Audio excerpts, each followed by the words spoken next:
All right. Let's make sure I'm not. Yeah, I'm gonna back out of that because I don't want to have my stream on in the background of my stream because that sounds like a great idea. Okay, let's see here. Give me a second. I'm gonna see how that level sounds. Is the music too much on y'all's end? So I noticed I turned it down drastically last week and I didn't even hear it on the stream. So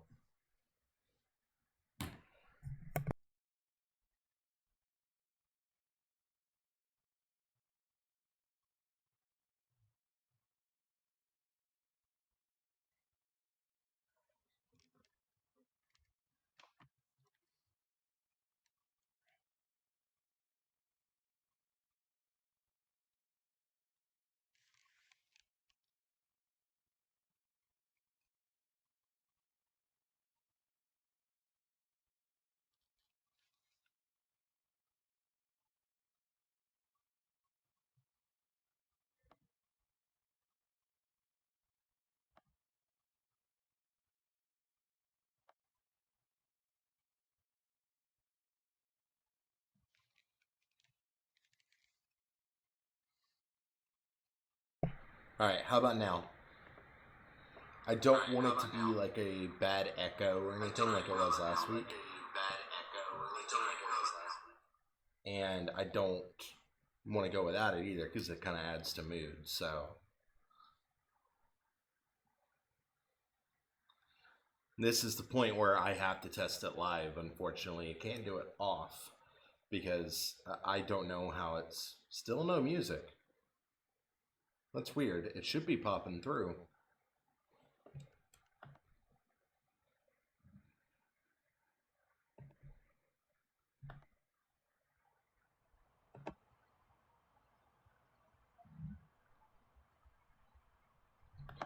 Okay, well, we We might might just just not not have have music. music.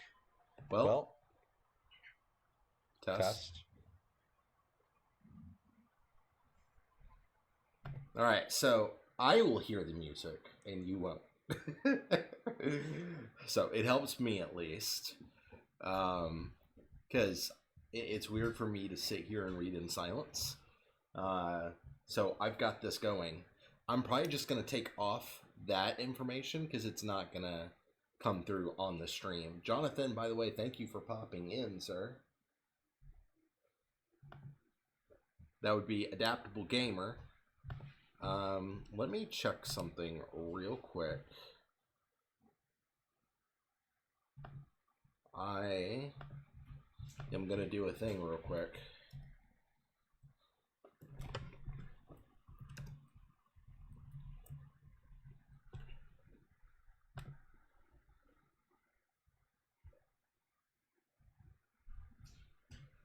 Oh, we have a clip of Adaptable Gamer stream.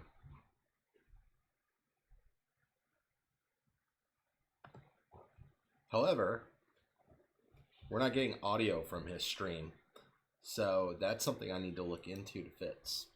Note to self.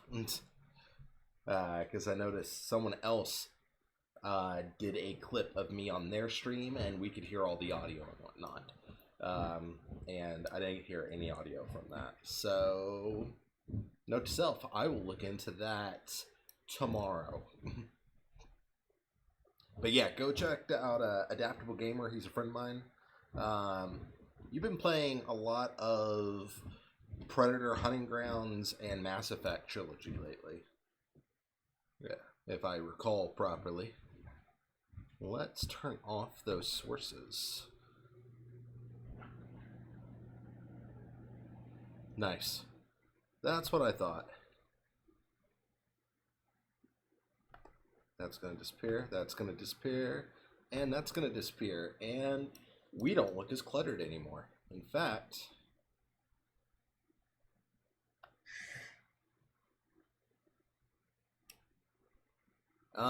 it probably is, but I shouldn't have anything up in the background right now that would be causing it. There we go. Found it. Found the issue. Apparently my Google Chrome was still up, and it was on my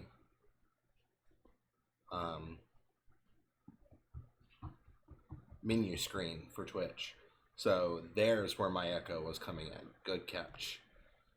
All right. Oh. Hey Bambi, how's it going? We are doing another reading night. I am just adjusting a few things here.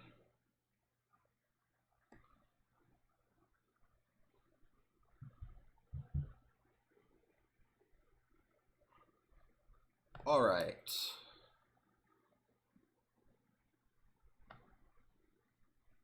Let's see here.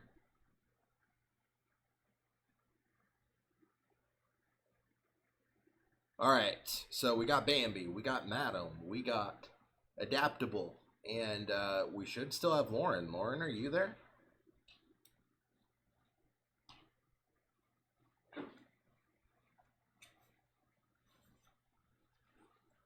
Madam was talking about theories that she had, saying that she thinks that after the Desert Springs Hotel, Teddy went north instead of west on the B side. Well, with all this fucking rain, that doesn't surprise me, unfortunately.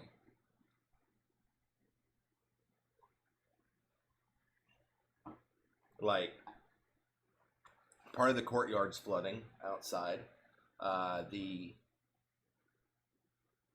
Jonathan, thank you for the 100 bits, sir. Much appreciated. And for that, all the avatars got excited and jumped. Yes. But yeah, I was saying that the courtyard outside's partially flooded, not deep, but partially. The playground is completely flooded. It's fun times. Fun times. So, but I'm not going to keep you waiting too long. We know why we're here. Like, we can have conversations and whatnot, but we're also here for Teddy. We are on page 163 for those who want to read along, because that's what this is sort of turning into. I noticed last week is a read along. It's not just listening to me read it anymore. Some of you have copies of the book and are reading along with me. Well, that's concerning.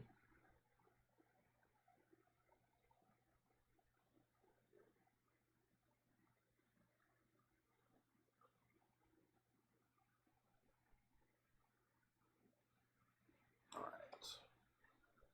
So, but we have Madam's theory. Does anyone want to talk theories at this point about where we're going with this? We just started the split where the B-side has come into the story. Madam was talking about how she thinks after the Desert Springs Hotel, Teddy goes north. Does anyone else have any theories? If you've read it, don't spoil it. Or if you've listened to the audiobook, don't spoil it.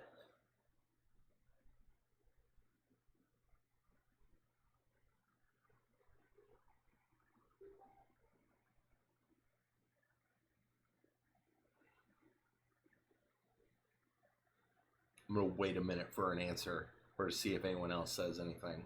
If not, we'll just start because we're on chapter 37B.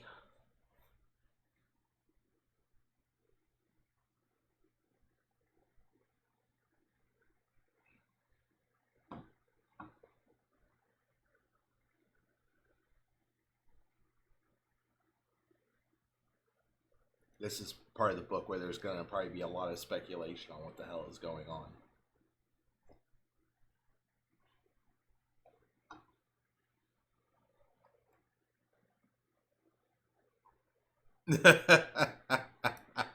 Nice cat emoji. That is rather appropriate for that moment.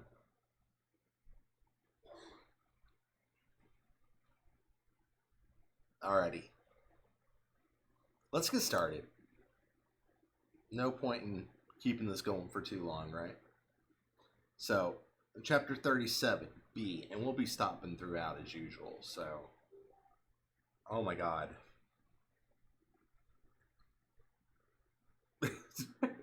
I just accidentally sent a giant, thumbs up in my Facebook chat. Ignore the giant thumbs up. I am probably going to close Facebook, because otherwise, anytime they message each other, it is totally going to distract me.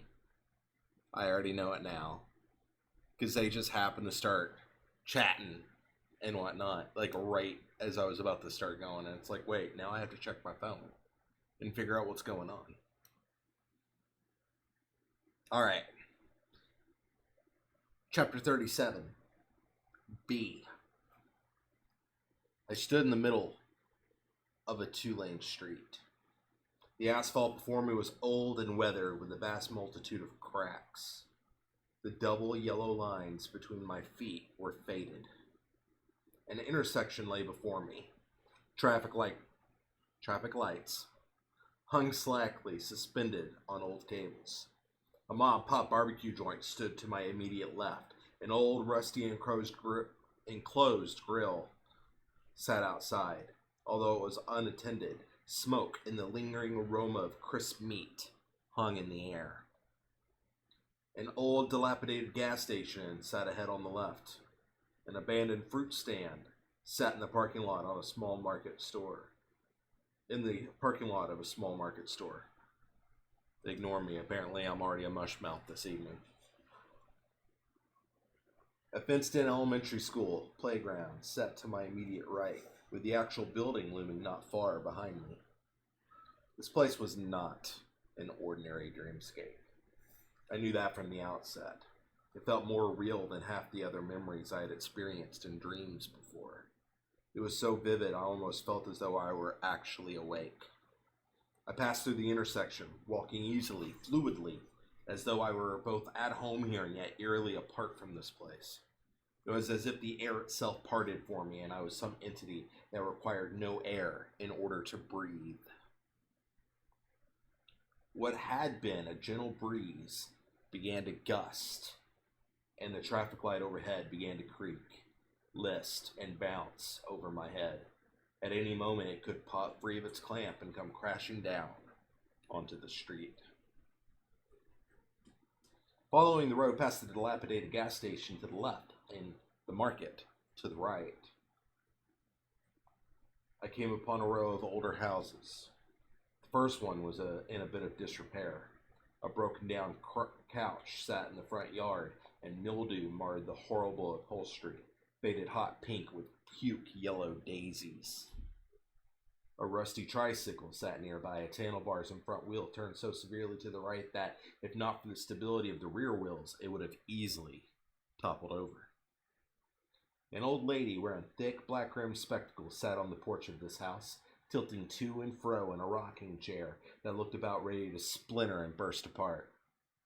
She wore a stained, shapeless white house dress with what appeared to be tiny roses printed in vertical rows from the neckline to the lower hem, which ended just above her varicose-veined ankles. She turned and spat a thick glob of tobacco residue off the side of the porch, then flashed a rotten black grin at me. I kept on. It was the second house to which I felt drawn.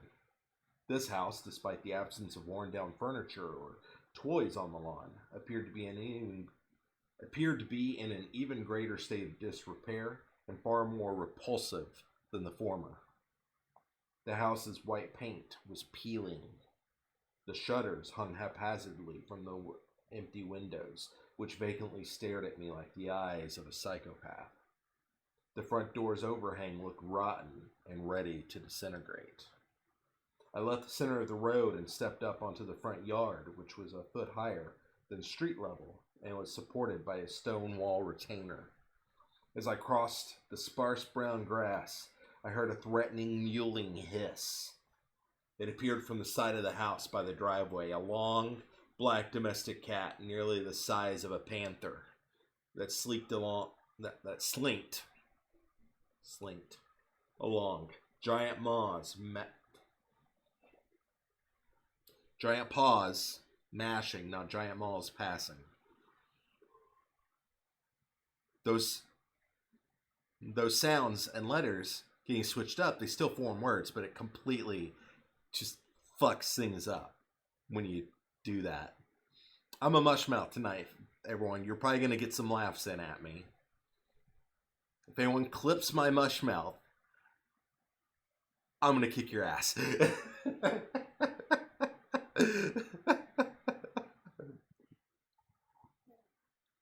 Later, I'm going to be like, wait, someone clipped something. And I'm going to look at it. I'm going to be like, God damn it.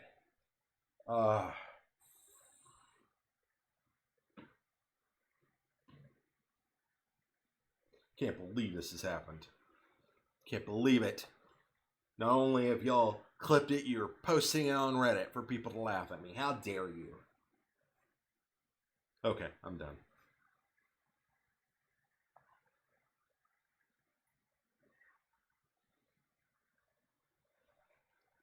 A long black domestic cat, nearly the size of a panther, that slinked along. I still can't fucking say that word right now. Giant paws mashing the earth, claws ripping up bits of dirt and glass in its wake. Its brilliant yellow eyes possessed an unnatural glow, and oh my, what large teeth you have, Grandma. Its teeth reminded me of the big bad wolf from Little Red Riding Hood. It regarded me with its hostile eyes as it crossed in front of the door, as if daring me to proceed. It hissed again, but I did not move, merely waiting for it to dismiss me and move on. Soon it disappeared around the other side of the house, its long body bending to nearly conform to the corner, its long, slender tail sliding along the peeling paint until it finally vanished from view. I stepped onto the front stoop and opened the storm door. It squeaked open, shuddering toward the end of its opening arc.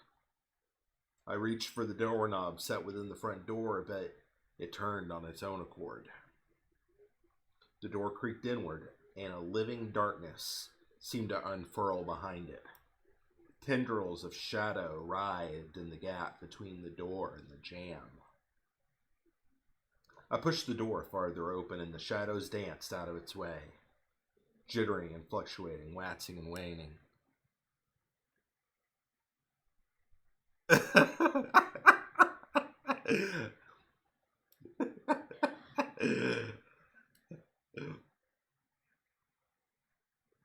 There was a bit of hyperbole in that, madam.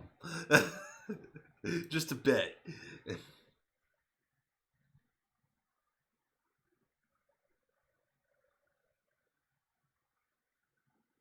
The living room was cloaked in living shadows that clung to every surface and filled every space. I'm not telling you, Bambi. That's something you have to figure out on your own. Otherwise, you're going to clip all the fucking bullshit that comes out of my mouth. I can see it now.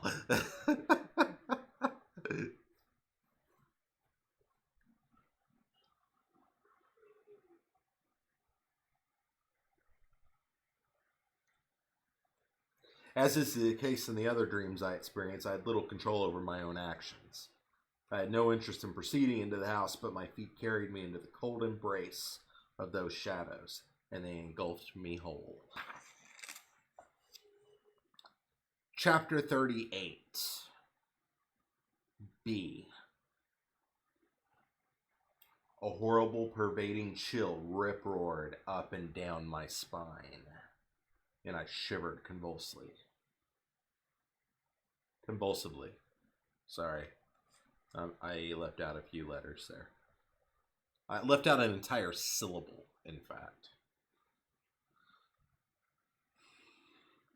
The shadows clung to me, caressed me, groped me, pushed me, and I was quickly propelled through the sparsely decorated living room and proceeded down the central hallway as a bit of masticated food travels down the esophagus during its journey to one's stomach. Bookshelves line the hall. Various books with titles such as Encyclopedia of the Occult, Clairvoyance and Occult Powers, Mastering Astral Projection, and Understanding Superstring Theory populated the shelves. Authors like Stephen King, Dean Koontz, Clive Barker, Jeffrey Deaver, the duo Douglas Preston and Lincoln Child, and Stephen Baxter were intermixed with these titles, but only their names seemed to pop out. I couldn't distinguish actual titles with them as I had the various occult and scientific texts.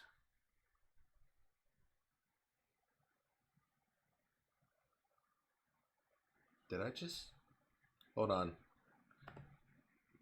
I believe someone just hosted me and I completely missed it because I had the notification behind Teddy because I'm a horrible person. Hold on. I am going to fix that.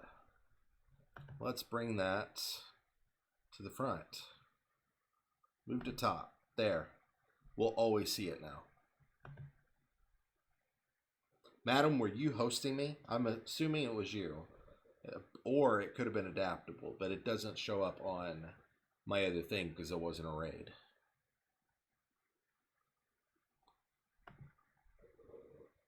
Thank you. I wanted to make sure that way I could actually thank you. And now I've got the actual notifications where they'll pop up over the Teddy cover. I didn't realize that it was blocking it. I thought it was behind that graphic. So, fixed. Moving on.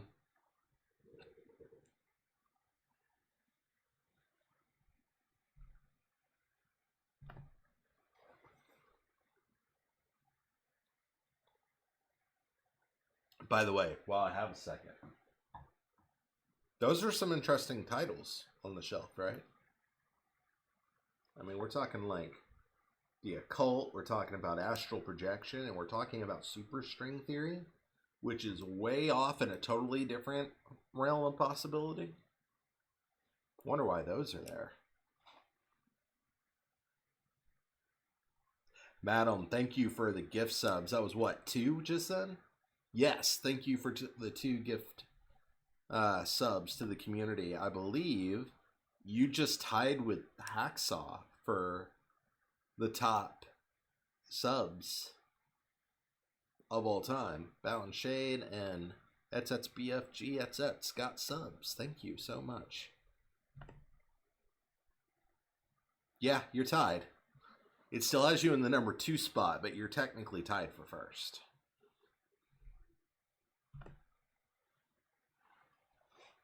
Okay, let's see here. I continued onward.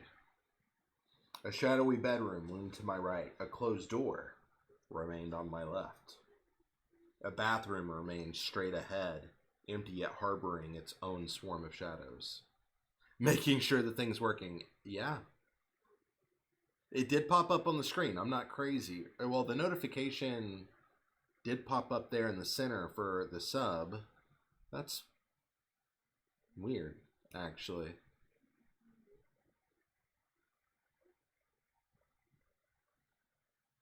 Now I'm losing my mind. It was over here on top of Teddy, right? Because I'm so used to seeing it like in the center that my brain just like thought it was there. Okay. Yes, it is working. Thank you.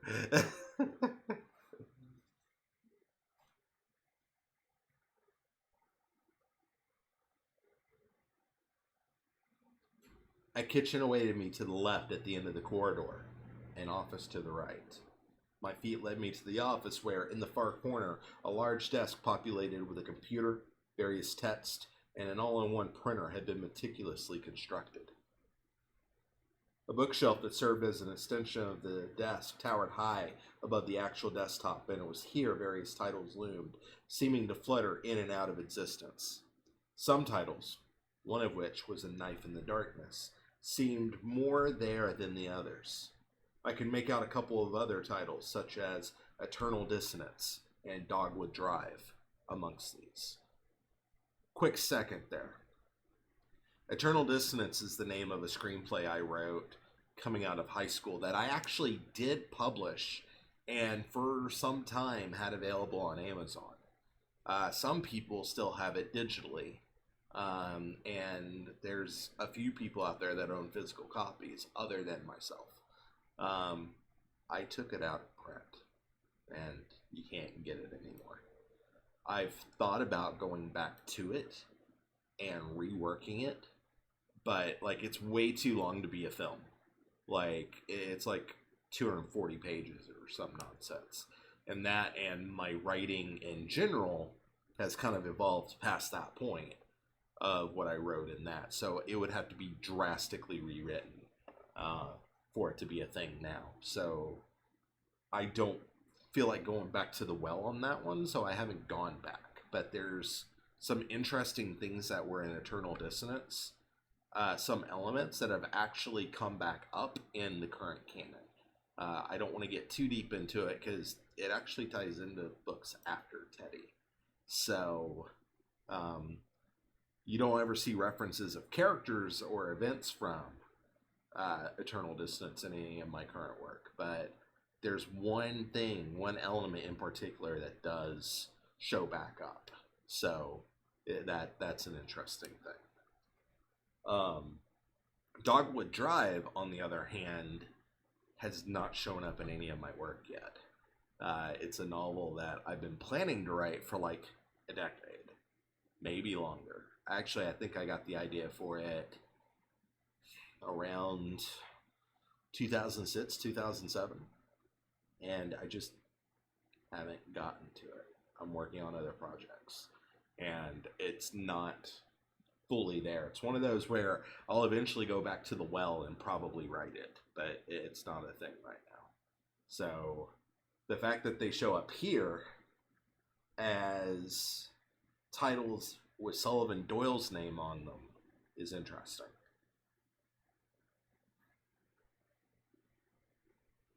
Which is funny because the next line is literally every one of these books have been written by the same author, Sullivan Doyle. Oops, I'm getting ahead of myself. Sitting in an elegant office chair before the desk was a solitary figure, and it was from him the shadows emanated. I stepped forward, reaching out with a surprisingly steady hand, and gripped the back of the chair, spun it, and came face to face with the author. Only his face was not lively and full of intelligence, but pale and awash with smothering black tentacles. His mouth open in a wordless gasp, his tongue swollen and nearly purple behind his lips, and his eyes were filled with a horrid yellow light that fully obliterated his irises and pupils, consuming even the whites of his eyes. That yellow light shone from his face, pierced the shadows, and radiated pure sickness. I wanted to shrink away from him, to pull back, but I could not. I could only stand there, facing him. A raspy voice croaked from deep within that decaying man, one that caused the hairs on the nape of my neck to stand on end. "Help me," he said, and the shadows leapt off his face and obliterated my vision.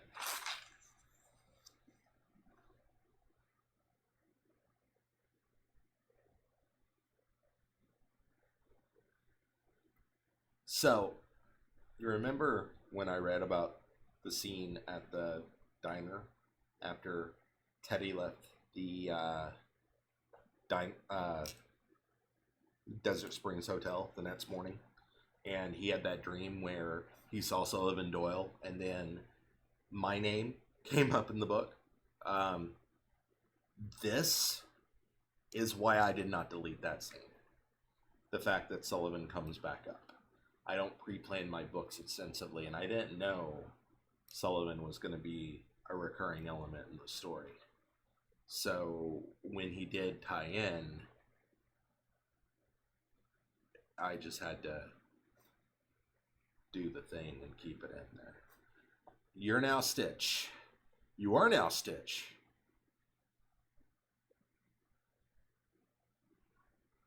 That is a thing.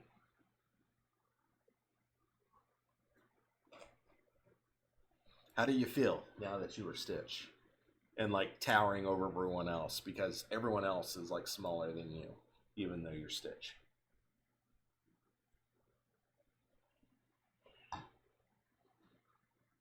Chapter 39. A. No more than a week later at the Members Memorial Hospital in Deming, New Mexico, I let out a gasp of breath and staggered against the bed in my private room. I planted my palms flat against the bedspread's thin sheets, flexing my fingers and digging them into the linen. I shuddered uncontrollably, spasmodically, and for a few moments I could not remember for the life of me where I was. I looked up, surveying the room to ascertain that I was truly alone, then slumped to the floor. I inhaled a wheezy stream of air and let loose a rattling exhale. Again. The third was a bit stronger, less frantic. Earlier in this manuscript, I explained I did not know how I saw Sullivan Doyle in that diner, and I still don't, although one of the books I saw in that dream in Miami, the one titled Mastering Astral Projection, might have something to do with it. I have never seen Ghost. I am by no means telepathic. All the same, I believe all of these things of which I tell you, and more, aren't only possible, but occur with greater frequency than anyone would be able to imagine. Although astral projection might explain some of it, it certainly does not explain all of it, and because of that, I am not willing to simply label it as such and proceed without a hitch. From here on out, things will proceed deeper down Alice's metaphorical rabbit hole, for I do not know how it is possible, but beginning there, in that hospital room in Deming, I began to recall a whole different set of memories, starting with my time in Miami. A set of memories which diverge wholly separate from those I have presented thus far. They did not come all at once, but as fragments over the next few days. I spoke earlier on the roadside before Noah's arrival of an impending evil that would eclipse any experience I had endured thus far. I did not sense the impending anarchy of Jack Wolf's madness, however. Instead, I believe it was this otherworldly development. Are these other memories I began to recall false, or was this reality, the one featuring the Desert Springs Hotel and the Comitel Inn, merely a vast dream? I cannot say, but in my mind, they are both equally important. There's more to this development, of course, nuggets of information and events that may or may not be real, that cannot be shared all at once. But I will do what I can to present it all as best I can. Oh, how it hurts my brain to make sense of it, but for the sake of my sanity, I fear I must. Chapter 40. A. I had to read a Dean Koontz book for summer reading in high school. I read the first Odd Thomas book, and it spoiled the killer of another book I had chosen to read, The Murder of Roger Ackroyd. I've never read The Murder of Roger Ackroyd, so I can honestly say that I didn't realize Odd Thomas spoiled it.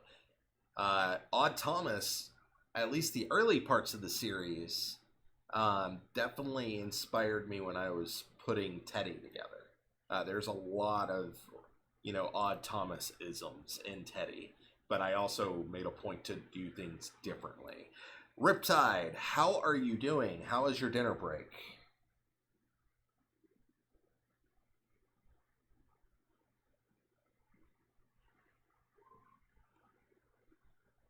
I'm reading a message on Discord. Bear with me.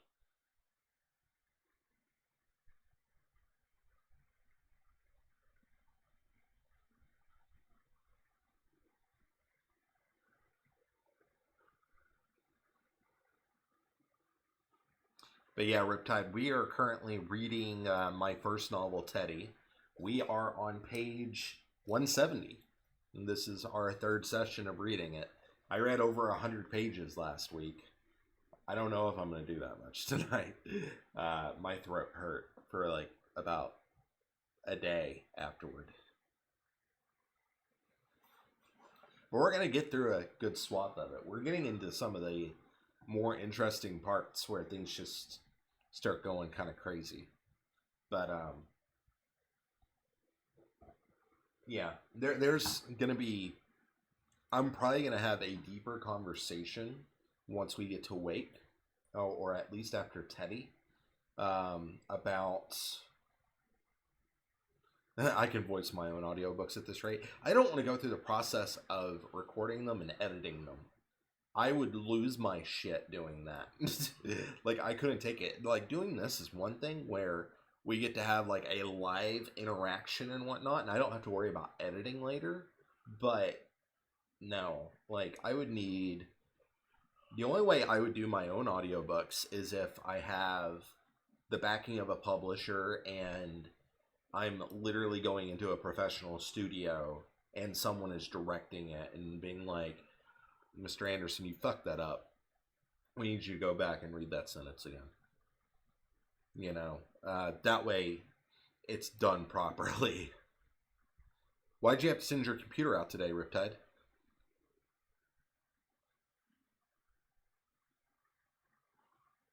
Hey, Annoyed Hipster, how are you doing tonight? I believe you got a gift sub in the community last night. Yeah, you got a gift sub last night. We had like 42 gifted subs in the community last night. It was pretty crazy. You have access to my tier 1 subs. I actually have room to do another tier 1 sub now. Because I hit enough to open up another slot, but I'm probably going to wait until after this month because I've got a lot of stuff to take care of, including the wedding. So there will not be an additional tier 1 sub emote made until probably at least next month, because all my funds are going toward the other things. We are reading my first novel, Teddy. I actually had reruns going the whole day of the first half of the book or so. We're about this far through. But we've got everyone chilling out here, and I'm just reading, and we're having conversation about the book. But yeah, like I was saying, we'll probably have more conversation about like inspirations on Teddy and everything after the first book as we transition to the second. I just don't want to give too much away. What is a tier 1 sub? So, Bambi, since you don't know much about Twitch other than the fact, you know, you're here, essentially the way it works on Twitch is once you get to a certain, like, level where you've done certain things, you can become what's called an affiliate. So, a sub is when someone subscribes to my channel for a month, or when someone gifts them a subscription to my channel. And there are 3 tiers, tier 1, 2, and 3. Most people just do tier 1s. But it's essentially a way to support the channel monetarily, and you also get to unlock, you know, my emotes and things like that. Some streamers will tie in with their Discord with special roles and things like that, and I have no idea how to fucking do that. I might figure it out eventually, but it's not something I know how to do right now. So, one step at a time. I'm kind of leveling up in pieces as we go. But, yeah, like, you should have a tier 1 subscription right now, Bam, because I'm pretty sure you got a gifted sub as well. So, like, if you look in your chat bots, there's like a little smiley face icon, and if you click on that, it'll pull up your available emotes. Some of them are just there because Twitch offers them automatically, but then you should also have one with my icon, the Shades of Midnight icon, where you can go in and use mine. But yeah, like 42 people got tier 1 gift subs last night, so that's a thing. I nearly broke last night because my friend Will from high school came in and gifted me 30 subs, and then Madam dropped a dozen as well. So I was like, just overwhelmed with how much, they're, supporting me in the channel and everything. Like, I can't even convey it properly. That's how broken I am about it. But yeah, that's what we're doing tonight. That is the thing. So, now that we've had a little bit of conversation, we're about to start chapter 40. And chapter 40 is side A. We're back to this side still. I eventually managed to pull myself back up into bed, unable to cope with the memory flash I had endured after Detective Blake's departure. At the time, I wasn't sure if it was merely a fragment of a half-forgotten dream, but it didn't feel like it. It felt like something far more complicated.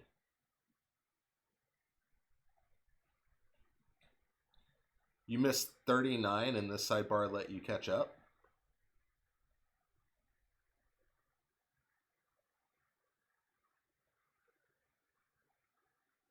I'm confused.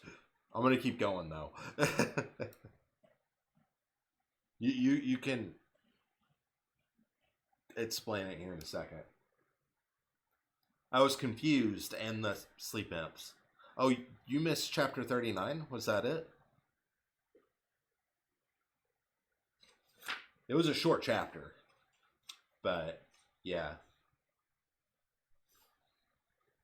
Okay, you missed chapter 39. You're caught up though, right?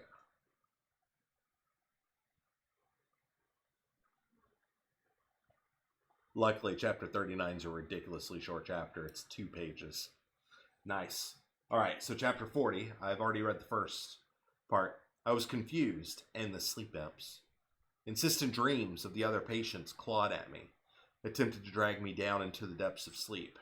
I didn't mind this, exactly. It's not like I had anywhere to go. My Gran Torino was gone, and my physician, Dr. Katz, had insisted I stay for a few more hours of observation. I figured I would do at least that, but then the task of acquiring another vehicle would begin, and I had no intention of waiting for insurance to cover the damages. The veil of sleep pulled down over my eyes, and I opened them in the ether, the smoky realm tethered to reality only by our subconscious. I stood in the center of a claustrophobic room, but it stretched perpetually onward, thanks to the mirrors that served as its illusionary wallpaper. An infinite number of doubles echoed onward in all directions, at all angles, and in all of them I held my arms crossed over my bosom, even as the tears streamed down my cheeks. Distantly, I heard a persistent click, click, click, click, click, click, click, click. I added clicks that aren't in the book. There's only 3, but I needed to. I mean, okay.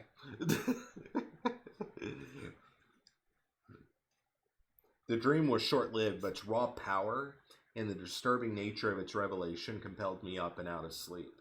I was wide awake once again. I had only slept 20 minutes. I had refused to remain in the cloth hospital gown they supplied once I was on my own, so I was already dressed in street clothes. They were grimy, yes, but I didn't want to flash my boxers or, worse, my bare ass whenever I rose from the hospital bed. I quickly put my sneakers on, tied them, and pounded sole against tile out of the room. In the hall, I hesitated, unsure of which way to go.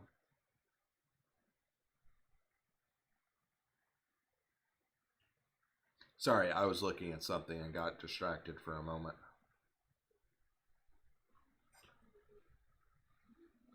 Which is only appropriate for what I literally just read.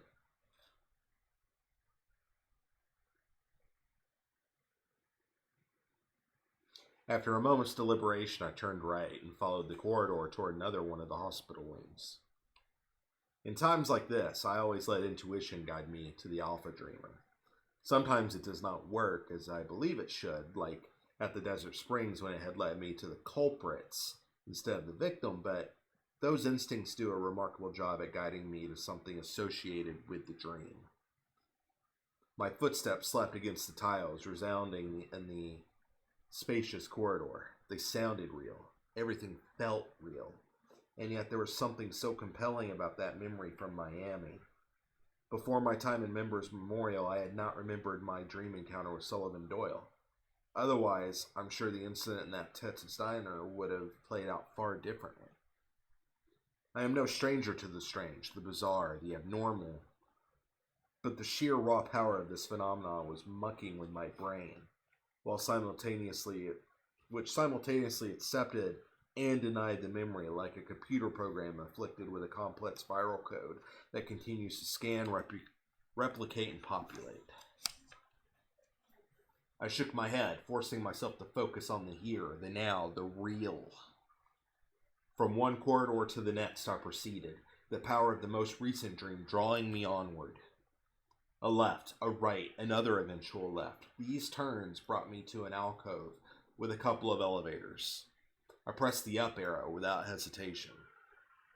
I stepped back, looking left and right. At this late hour, the hospital still felt bustling, alive, but traffic was minimal. At the far end of the corridor, I saw a nurse briskly exit another patient's room and disappear down an adjacent hall. Closer, I could hear the steady rhythmic beat of an EKG. From beyond the left set of steel double doors, I heard the arrival of the elevator car. It slowed and came to rest. The door slid open to reveal the dark oak paneling of the elevator's empty interior. I stepped inside, did an about face, and punched a floor number at random. 3 floors up. I stepped away from the doors, but I didn't back all the way to the rear wall. The digital readout above the floor selection board indicated I was on the 2nd floor. The elevator slowly shifted into motion, beginning its steady rise up the shaft. Soft music that I'm quite certain would play in the initial waiting room in hell played through a set of well-hidden speakers. Even before the red pixelated 2 transitioned to a 3, I felt I was not alone in the elevator. I no longer sensed the tide of dreams pulling at me, but I felt as if some remnant had followed me into the realm of the awakened. The air had grown thick, pregnant with unrealized potential. Some people might have sworn a ghost had entered the elevator car with me and now loomed, watchful, behind me. Everyone say hi to Christy. Hi. I didn't know if I was visible from here or not. You're fine because my book is covering like. Well, I'm also dressed. Huh? I'm also dressed. I also have clothes on. Oh, well, that's good. I didn't know if you had pants on, so. Well, I didn't want to take a chance. And I was trying not to disturb you, but then you just kind of disturbed yourself. Well, that's the thing. I could see you. Plus, I heard you come in. Oh, I kind of figured. So, Jonathan and Madam Moonshadow say hi. Hello! I'm not sure if they can hear me or not. Hey, Bandit! Do we need to be in the kitchen? Thank you. You a wet bandit. Hey, come here, Bandit. Hey, Bandit, go get down. There you go. Hey, good boy. Silly boys. Hi! No, the trash is not for you. Ow. Boys. Boy, go lay down.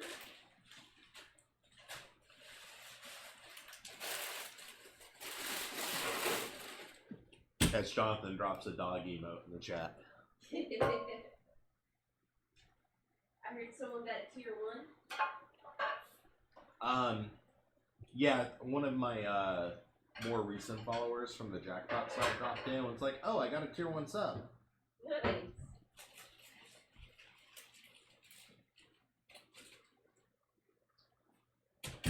I'm in this really tense scene, and now I got to figure out where I am in it. I'm sorry, I didn't mean to. No, you were fine, babe. Perhaps it was the specter of Sullivan Doyle from that other dream. He had the shadowy masses smothering his body and those horrible jack-o'-lantern eyes. He probably levitated above the floor behind me, staring down at me with those flickering, glowing eyes, his mouth open and spewing darkness, feet together and arms spread as if in mock crucifixion. Shades is much better at stern than Wife of Midnight, LOL. She can manage pretty well, though. What'd I do? Oh, being stern with the boys.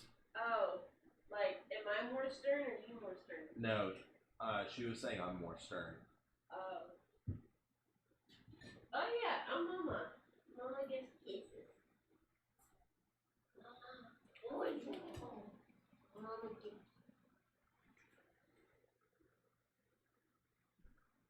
She spoils them. Yes, I do. And I am Dad, and I'm just like, no nonsense. What? You want human food? No, you're not getting human food. I don't always give them human food. Always. No, not always. And that's the key word there. Always. No, Not always. Not always. Hello.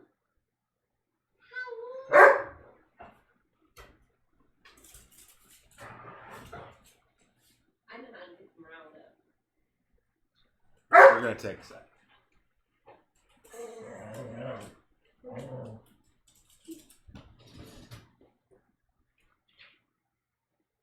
Yes, there he is. So, I have lost my bookmark apparently, and I don't want to go searching for it in the couch. Here in a moment, can you do me a huge favor? What do you mean? There is a Dishonored tarot card on my side of the bed. If you wouldn't mind grabbing that for me, that way I can close the book when I need to without scrambling, I would appreciate it.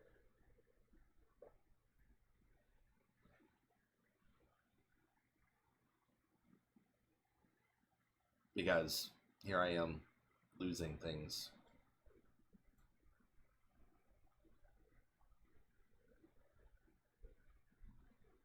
That sub goal is not showing up properly. Thank you, babe. You're welcome.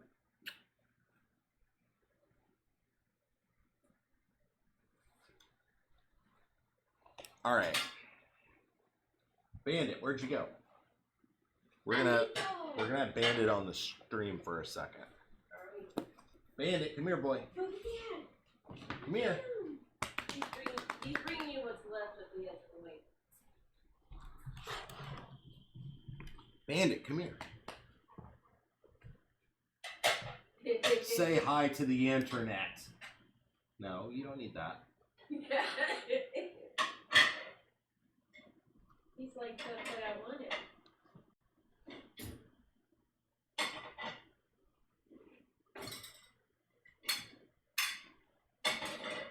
Co-host Mr. Bandit, yes.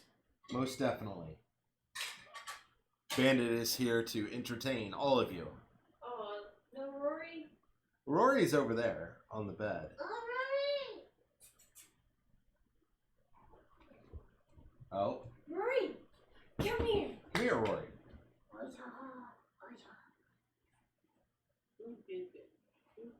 And that is Rory, everybody.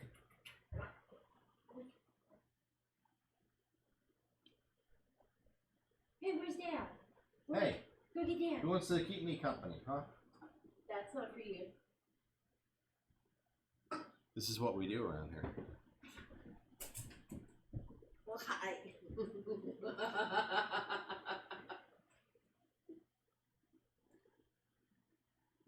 Oh yeah, he is going on. Is he 10 or is he going on 10?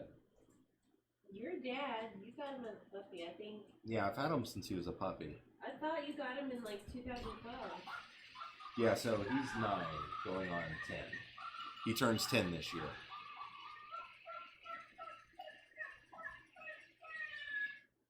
What? What? And he is spoiled.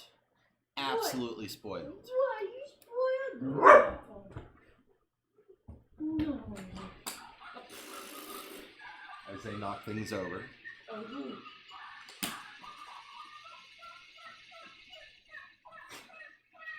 Hi.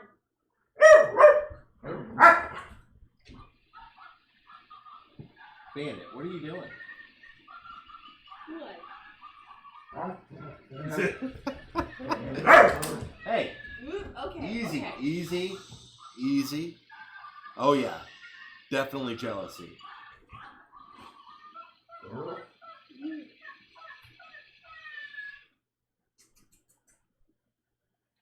Bandit, what are you doing? Huh?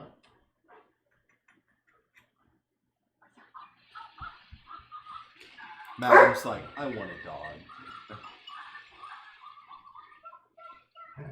What? Oh, calm down. You pay attention to one, you better be paying attention to the other, because otherwise they're going to get jealous. In a heartbeat. Okay, we're done. All done. And they're just staring after you like, you left. What? What? You want more? You want more? You want more? You want more?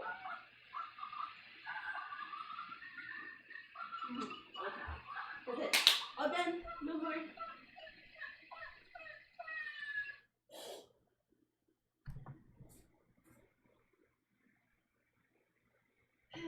Alright, sorry. Oh no, you're good. You're good. We had a dog moment on the stream. That these things are allowed.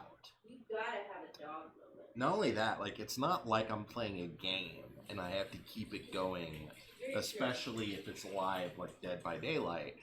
This I can just take a minute and chill and we can chat, you know. Jonathan's like doggo moments are always good. Especially when you get to cliffhanger, huh? Or you're in the middle of a really creepy scene. That too. Because, you know, there's nothing like breaking the tension with dogs.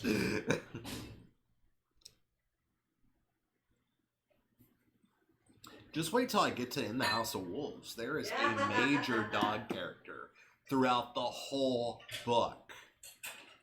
He is my favorite character in that book. Who is? Merlin. Oh. Merlin is my favorite character in the book. I've actually had people leave reviews on In the House of Wolves saying that Merlin is their favorite character. Of course Merlin's the favorite. Alright, let's get back to it. Because we got places to go. People to kill? The dog does not die. Merlin does not die in the House of Wolves. What are you clearing your throat about back here? Nothing. I got a little bullshit stuck in my throat from that last thing you said. Merlin doesn't die in the House of Wolves. Something happens. Things happen with Merlin in the House of Wolves, but Merlin does not die. And then before that you said the dog doesn't die. Yeah, I was talking about Merlin. Yeah, well there are other dogs. Hey. Calm. I'm talking about In the House of Wolves, not other stories.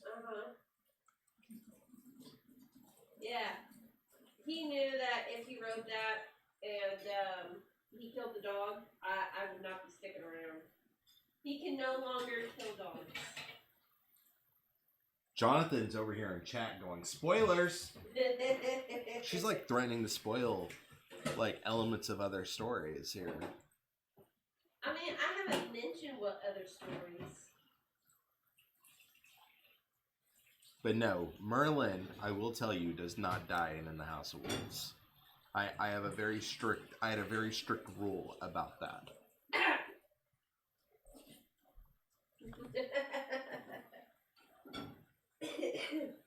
Alright, so I'm going to continue reading now.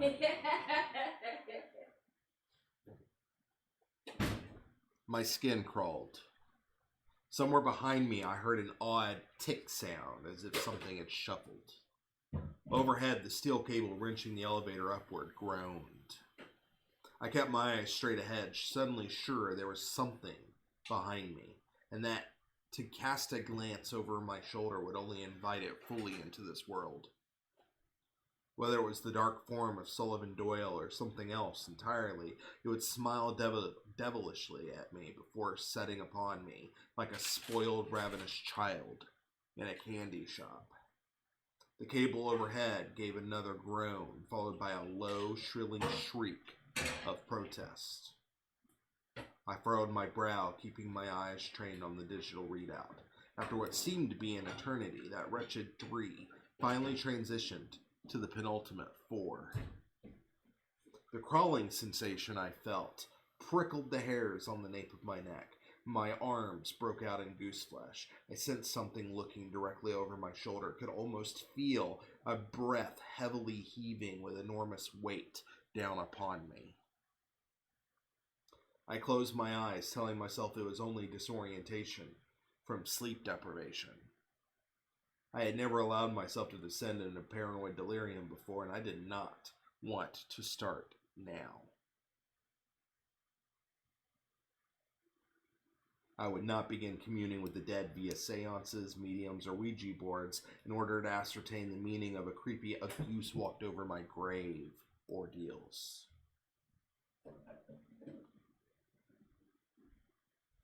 Come on already, I dared to mutter. There was a perceptible change in the pull of gravity as the lift slowed to a halt. The red pixels reformed into the number 5. The door slid open, and I opened my eyes. Had the form of Sullivan Doyle been awaiting me on the other side of those doors, I might have descended into paranoid, superstitious delirium and called every well-regarded psychic, medium, and exorcist in the Yellow Pages in an effort to expel whatever entities were plaguing me. The waiting area beyond was clear of any demonic manifestations, however. As I vacated the cabin, I finally chanced a backward glance. The elevator was as empty as it had been when it opened for me on the 2nd floor. It wasn't far from the elevator bay that I found the person I was looking for. She looked no different than she had in the flickering light of the burning comet tail end. Despite the drying tears on her cheeks, Astor retained the stoic self-possession, the personal rigidity that I had seen in her earlier in the evening. Yeah, goose walked over your grave ordeal? Do you not know that term? A goose walked over my grave? It usually means, like, you've shuddered and you just feel like things are just bad. It's definitely a euphemism I've heard off and on my whole life. So that's why that's in there. It's similar to if your ears are burning, someone's talking about you. Yeah, just quite a bit darker than more your. morbid. Yeah.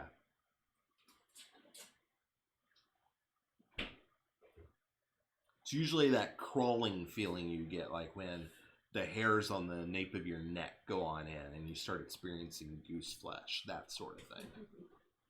Goosebumps? Goose flesh, goosebumps. Either term is applicable.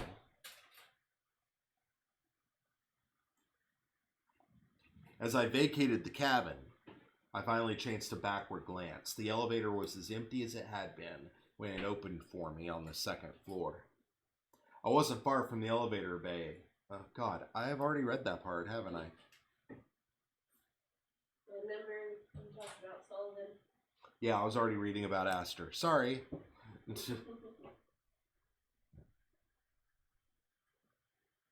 I had known that she had known hard times before tonight's mayhem, but I had not intuited it was anything like what I had learned from my time traipsing around her dreams. I slowed my step. When I was about halfway to her, she looked up and fixed me with a stare that neither betrayed surprise nor beckoned me onward. "Hi, Astor," I greeted her tentatively, offering her the slightest of waves. "Do you mind if I sit?" She looked down then, eyes falling on a chair a couple seats down. Strangers never occupy a seat next to someone they don't know, even if they have had previous exposure to one another. The seat in between represented safe distance and maintained her personal bubble, one I feared had been violated on multiple occasions. I took the seat she had indicated, folded my hands together, and picked a spot on the opposite wall to study. There had been a casualty after I appropriated the police cruiser, and that casualty had been Astor's father, Geordie. He had taken a round in the torso, near the collarbone. Beyond that, I knew nothing, except the mirror groom. I knew all about that, didn't I? "How's your father doing?" I asked. It was the only way I knew how to proceed, and despite the serious damage that had been done, despite the fact his life was in jeopardy, it seemed like the only relevant icebreaker. It was a means to an end.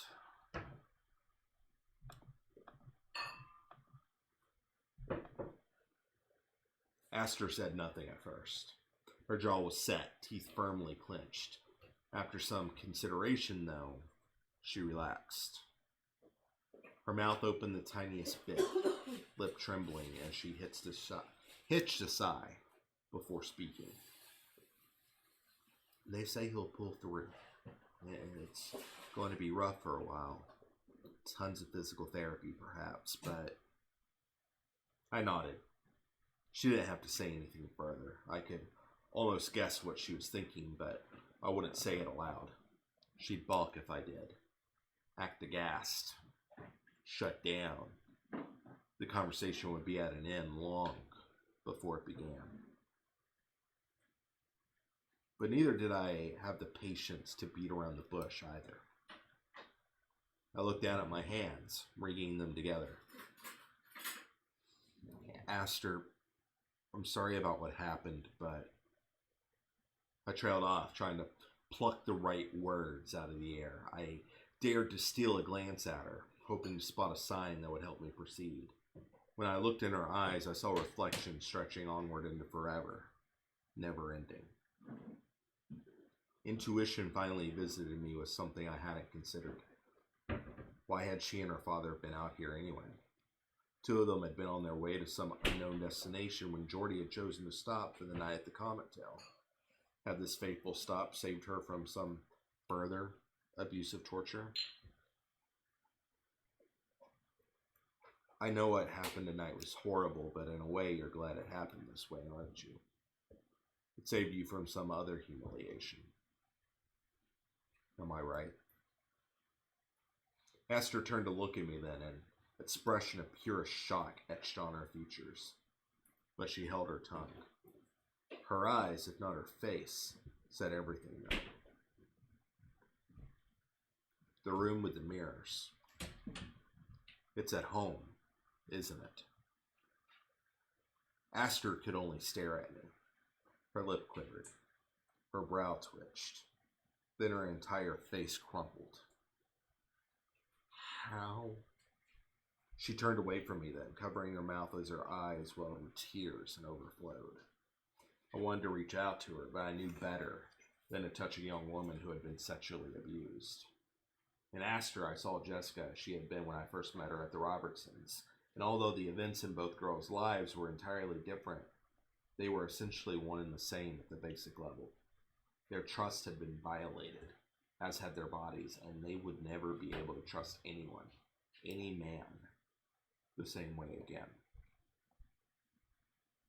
It doesn't matter, I told her.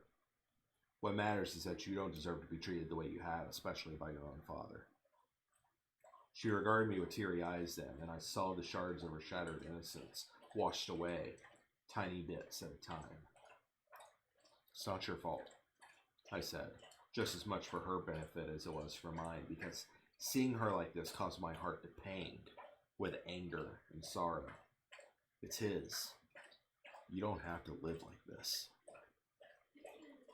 Where am I supposed to go? She demanded. He's all I've got. I winced at this, looking down. You can't go on like this, Astor. I know it's hard, but where will it end? Where will the pictures end?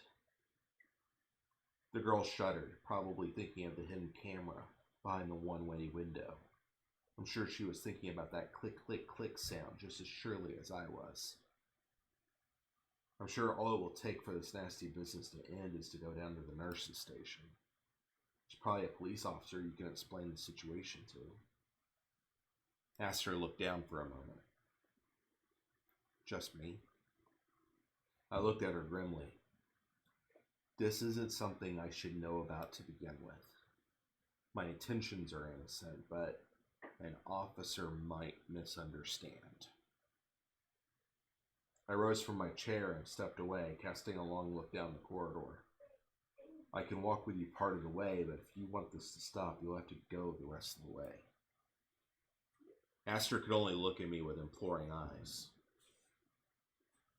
I could tell them I confided in you. Would that be okay? Would you stick with me then? I hadn't thought of that, and I couldn't say no to the desperate look in her eyes. Yes, I said finally. I'll stick with you. And together we walked down the hall to the nurse's station.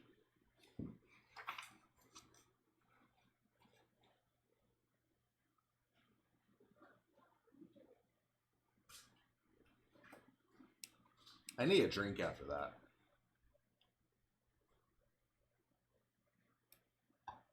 Teddy, unfortunately, knows about really horrible things.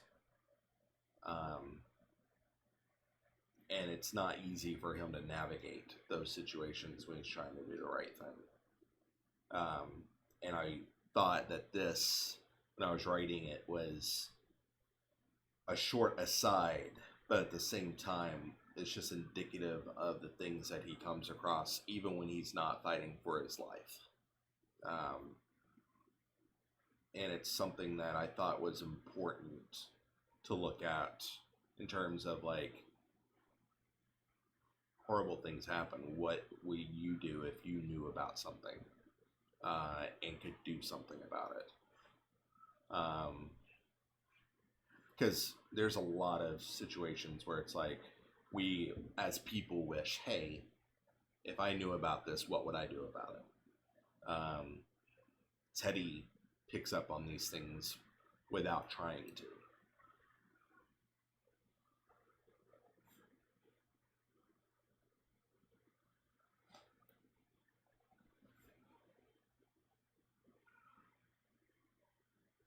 Chapter 41. B.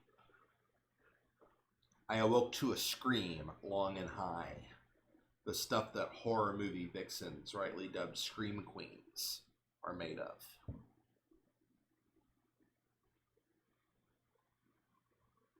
That shrill ululation rolled off the woman's tightly drawn tongue and blared from her open mouth as though from a loudspeaker.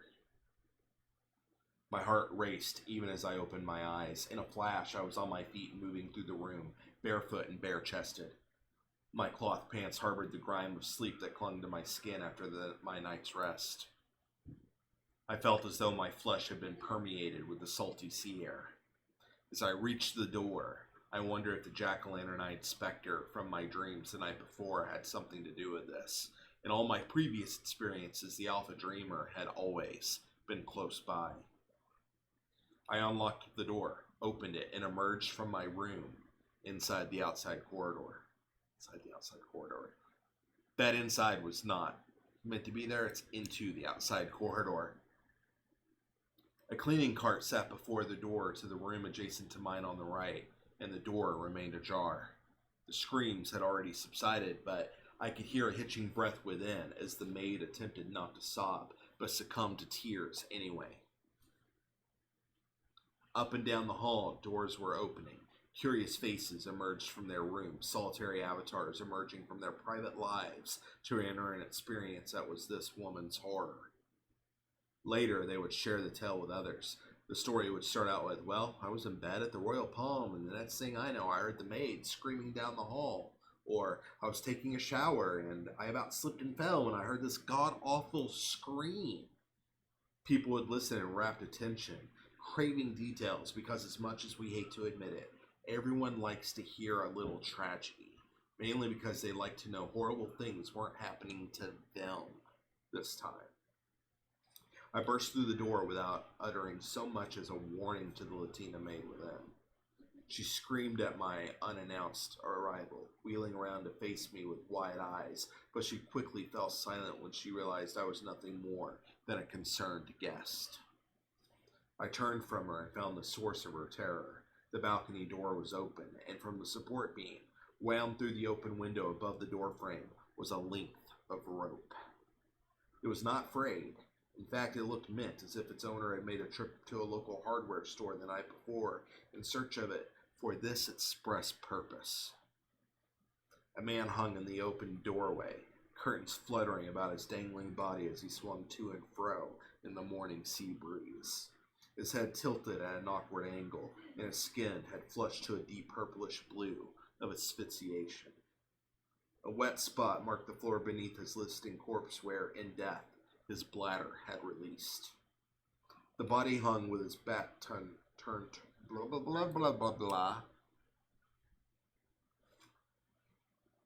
Turn this back towards me a bit now that Bandit is off the couch and on the bed to where I can't show him that easily.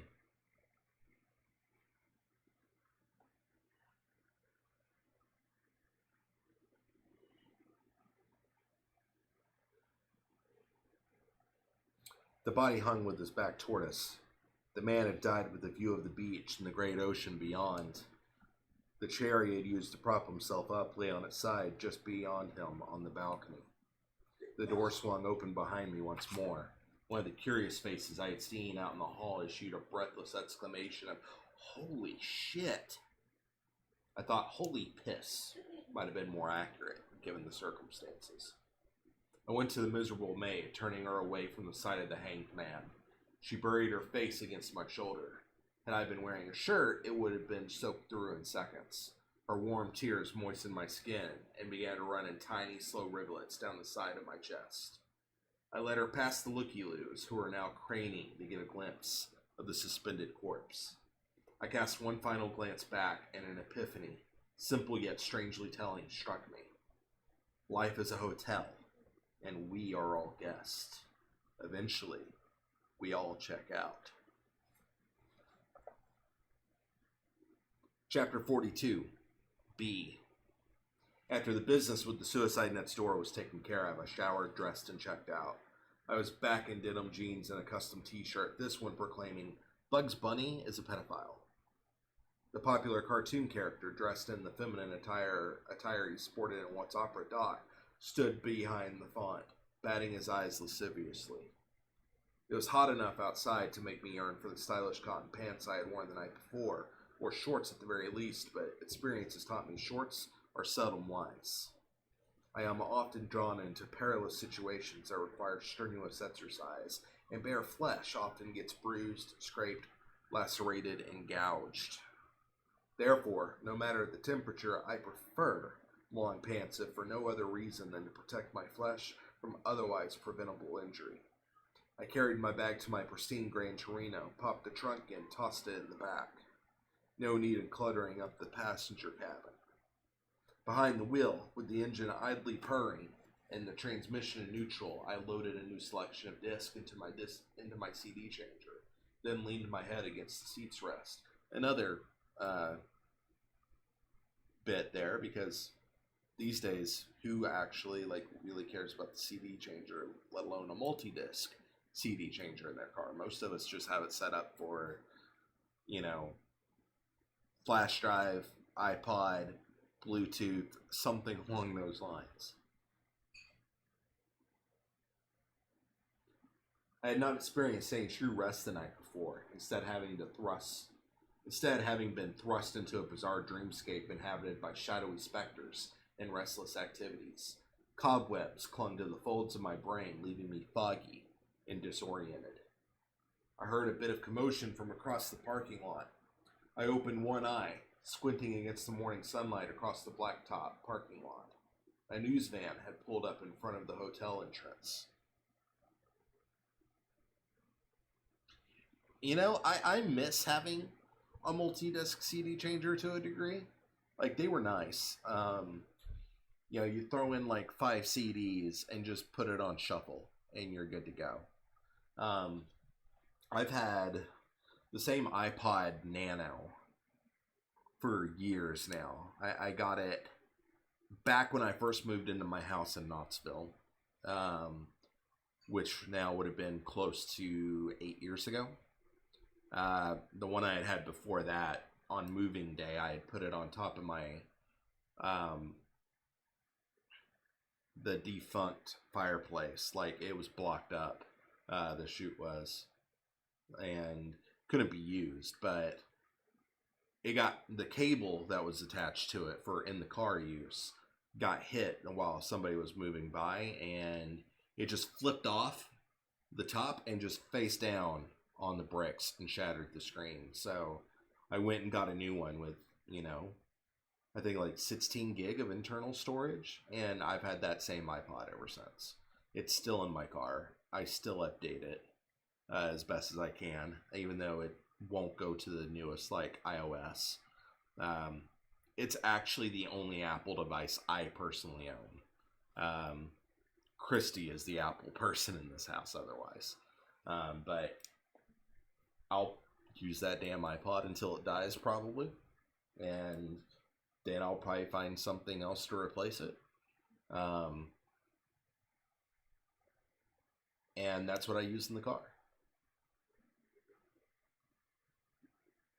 But having CDs in the car to switch out, there's something special about that you just don't get with an iPod. Like I used to run around with my CDs in my car all the time.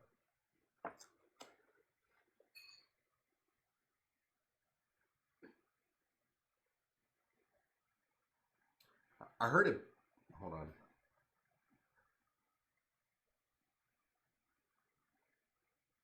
I was in the middle of this next paragraph when I realized there was a message there from Madam.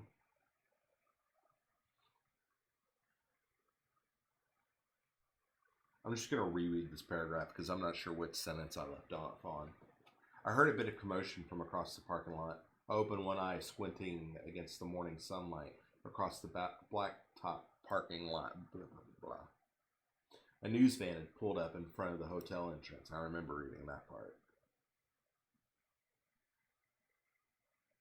Yes, I'm reading my book again, Zare Angel. How are you doing tonight? We are on page 182. We are on chapter 42. This is an every Saturday night thing right now. I'm about this far through it. Things are going well. We're just chilling. I literally had reruns of me reading the first parts of the book running since about noon today, and then picked up at 8. Yeah, every Saturday is going to be reading. And then when I finish this one, I'm going to go on to the next book, Wake. Then I'm going to read the novellas, Dissonance and Flux. And then I'll be reading In the House of Wolves. So, yeah, this is going to keep going. I'm about close to an hour and a half into this session, but we've also had like long pauses. Like we had like 10-15 minutes where we just stopped because we were messing around with the dogs and whatnot on camera. So we're just chill. We're taking it easy. Like I stopped in the middle of like kind of a scary, what was supposed to be a scary scene to play with the dogs a little bit, and Pet Bandit like right up here on the camera. A reporter stood not far from the front door. Her cameraman hefted a ridiculously large video camera rig over one shoulder. I despise the news.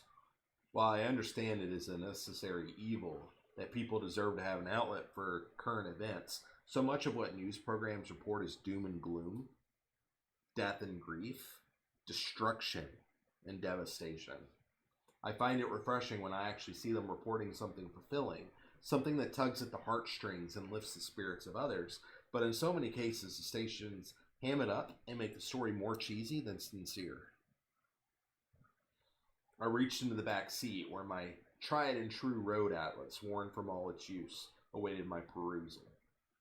This is not dated because Teddy refuses to carry a cell phone, so it would make sense that he had an atlas. Like, yeah, he could probably get a like a garment or something, but it just seemed that as a character, he was more analog than digital at this point.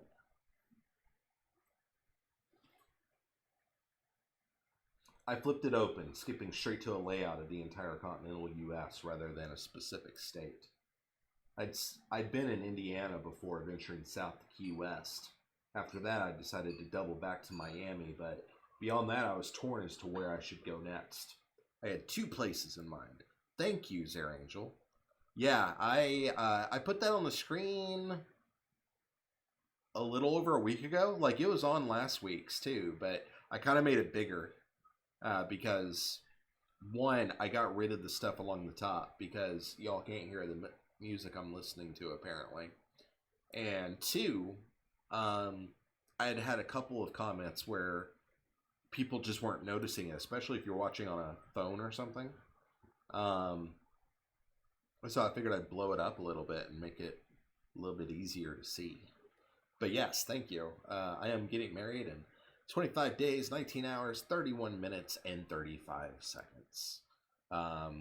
And Stream Elements, literally as you were talking about, it popped up with our wedding registry. It's like, hey, you're talking about it, here, do the thing. I'm not saying do the thing, but Stream Elements is trying to tell you to do the thing. So Stream Elements fucking knows. It just sneaks in there to ninja us. It's just like, hey, this is a thing. I swear, the timer on that fucking thing is amazing. Like, it just sometimes has the perfect timing on a conversation where I'll literally be talking about something and then it's just like, boom, I got your back, man. Here you go. Here's the info you need.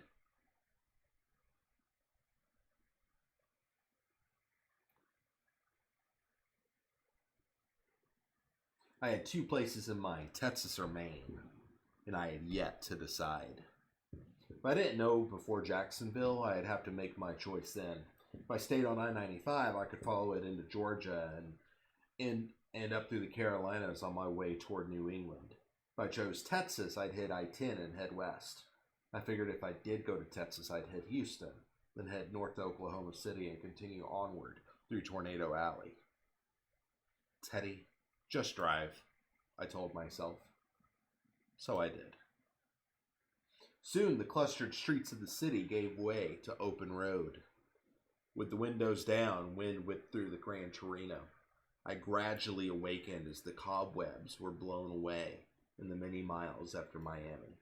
Yet as I drove, I could still feel the warm, demonic glare of the spook from the dream, as well as the hung man listing to and fro. To and fro. I wondered if rigor mortis had set in. If so, all the blood in the man's body had drained to its lowest points. I hadn't examined the cadaver closely, nor had I wanted to, but I imagined even then his fingertips, legs, and feet were becoming discolored, taking on a sickly blue tint as blood collected and bruised the tender epidermis. I made decent time, even with the occasional stops to eat, stretch, and get gas. I arrived in Jacksonville 6.5 hours after I left the Royal Palm in Miami. By then, I had decided to head west. Maine could wait. But it was later in the day, as I approached the intersection of I-10 and I-75 that I felt something tugging at my brain. I saw the signs announcing I-75 north for Atlanta, and that tug, that inexorable pull, drew me to the exit ramp just as a moth is drawn to a flame. I gripped the wheel so tightly as I did this, my fingers ached and my knuckles turned white. This was not intuition. This was something else entirely, an external force determined to draw me onward towards some unknown destination. Texas was no longer in the cards for me, I knew. Instead, somewhere north of here, a much different destiny awaited. And it was here, at this point in my journey, that I felt a split in my mind, almost like an audible tear, a rip For just as surely as I was cognizant of my turn onto I-75, I was also simultaneously aware of driving westward along I-10. In that moment, I felt as if I had become two people, and half of myself was continuing on toward Texas without me, oblivious to this horrible development. I mourned this loss of self, but all the same, my mind felt sane and whole. I was still very much Teddy Dormer, he of the somnambular parasitism, but I was also a man divided, merely a reflection of one truth and a demonstration of a different one. The Teddy that was and the Teddy that I had become were both the same and different. Was I dreaming? Was I lost in some bizarre dreamscape through which I had never before ventured? I did not know. But I knew something awaited me to the north, and I would find it and set right that which needed to be rectified, for something surely needed to be done. My arms trembled, ached, and I forced myself to relax my grip on the steering wheel, desperately asking myself, how can my other self not know? Despite my sincerest feelings, I was still sane. I could not help but wonder if I had finally lost my mind. So, I'm going to stop for a second, because Madam had a theory before we got started that perhaps Teddy went north after the Desert Springs Hotel in Houston, Texas. You were half there. He goes north before he ever got there. And that is where the major split happens. So that's why I was like, we're going to find out. Yeah, it was before. He never made it there. He goes north to head towards Atlanta. So, I mean, you were close when you were saying north, and then I saw it was after the Desert Springs. I was like, damn, that was good. Not quite. What, babe? I said, you're a tease. I'm a tease? Yeah. How am I a tease? You're teasing them. How am I teasing them? I'm discussing things. I don't know if you could hear her, but she's giving me a hard time for teasing you, apparently. Jonathan's laughing at us.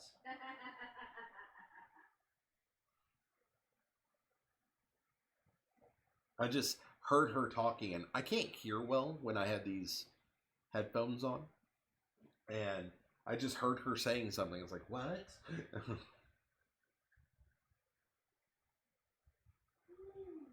But yeah, good job on the theory. Like, you were close. It's hard not to spoil shit when someone's that close. It's like, are you sure it's after the Desert Springs Hotel?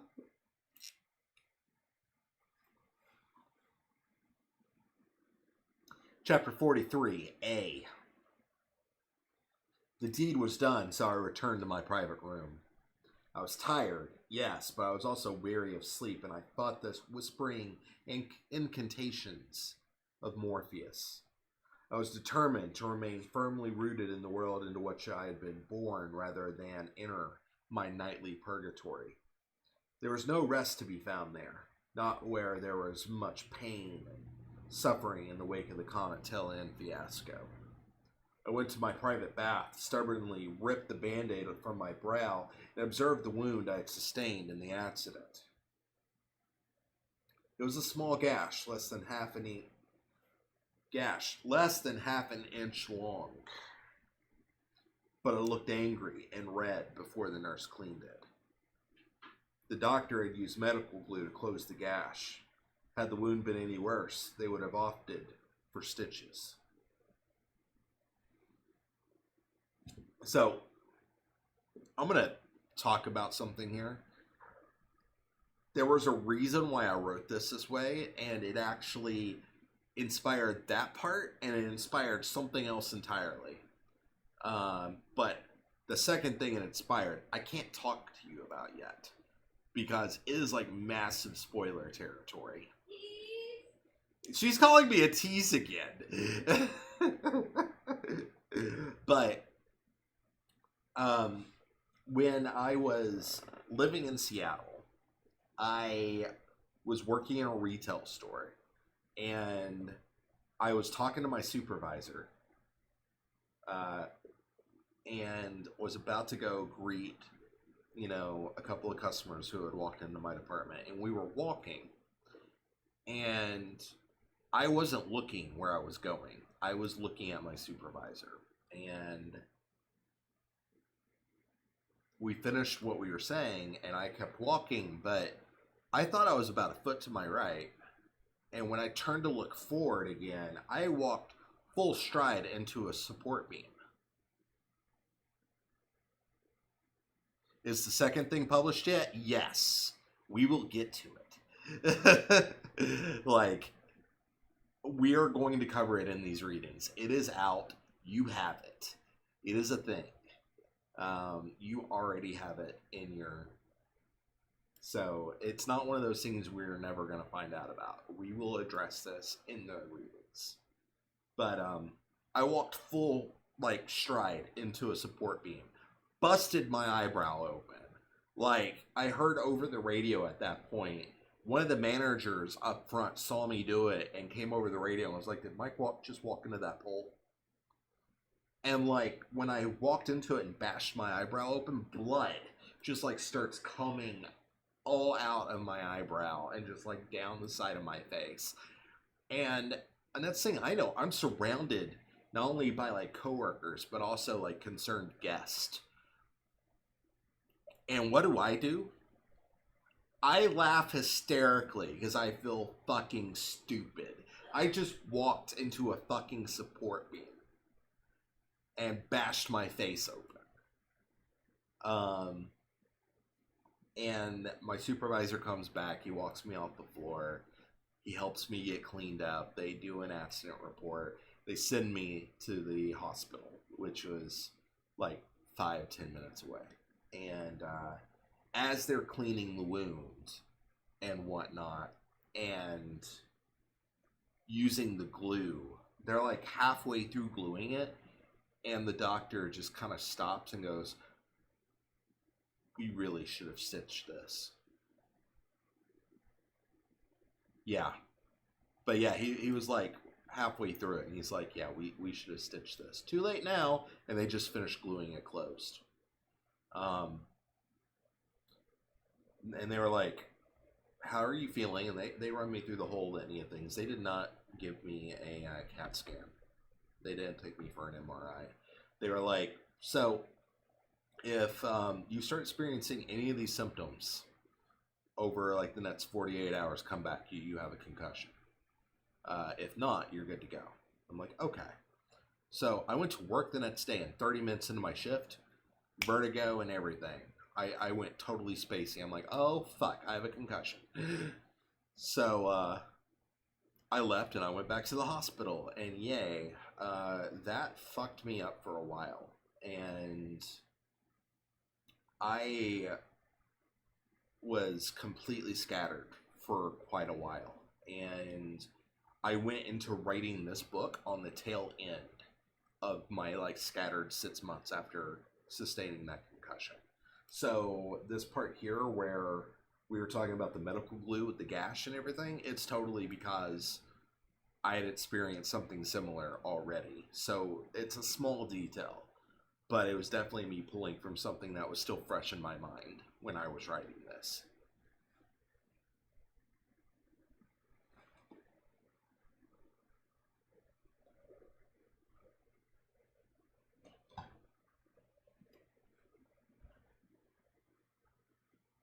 I turned the sink faucet on, and water gushed into the basin and spiraled down the drain. I cut my hands together, filled them with water, and splashed my face. Eyes closed, I opened my mouth in a wide, yawning gasp, tilted my head back, and felt the water run in rivulets down my face. Perhaps this would cleanse me of the psychological filth I had been subjected to. Perhaps it would rinse the burden of murder and mayhem from my psyche. I thought of everything that had happened at the Comitel and realized none of it made sense, at least Not to me. Yeah.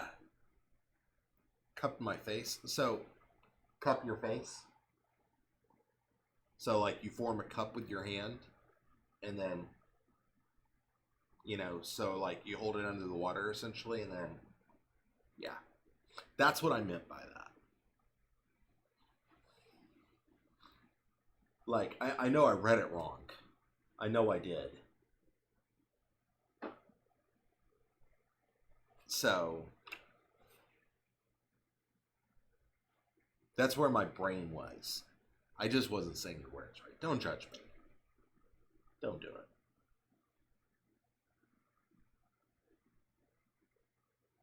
Yeah, exactly. Exactly. It's like itching a scratch. You have a scratch, so you have to itch it. It's the exact opposite of what it's supposed to be. I used to do that all the time when I was a kid. I used to say, like, I had to itch a scratch. There were some weird isms in my house, too. Like, obviously you would sit on a floor, but we always said in the floor, which physically is impossible. And the idea was that the floor was a place that you would be in. Sort of like you're in the living room, you're in the bedroom, you're in the floor. But you can't be in the floor unless there's like a hole in the floor and you're phasing through it or some shit. I still accidentally write that into stuff, and then I'll catch it in editing and be like, well, fuck, that should say on. It's hard to get rid of some of those isms that are in your head that aren't right. Even as a writer, when you fucking know better.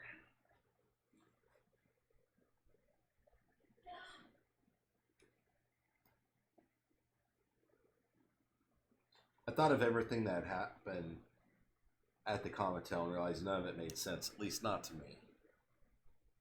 It had not been a symphony, but instead a discordant arrangement of chaotic dissonance that would only resemble music to the anarchic mind of Lucifer himself. The point of Jack Wolf's unrepentant violence was beyond me, but I must say I am glad, for to understand the motivations of a madman must mean I myself was capable of such thought, and that was unbearable. I leaned forward and let my face drip as I twisted the faucets closed. I stood there, the world around me temporarily silent. It was so nice being away from it all, even if only for a moment. But thoughts of all the terrible things in my life converged upon me, threatening to assault me, smother me, and ultimately tear me down. It's really bothered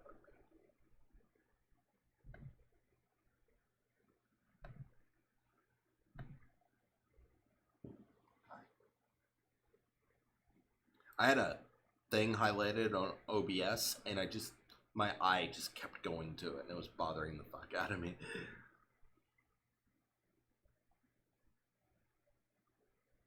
I thought of Gerald Howe as he tapped his Desert Eagle on the window of the Desert Springs Hotel, as he recklessly entered the restroom, as he fell to the floor beneath the force of the tire iron, as his manager's photograph graced the morning news, along with the revelation of his death.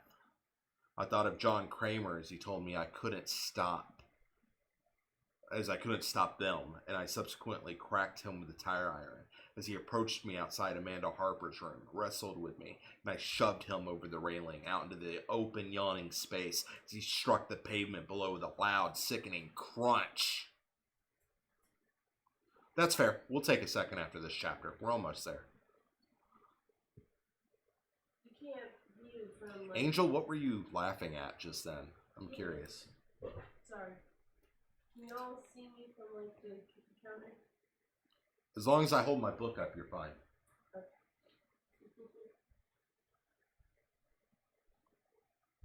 Having to block things here.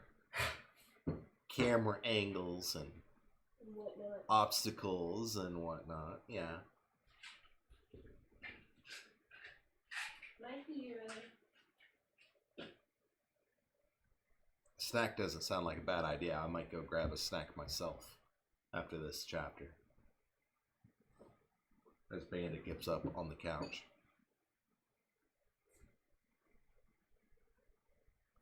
I thought of Lloyd, the bartender at the Comet Tail Inn, as he succumbed to flames in my dream and was reduced to ash, and as he succumbed to the same fate in reality. I thought of Daniel as he fell to gunshots in the Comet Tail office, as he began to bleed to death before my eyes, as he imparted knowledge of the stashed firearm in his hotel room, as Noah came to me and passed along the news of his inevitable passing. I thought of Jack Wolf, the maniac arsonist who had gone on a murder spree and single-handedly destroyed so many lives in less than an hour, as he unloaded an entire clip of small arms fire into the side of a police cruiser, as he snuck around the side of the overturned vehicle, as he fell under my bullet and demanded I finish the job, and as I left him there to writhe, paralyzed in the sandy dirt, and wait for the proper authorities to take care of him. And I also thought of Sullivan Doyle in the diner as he asked my opinion about the character name for his book, as he vanished into the ether of the only dream I'd ever had, as he reappeared in a memory that was simultaneously there but not there, once again threatening to unravel my very sanity. And all of that in less than 48 hours' time. I opened my eyes. Reflected in the mirror, someone stood behind me. That someone was me. That's a great way to stop. That's a fantastic stopping point. That's one of those stopping points where I would stop and be like, all right, Christy, we need to pull off and go to the restroom, when I was reading it to her, like, on a road trip. And she'd be like, no! How dare you? I would always stop on cliffhangers, and she would hate it every time. Isn't that right, babe?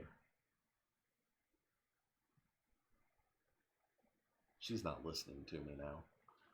Yeah, snack time. Go for it. I'm going to go grab a small snack as well.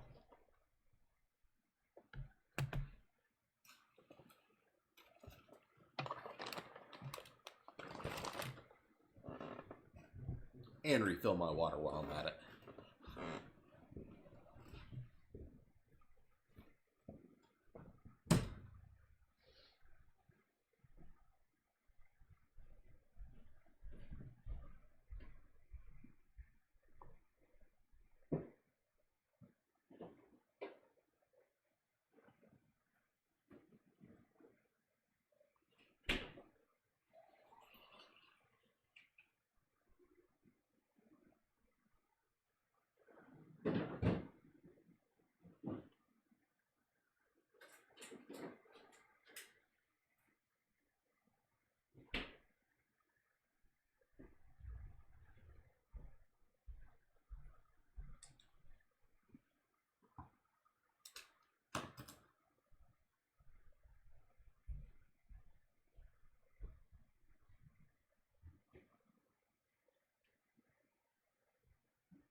Bandit, is that your toy?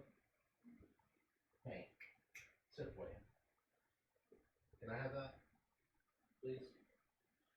Here, let me see that. Good boy. Where is one of your toys at? Here, let me. Here, take this. Good boy. Good boy. Good boy. Alright. Is everyone good? Is everyone settled? Oh, I just set off that toy.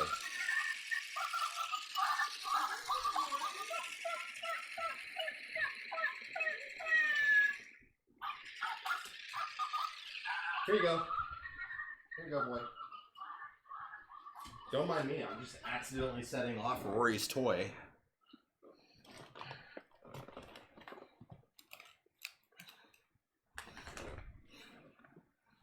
I went to go grab a snack, and then I also ran to the restroom, because as soon as I got up, I was like, oh, that needs to be done. But I don't know about you, but I am having dark chocolate, because that is a thing. And dark chocolate is a must.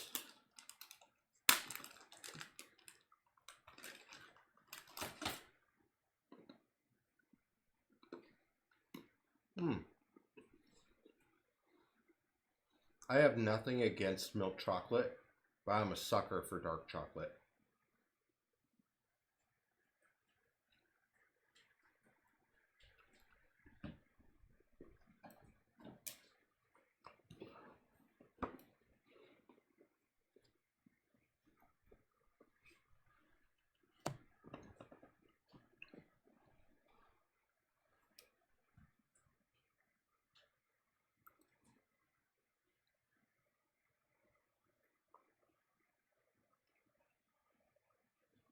I'm not gonna have much because it completely like disables my mouth for a good minute while I eat it.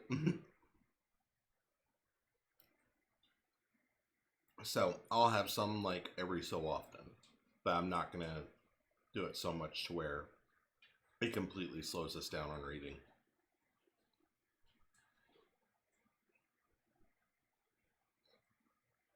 That's fair. Like, we all have different tastes, so like I like milk chocolate and I like dark chocolate. I just like the flavor of dark chocolate better. That's just my preference. But I completely get where you're coming from. Like, I think there's just a weightiness to dark chocolate I like.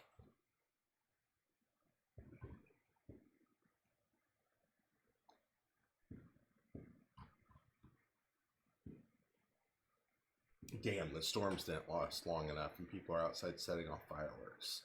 Fair warning, Bandit may start barking on us. Alright. Chapter 44. A. My heart leaped out of my chest, into my throat. I whirled about, put the sink to my back, and saw it was not a doppelganger at all, but Noah. I am not startled easily, but my nerves were more high-strung than usual, so I will blame my sudden start partially on stress. Still, I could not understand why I believe I saw myself in Noah's place. Whoa, Noah said, hands up, fingers splayed in a display of open peace. I didn't mean to startle you. I closed my eyes, shook my head. I took a deep breath, held it, then laughed. I actually laughed. I slumped against the wall, reaching up to lightly rub my eyes. Jesus, I breathed. I'm sorry, it's been a long night. I looked at him. The expression on his face was pure, unadulterated worry. Here was the face of a man who genuinely cared about people. He had been through the same hell I had been, and he had simply come to check on me. At that moment, with both of us standing on either side of the bathroom doorway, I could not understand why I had been so suspicious of him, or why I continued to be. Dude, you shouldn't be sorry, Noah said. You saved people's lives tonight. You should be proud. I merely looked at him then, my eyes openly conveying the opposite sentiment. The feel of the gun in my hand had felt all too natural, but what it had done at my instruction had not. I finally cast my glance elsewhere after he realized he had said something to the contrary. You know, Gandhi once said, I object to violence because when it appears to do good, the good is only temporary. The evil it does is permanent. That man is a monster. He may deserve to be put down, but not by me. I'm not proud, Noah, and I won't pretend to be. Noah regarded me solemnly. Jim Morrison said violence isn't always evil. What's evil is the infatuation with violence. You're not the only one who utilizes quotes to express himself. I nodded. Touché. Look, I called my girlfriend Jill. She's en route. Your car isn't thrashed, so I figured I'd extend an invite. We can give you a ride to wherever. I owe you that much. On the one hand, I wanted to thank him and accept his invitation. On the other hand, I wanted to reject it. The notion of riding in a vehicle with this man for any length of time was daunting, for I still sensed nothing was what it seemed with him. I opened my mouth, thinking I was ready to speak, but no words rolled off my tongue. I closed my app with what I hoped was a thoughtful expression plastered to my face. Noah held up his hand. It's been a long night. How about this? I'll let you consider it and I'll come back here later. It'll still be a while before she gets here anyway. I nodded, thanking him. Don't mention it, he said. He told me to get some rest, and then he was gone.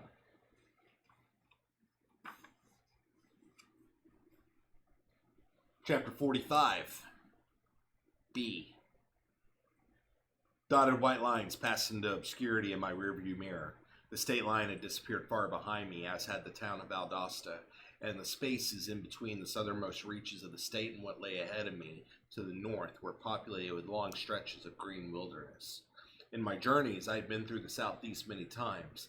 In my mind, Georgia, Alabama, and Mississippi are firmly rooted in my mind as the heart of this part of the country, at times awe-inspiring and beautiful, but also fully capable of falling into the sort of disarray that only the backwoods could truly harbor. I have seen my fair share of towns that looked as if they belonged to another age, and did, from their storefronts, while still housing businesses, had fallen victim to father time. Old barns had succumbed to rot and decay on the farmland that had belonged to the same families for generations. Some barns had been cleaned up years ago and used for advertising. You can see evidence of this whenever you see white lettering proclaiming "See Rock City" upon a pitch-black roof, but in some cases, even the years of weathering had faded such signs. While these three states are not the entirety of the Southeast, they are a vital part and indicative of how the rest of the country views the region. Tennessee is another vital component, but for me it seems to be an extension or a buffer zone, or even the aorta, if I keep with the circulatory system descriptions, between the heart of the South and what lies to the north. I passed Perry, then Macon 30 miles to the north, before I realized I had to use the restroom. I am not a fan of stopping in gas stations or barging into fast food joints to relieve myself. While some locations may not care, there are plenty that require you to be a paying customer before you can pass water in their lavatories. I still had no clue as to where I was going, but an inexorable pull drew me north. As the miles passed beneath my wheels, I felt I was less than a day's drive from my destination. This certainly seemed to resonate in my bones as a tone will resonate from a harmonic string. By the time I reached the next rest area, I felt as if I were about to burst. If I could have run from my car to the restroom without my bladder releasing, I would have. Instead, I walked briskly inside. I went to the nearest urinal and let him rip.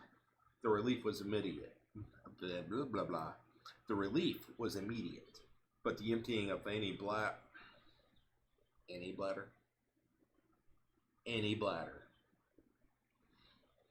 The releasing of my bladder lasted long enough to make Austin Powers look tame by comparison. Once my excruciatingly long urination session had reached its conclusion, I did the courteous thing and flushed the urinal before I went to wash my hands. There's a reason for this scene, I promise. I lathered my hands with soap and studied my reflection in the mirror. A toilet flushed in one of the stalls behind me. I watched with disinterest, a passive observer, yet when the door swung inward and permitted its occupant to emerge, my jaw went slack, and my eyes widened in horror, for the occupant, looking disheveled and grimy, afflicted with a bloody gash upon one temple, was me. I spun away from the sink, flinging droplets of soapy water from my fingertips, and confronted the double, but the double was no double at all. Instead, it was an older gentleman, roughly my height, but 100 pounds heavier, with gray hair that formed a shock of mane above a pronounced widow's peak. The look on my face must have startled him, for he quickly averted his gaze and exited without giving the sinks a second look. I leaned back against the marble counter, watching him go, my heart trip-hammering in my chest. I closed my eyes and did what I could to regain control of my respiration. So that's the thing. So, on sides A and B now, Teddy has seen a doppelganger of himself. And the B side has seen a doppelganger of himself with the gash on his forehead, like, on his face. That happens technically like a week later on the A timeline.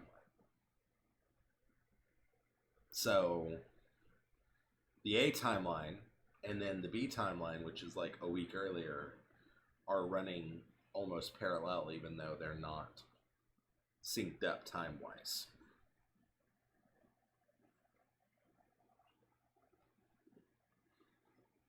It's chocolate time. This is fucking trippy. We're down the rabbit hole now. Things are getting weird. We haven't even gotten to like the meat of it yet. We're just in the like initial fucking shit of it.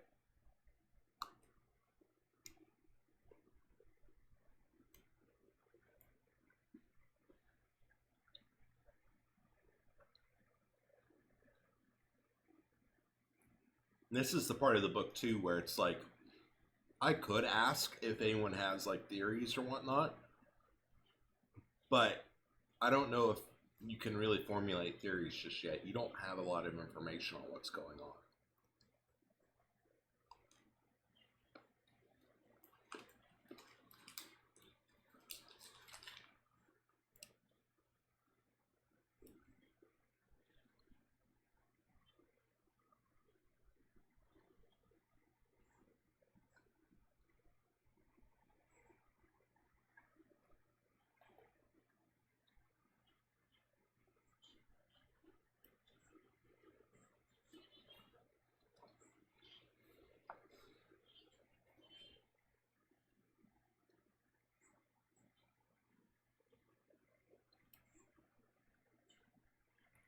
Chapter 46.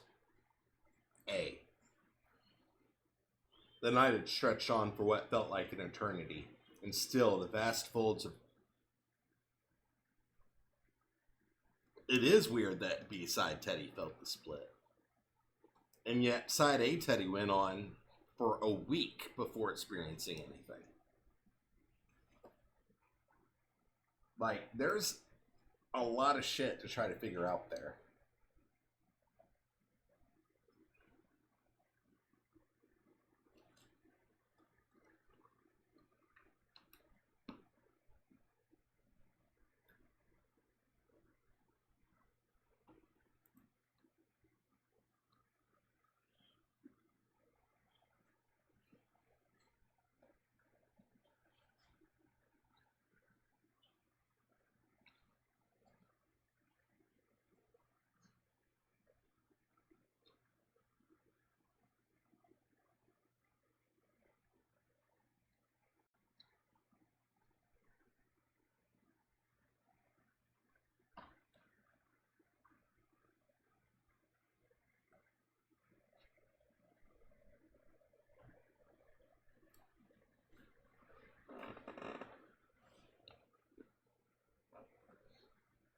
Yeah. There's a lot of conversation that we can have about this first book and theories and shit like that. And like I'll answer parts of it after the book's done, and then there's other parts where I'm like, that's a good idea. Or that's interesting. It's interesting that you see it that way. Because there's some things that are left open. I'm telling you that now. Because I'm still dealing with effects of this book and shit I'm writing now.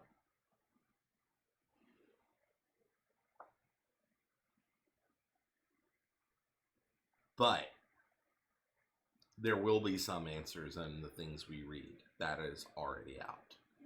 So you're not going to go completely without answers.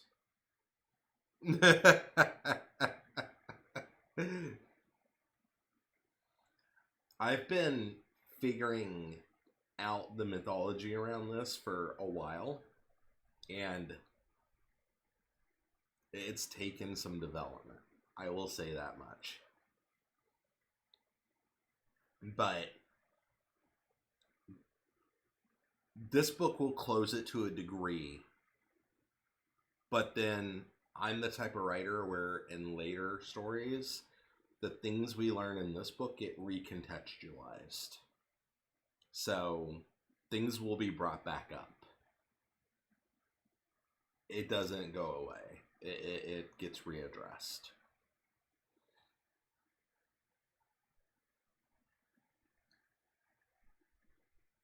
Chapter 46. A.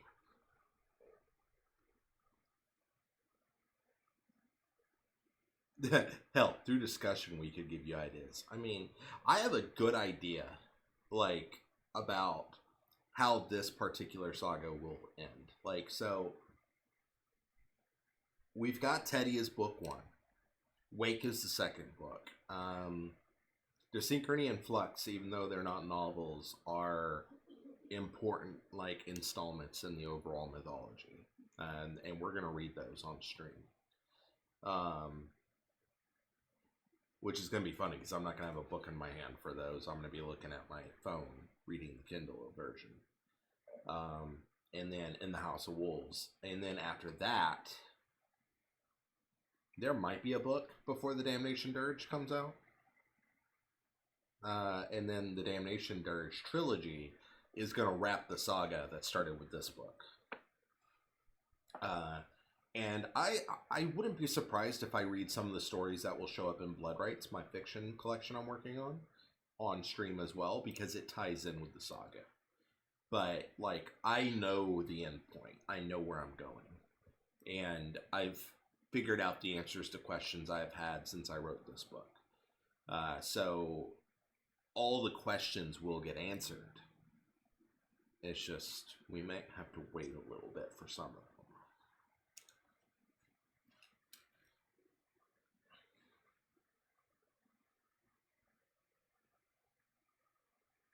Chapter 46. A. The night stretched on for what felt like an eternity, and still the vast folds of darkness held the earth in their chokehold. It seemed so hard to believe that so much chaos and so much pain could be contained so neatly within one stretch of night and still leave more to be experienced before daybreak. I did not sleep again. Despite the nagging insistence of the dreamers around me, I forced myself to remain awake. The Disney Channel was running a marathon of Darkwing Duck, and I found myself transfixed and transported back to the days of my childhood. I watched as the superhero quacked his way through altercation after altercation with St. Canard's Rogues Gallery. Negaduck would impersonate him and often transport DW to the Negaverse, or otherwise attempt to discredit the hero in his own reality. Steelbeak could and often would bite through anything, exuding all the foolish swagger of the 1920s era gangster. The Liquidator would dissolve into a dangerous, intelligent flash flood, and Megavolt, of course, would prove to be shocking in ways that only bad puns can convey. In order to escape the dastardly clutches of sleep, I paced my room as I enjoyed each half hour of adventures of the eponymous purple-suited duck.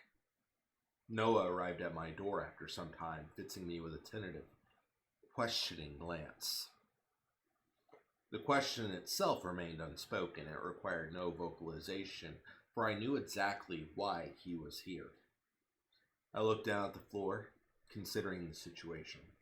With Noah, I would have transportation until I could stop somewhere and purchase a new vehicle. Otherwise, I'd be stuck here in Deming.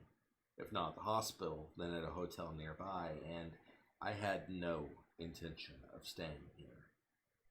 Detective Blake might have been running interference for me as far as the media was concerned, but any investigative journalist who was halfway decent at his or her job would be able to uncover my identity within the next few hours.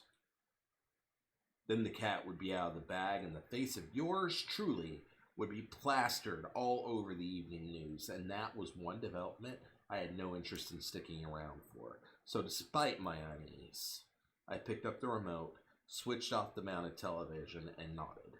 Noah said nothing. He merely led the way. He accompanied me to the front desk where I checked out. Hospital security then proceeded to direct us not out the front doors, but out a side entrance, where a roomy red Ford Expedition waited at the curb, the engine off, its windows so black the tent was surely illegal. Leaning against it, dressed in a white spaghetti-straped shirt and dark blue Daisy Dukes, was a red-headed beauty with an ivory complexion. Vibrant green eyes lit up as Noah stepped out of the hospital, and she immediately stepped away from the vehicle, crossed the ground between the two of them in a rush, and ensnared him, wrapping Noah in her arms as she pressed her lips firmly to his in a dazzling flurry of passion, a display that made my own heart pang for something as strong and fierce as their love. When the kiss finally abated, the two allowed space to emerge between them ever so slightly, but Noah's lover still clung to him, clasping her hands together around the nape of his neck. "Teddy, this is Jill." Jill beamed at me and extended one hand. Greeted with such a brilliant smile, I could not help but smile myself as I took her hand in mine, giving it a soft but firm shake. "Pleased to meet you." "Oh, the pleasure's all mine," Jill insisted, fixing me with those brilliant pools of emerald. "You've done a world of good. Noah and I both owe you." At this, my smile abated the tiniest bit, for I felt I did not deserve the praise. I only did what I had to do. I reached up, gingerly touching the skin around my battered temple. The fact I survived it all is luck, really. Jill stepped forward then, rested one hand on my shoulder, and planted a kiss on the opposite cheek. She stepped back, the intensity in those eyes only reinforcing the belief with which she regarded me. Luck, yes, but I thank you for getting my Noah out of that damn mess alive either way. I had no idea what to say to that, at least not at first. After a long moment, it finally came to me. "You're welcome."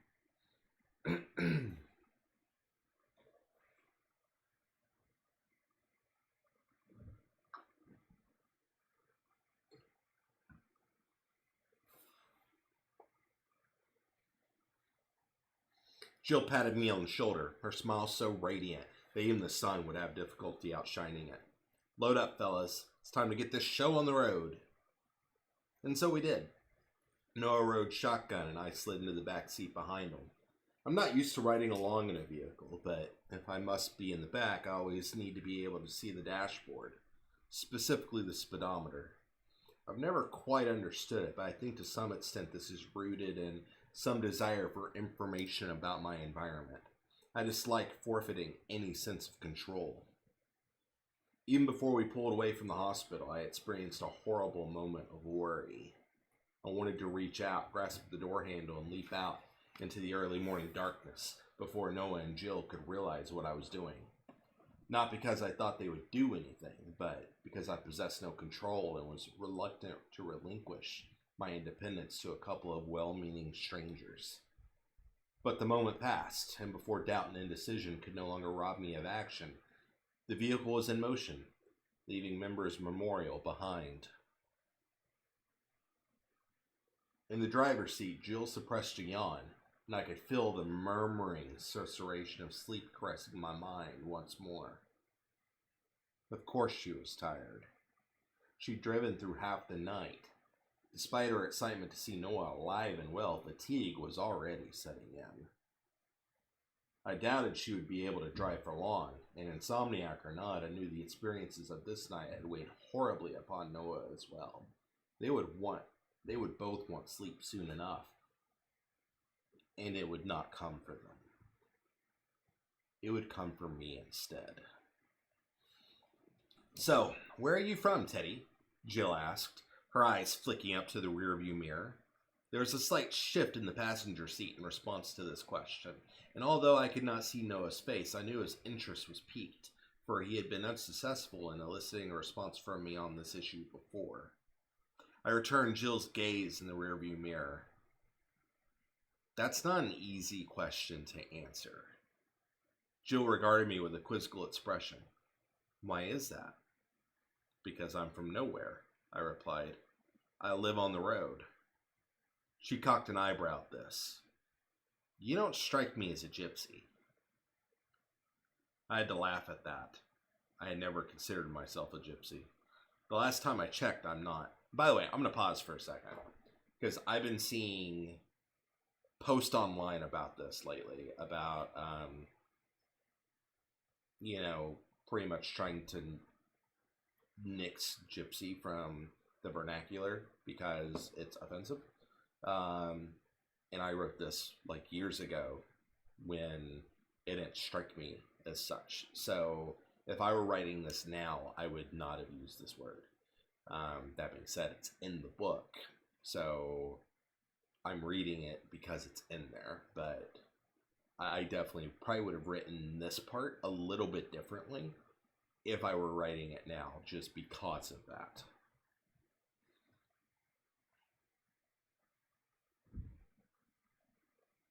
"Then what are you?" "A nomad." "Isn't that the same thing?" "No, I don't wear a scarf or cast phony spells on people." "I didn't realize gypsies had to wear scarves." "They always do in the movies." "And who says the spells are phony? Not to sound cliche, but do you believe in magic?" "Mayhap so, mayhap not. The jury's still out on that one." "Ah," I thought about it a moment. "Besides, I'm not Irish either." "Irish? What's that got to do with anything?" "Traveling gypsies are usually Irish." "I didn't know that. Are you making that up?" "Why would I make that up?" "I don't know. Just because you saved my Noah doesn't mean you're not a pathological liar." She offered a smile of the sort that implied she was joking. "I would tell you I'm not, but that's exactly what a pathological liar would say, isn't it?" "Indeed," she replied, and flashed her pearly smile at me again. It was the sort of smile that would make most men melt. I thought then of an English class I had taken in high school.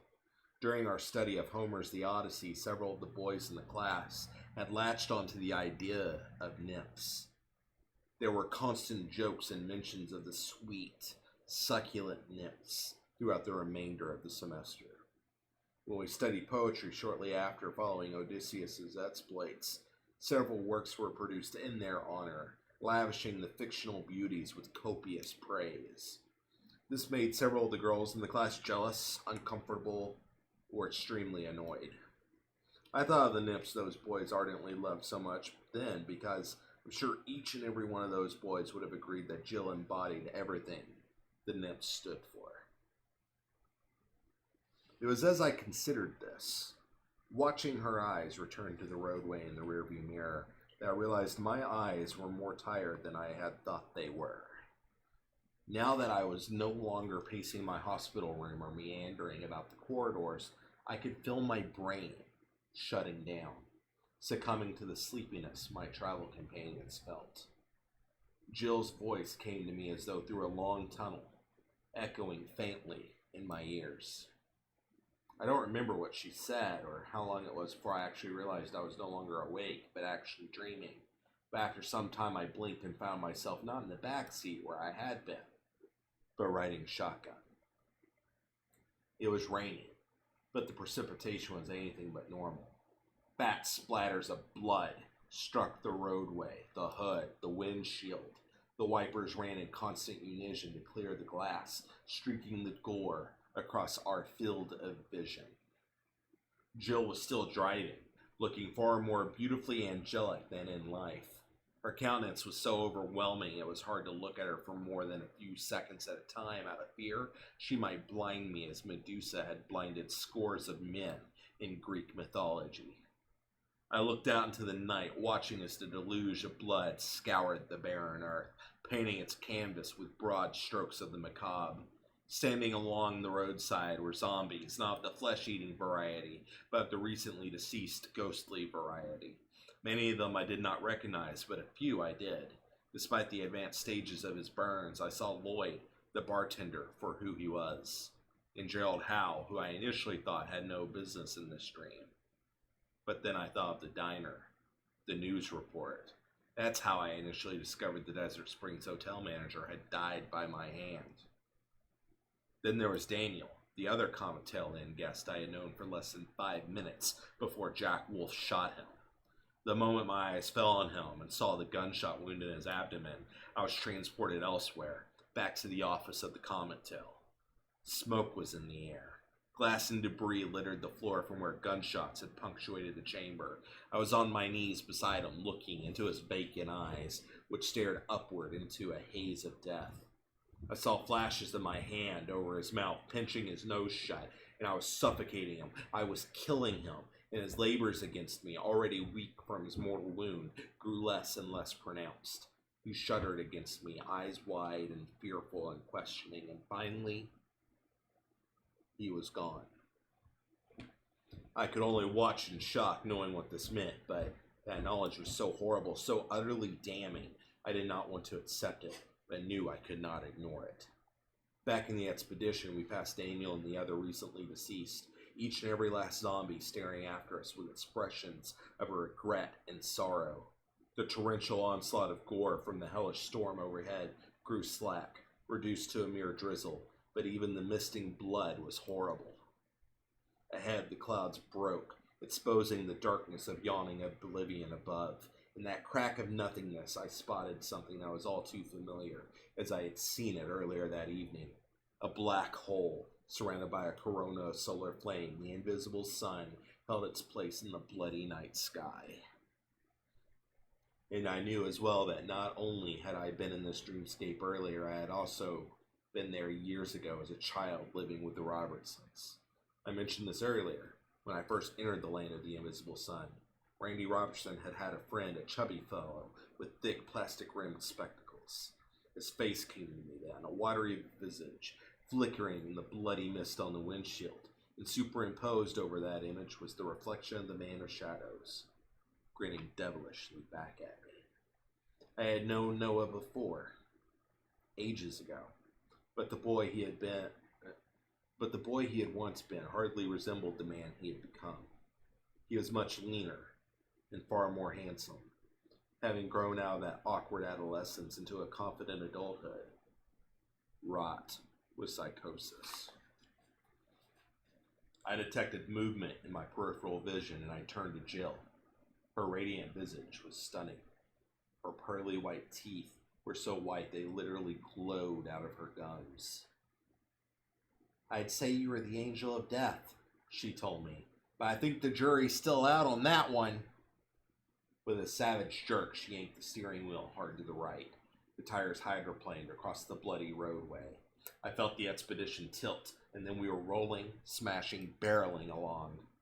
In the expedition, out of the dream, I found myself awake, but I was reluctant to open my eyes. I wish I had stepped out of the vehicle before Jill pulled away from the hospital. Hell, I should have gotten in to begin with. I should have told Noah no from the start. The vehicle was not in motion. It was parked. The engine was not running.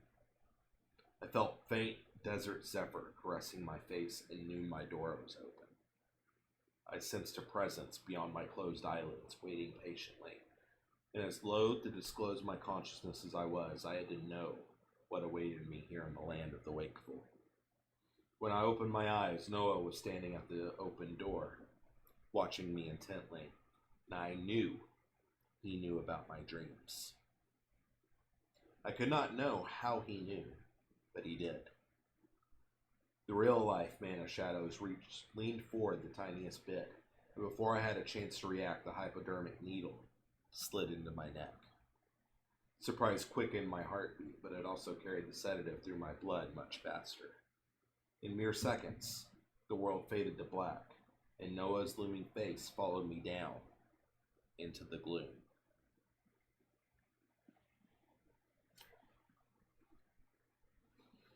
All right, let's take a second. Because we just had a major revelation.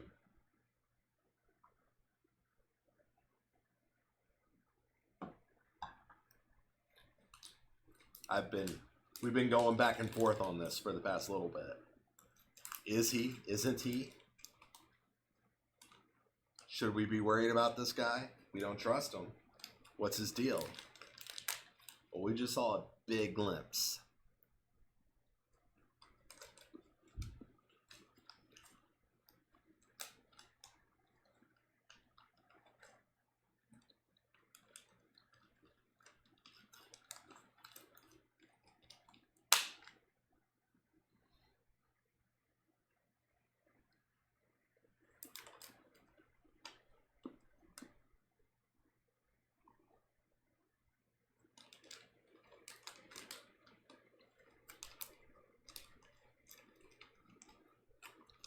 Kind of enjoying my chocolate. Waiting for messages to get typed.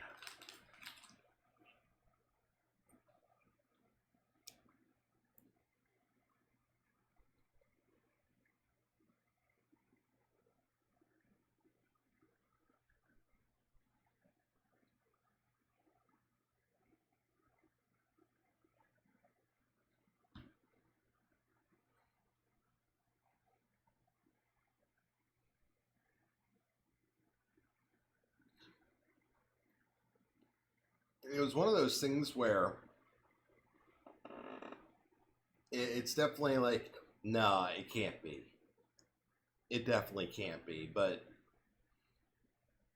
if you stop and think about it for a second, like, there's obviously something up with him. Like, he's been on Teddy's trail. So, there's something up there. I'm not going to get deep into that.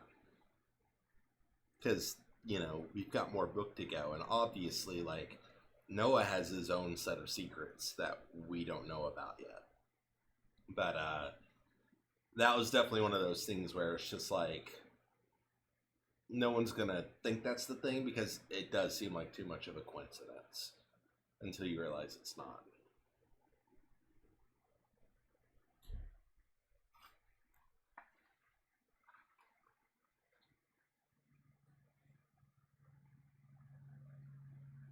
Yeah, I liked playing with that idea of, is he intentionally following Teddy? Was he intentionally following Teddy? How is it that he actually is the same kid that lived by the Robertsons? Like, is that coincidence? Is it not coincidence? Are there coincidences in the world of Teddy? Like, are things designed that way? Are they written that way? Like, obviously they're written that way in terms of me writing it, but there's other questions that will go into this as we go a little bit deeper.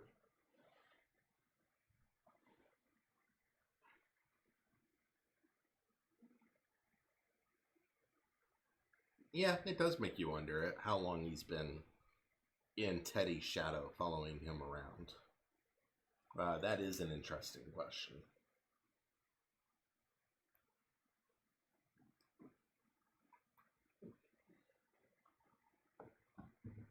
He obviously has to get some sleep, though. Because I did kind of lay out the rules of like, hey, if you go too long without sleep, it can kill you. Like, you'll just start to fall apart.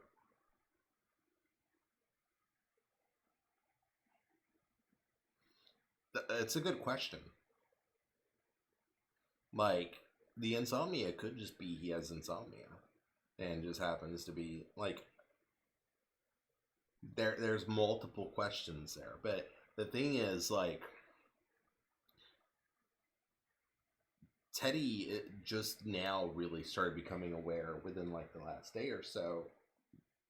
He just started becoming aware of the land of the invisible sun, which is the realm of the man of shadows, which is his psyche. So it also makes you wonder, like, where was he that first night? His car was there, but why didn't Teddy pick up on that during the dream? Or did he just not see it? Was the invisible sun in that dream of the kidnapping and he just didn't notice it? It's one of those things where those details aren't there, so we don't know if he was actually there at the hotel as things were going on, or if his car was there and he was elsewhere, just out of range. So there's a lot of interesting, like, little things that we could play with on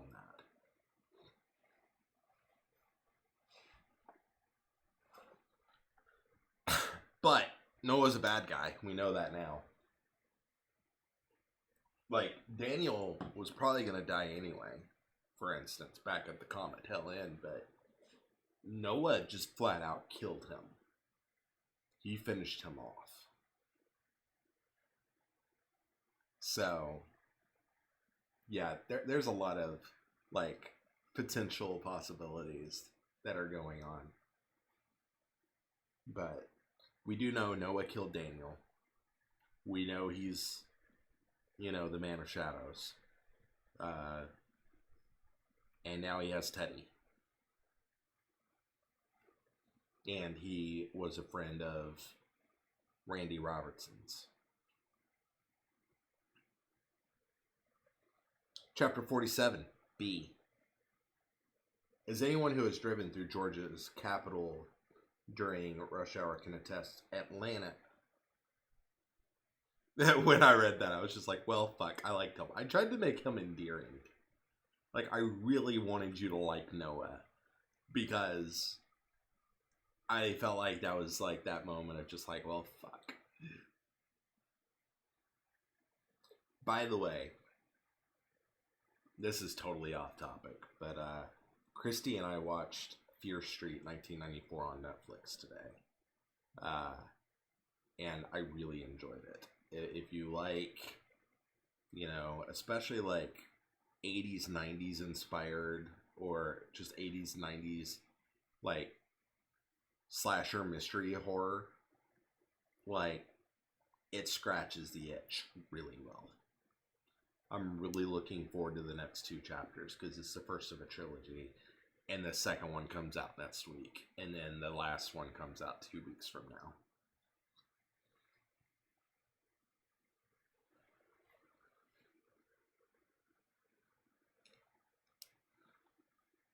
There were definitely a couple of surprises too, where I was just like, "Oh, I didn't see that coming." That was not what I expected at all to happen.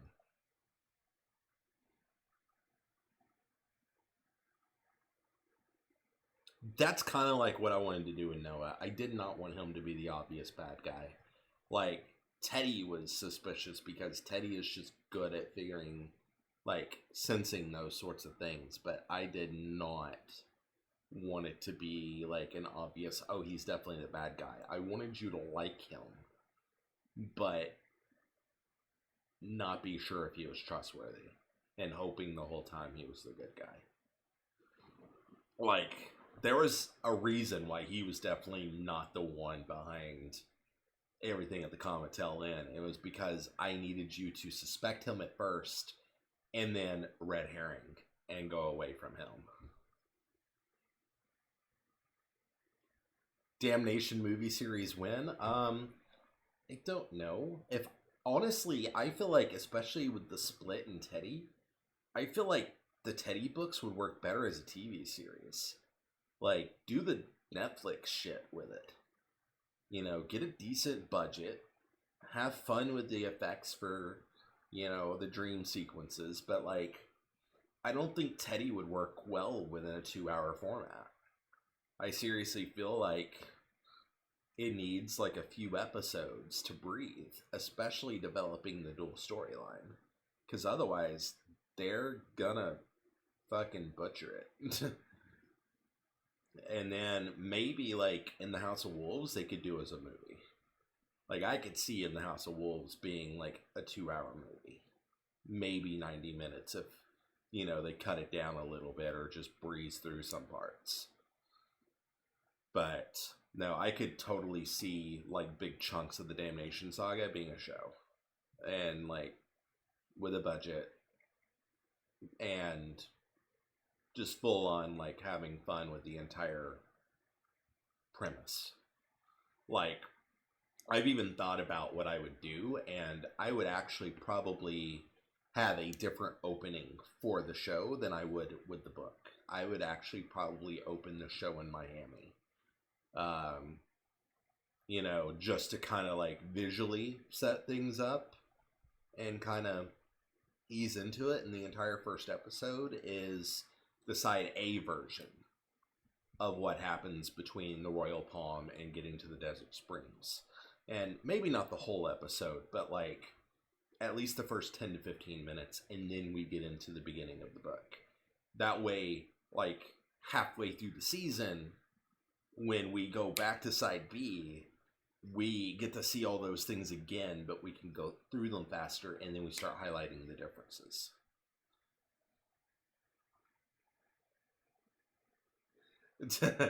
These dream sequences are crazy. Like, I definitely have like this really vivid, like insane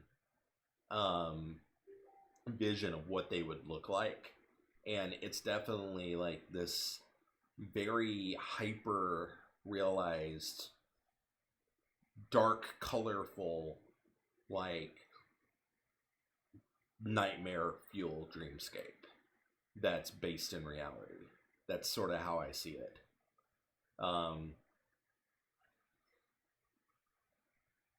It would be fun. I that's one of those things where if it happens, I definitely want to be involved in it to like talk it through as far as like, here's what I was thinking, all right, how can we create this? How can we create that? Like, I would have a blast. I don't think I would want to write the scripts. I would just want to be involved, like, on an executive producer side of things.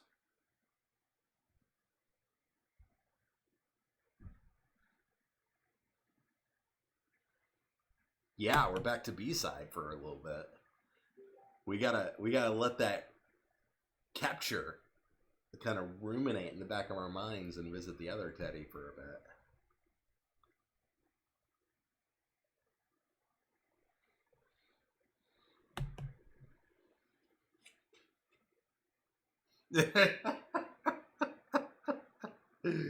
I did that on purpose. I was like, all right, let's go visit the other Teddy for a bit and let people wonder what the fuck's gonna happen to A-side now.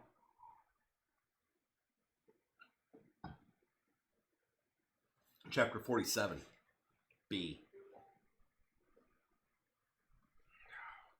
My Facebook Messenger is going off.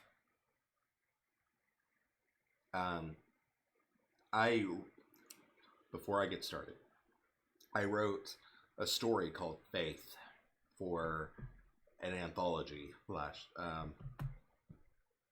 was it last year? It might have been, no, it's probably been like a year and a half now. A fellow author, Nathan Day, he's written 2 books in his series, and he co-wrote a book. But he's got this Orphan series, which is like this very much like End of the World, God is Dead series, which is well done. I've read the first book, and then I helped him name the second book because I didn't like his original title for it. The first book is called Orphan Surfacing, and then he was gonna keep like the ING, like Orphan Surfacing, and then Orphan Rising or something. I don't remember what the original title was, but I didn't like it. And I just started throwing titles at him one night, and I threw the name Orphan Desecration at him, and he was like, "Ooh," and that he ended up naming the book that. But he came to me and was like, "You're writing a story for this Lovecraft anthology I'm putting together." And I'm like, "Okay." I had no choice. I was told I was writing a story for it. So I went off and I did my thing. And I have a screenplay I wrote called Blood, which is going to go in Blood Rights, which should hopefully come out next year. But it's set in a dystopian future, and I set faith in that same reality. And it was a ton of fun to write. It's actually one of my favorite short stories I've written. But he's working right now on trying to get things put together for it. And they're going to do a Kickstarter and everything else through the publisher he's associated with. And he's, messaging us about different things regarding it right now. That's why I was distracted. So, that's a thing.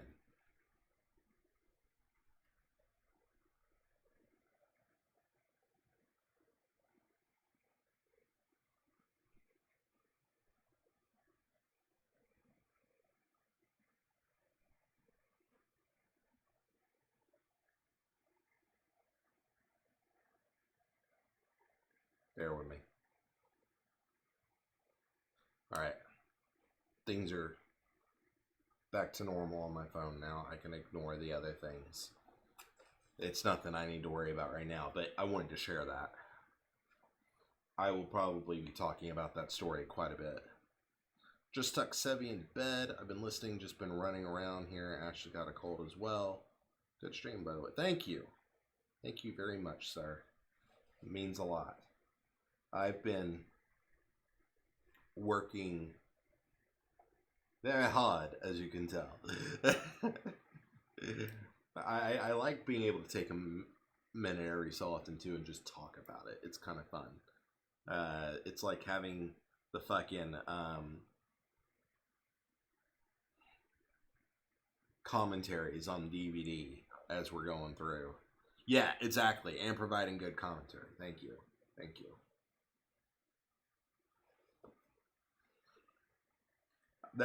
I like the interactive part of it. That's been kind of the fun part for me.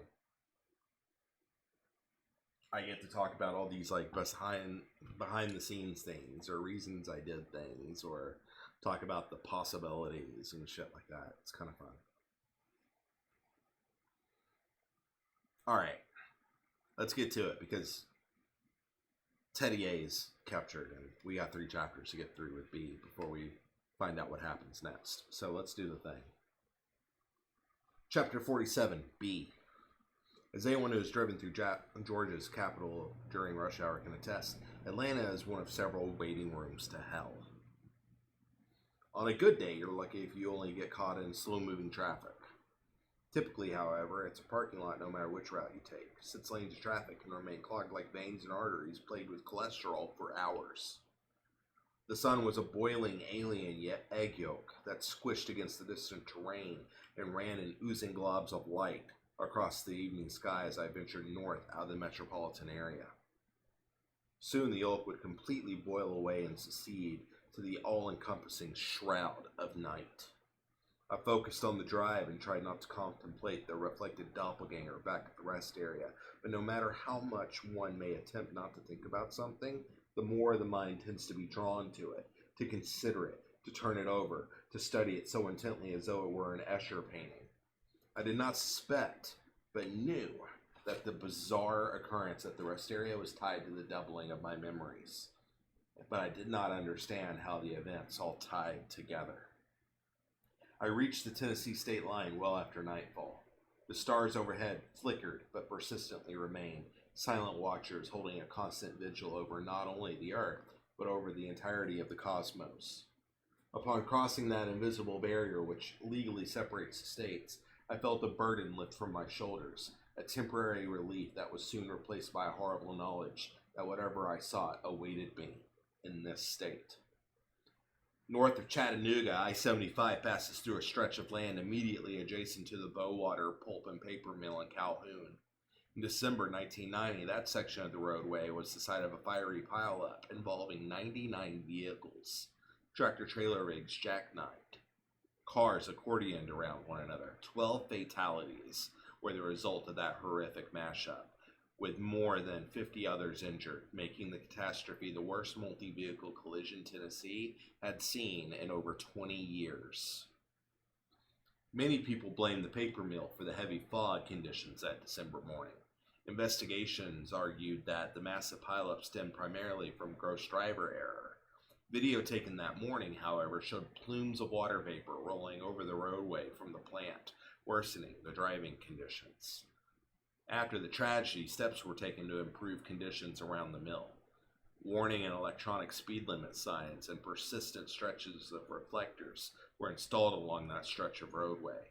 While nothing could be done directly about the adverse conditions, matters of safety became heavily enforced. It was as I passed the initial fog advisory sign that my eyes seemed to dry up all at once. I blinked, feeling irritation, and it soon doubled, tripled, quadrupled. My vision didn't blur so much as grow indistinct, unfocused. The irritation grew into burning, as if some spectral pyromaniac had decided to designate my eyeballs as his personal bonfire pit.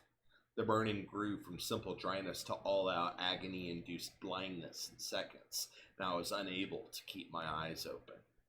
I cried out in surprise, then forced them open, shifting them to look at the rearview mirror.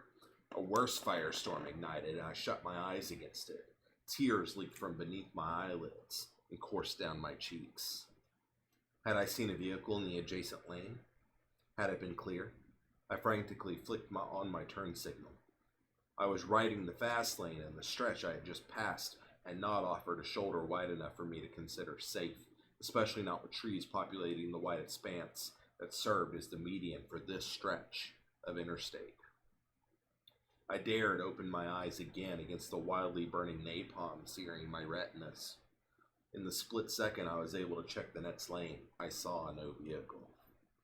I wanted to reach up to dig at the non-existent flames in a desperate bid to extinguish them, but I could not risk taking my hands off the wheel. Not now that my most essential sense to driving had been robbed of me. I let off the accelerator. The Grand Torino began to slow, drifting over the dotted white line.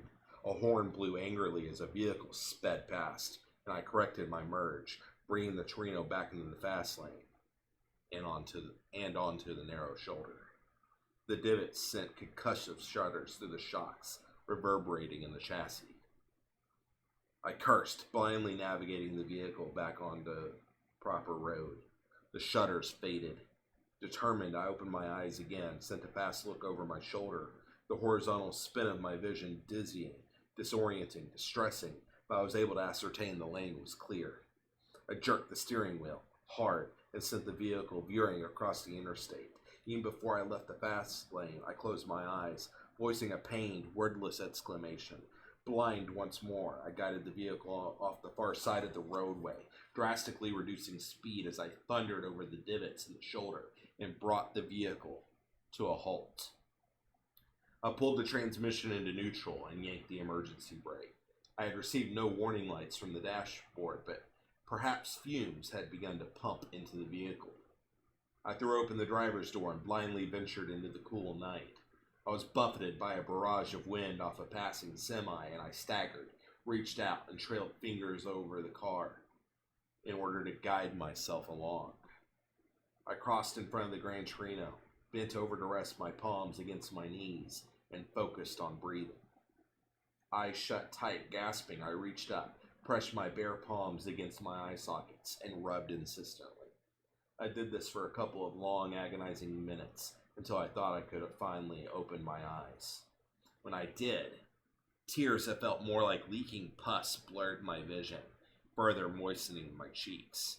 The burning irritation was still there, leaving my retinas a wasteland, but it was subdued. The moisture in the air was an incredible relief. I stood up, blinking away the flood of cleansing tears. It was then I saw the road sign towering over me. Had I let the Gran Torino advance another 10 feet, I would have collided with its steel post. I studied the sign through obscuring tears. As I wiped away the excess moisture, the sign itself became clearer, resolving into legible text. Leaving fog advisory area. I stared up at that sign, initial confusion giving way to ardent disbelief. I had just entered the advisory area, which stretched for at least 10 miles, if recollection served me right. How then had I passed through the entirety of the fog advisory area? I sat on the Gran Torino's hood and regarded the sign for the longest of moments. I kept expecting it to change, that my eyes were playing tricks on me, but they weren't. In the space of less than 2 minutes, I had traversed the fog advisory zone, and I had no idea how. Sorry, I'm getting tongue-tied a little bit there.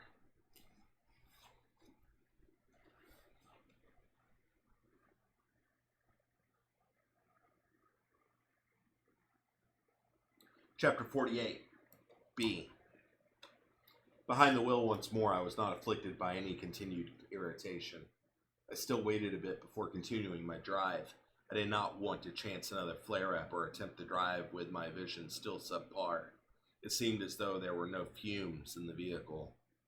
Once I hit the road again, I proceeded cautiously, opting to remain in the right lane so that, if Lucifer decided to ignite another flash blaze of hellfire in my eye sockets, I would be prepared to pull over and succumb to the agony once more. There were no further incidents, however, and I passed through the night unimpeded. Riding north along I-75, I reached Oak Ridge, and with Knoxville just around the corner, that sense of knowing grew stronger. My destination was there. I knew that now. How? I don't know. But I had tossed aside any sense of normalcy I possessed before I awoke in the Royal Palm from that bizarre dream. I-75 served as a primary artery through the city, with each exit branching out to a complex network of tributaries. I followed it to the I-640 interchange, where I took the bypass instead of continuing on toward downtown. As it had been when I turned north to drive through Georgia, my actions behind the wheel were automatic. At Broadway, that inexorable pull led me off the interstate. I journeyed along the tributaries, off the main road, and onto a maze of side streets. It was as I crested a hill that the enormity of the dream I experienced at the Royal Palm hit me. The street was just as I remembered from the sleep realm, with the elementary school off to the right and a church across the street from it. A privately owned barbecue joint sat on the right corner of the intersection, an old cooker on display in the parking lot. Hanging above the intersection, jostling about in the breeze in such a manner I thought it might come loose in that storm and come crashing down in the street, the traffic light flashed a melancholy yellow, as if it sensed a looming danger ahead and wished to caution me before I continued on my way. As I drove into the intersection, the light did not descend, and I passed beneath it unscathed. This late at night, the market to the left was dark. All the same, I thought I saw figures moving about in the shadows within. I slowed, peering through the front doors to ascertain what I had seen, but I saw nothing upon further inspection. I coasted on ahead, quietly chastising myself for jumping at shadows. A couple of houses down, the residence from my dream awaited me, cloaked in the dark shadows of the night. I turned into the church parking lot across the street, pulling to a stop in the dark shade from a tree. Deeper into the lot, closer to the building, a light pole eradicated a pool of darkness, casting a faint glow over the lot. Here, beneath the tree, however, the darkness remained deep and unperturbed. I sat behind the wheel for a few moments, studying the house. A queer sense of surrealism assaulted me. I felt as though I were back in that space of dreams once more, dreaming without realizing it, sleeping awake, and that my presence here was no more true than it had been in the dream. I felt a twinge in my neck, a muscle spasm, and I reached up to rub my flesh, working the muscles over my jugular until the sensation passed. I leaned my head back against the seat, and the muscles in my shoulders, neck, and back cried out for release. I stretched, reaching one arm to the ceiling as I arched my back, tightening the muscles in my other arm even as I still rubbed my jugular. The spasm had passed, but I worked the muscles away anyway to prevent it from returning. I did this for another minute until I lowered my hand and subsequently felt something warm and viscous on my fingertips. I looked down, unable to see my fingers all that well in the dim light, yet I smeared the substance curiously across the whorls and grooves of my fingerprints. With my free hand, I switched the overhead light on and discovered blood. I flipped the sun visor down and examined my neck in the mirror. The small pinprick wound would have been invisible if not for the welling of blood. I had smeared some of it around the wound. It looked almost as if I had cut myself shaving. Frowning, I opened my glove box and extracted a napkin from one of the many fast food joints at which I had stopped in the past. Dabbing a corner with my tongue to moisten it, I gingerly applied the napkin to my marred flesh, wiping away a good deal of the blood, yet the tiny hole, which resembled a wound from the insertion of a needle, continued to produce a slowly growing, persistent bubble of blood. Odd. How had it happened? I'd been driving for quite some time. My last stop had been at the edge of the fog advisory zone in Calhoun, and I had not been bleeding then. The wound was fresh. Had it occurred then?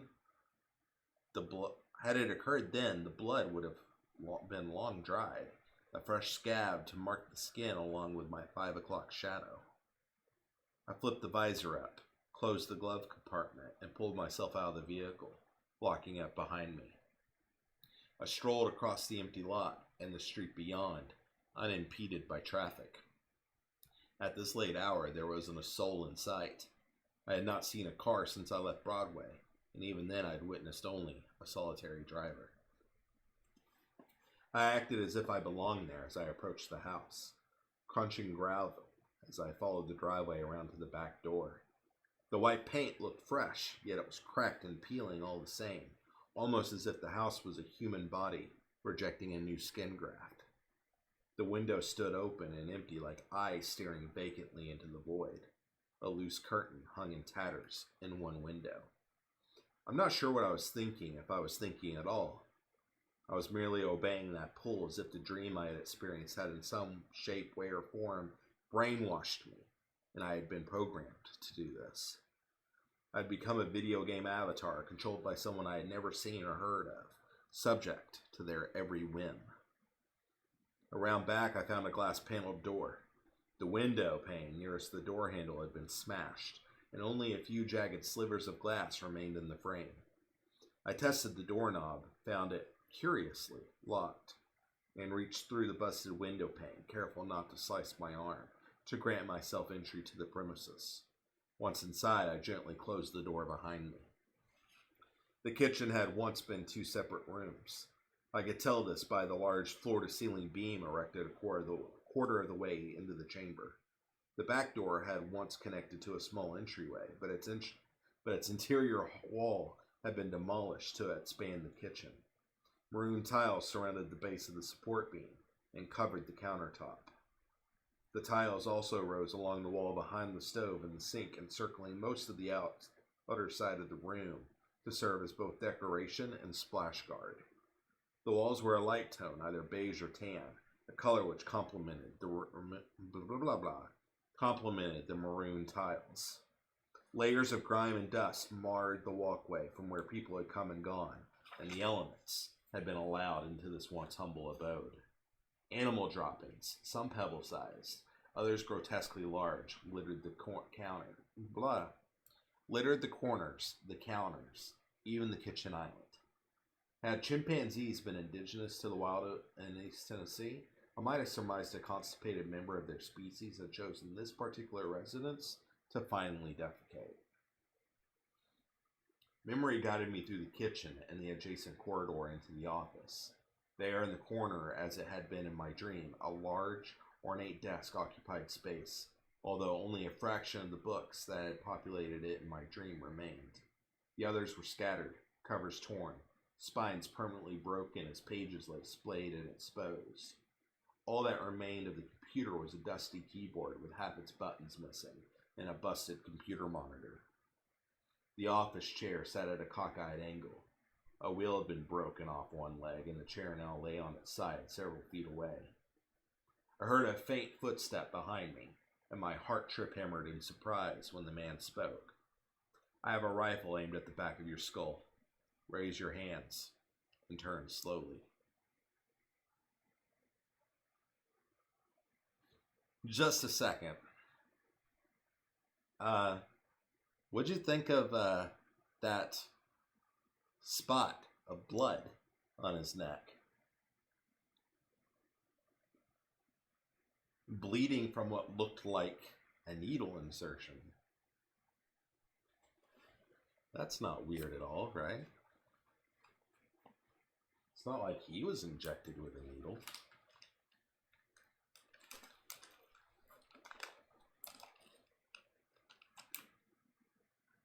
Chocolate time. Bambi's like, no, not at all. Welcome back.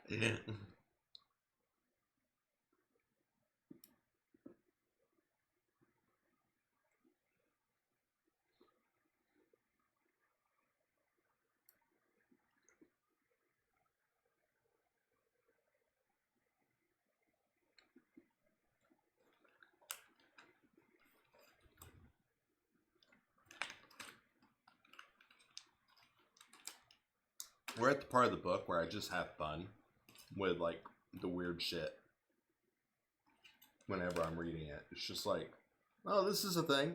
This is a thing. That's fair, Bambi. That is weird, isn't it? Like, they both see doppelgangers of themselves.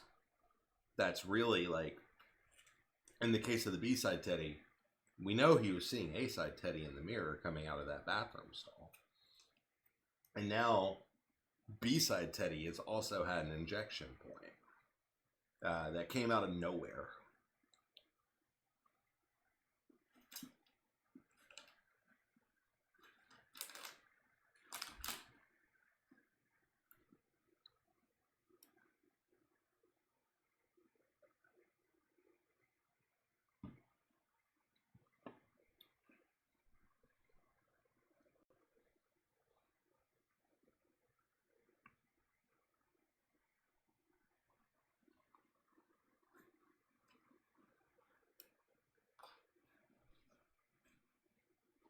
We still have one more B chapter before we get back to A, too.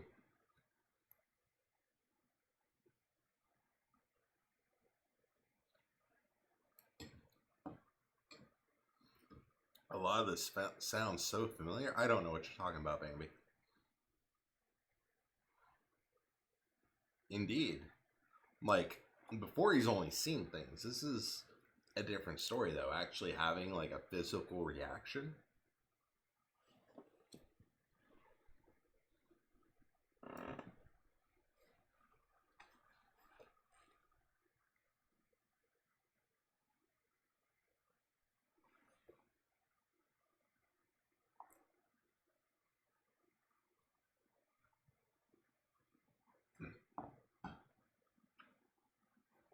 Deja vu.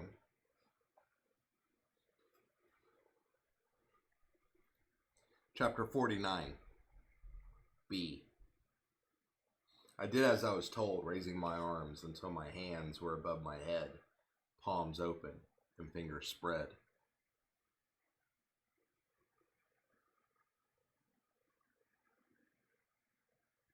Yeah, the pinprick is obviously the needle. The eyes burning, like, could be the comet tail.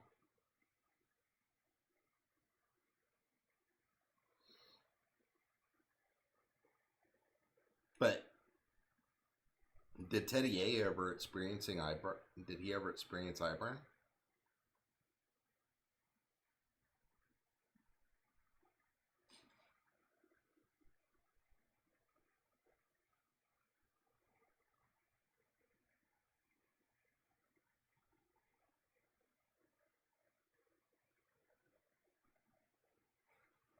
Then, slowly, I turned to face the man. I remained calm. No good would come from panic or overreaction. I had been in plenty of worse situations, and I was quite certain I could talk my way out of this one, as long as I tread ever so carefully.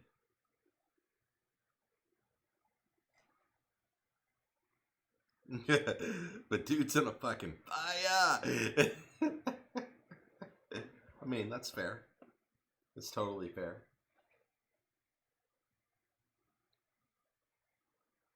The man accosting me was roughly my height, but thicker. I wouldn't say he was fat, merely larger than me. He sported a caterpillar mustache just as black as his just-for-men colored hair. Piercing blue eyes gazed at me from above the rifle barrel. "Now," he said, holding the rifle remarkably steady, "give me one good reason why I shouldn't put a bullet right between your eyes." His voice was even, authoritative, but I detected no truth in his threat. The only way he would open fire was if I assaulted him, if then. If he decided to hold me there until the police arrived, I could easily elude him, I decided. But I did not want it to come to that. I mean no harm, sir. I'm merely trying to figure out what happened here. The man scoffed. "You've got a funny way of going about it, breaking in and all." "I didn't exactly break in. Someone else did that long before I got here. I merely gained entrance." He said nothing to that. I'm sure his silence was more an affirmation he knew I was right. He relaxed, but he did not lower the rifle. "What happened here, sir? Surely you know." "Other than the thieves and miscreants who have defiled the place, a lady happened. She came along and ruined everything for the guy who lived here." He lowered the rifle, but he kept a firm grip on it. "Of course, since you're here, I'm assuming you know who it is I'm talking about." "Okay, Jonathan, get some rest. You've had a long couple of days." "Thanks again for popping in. Thanks for the lurk."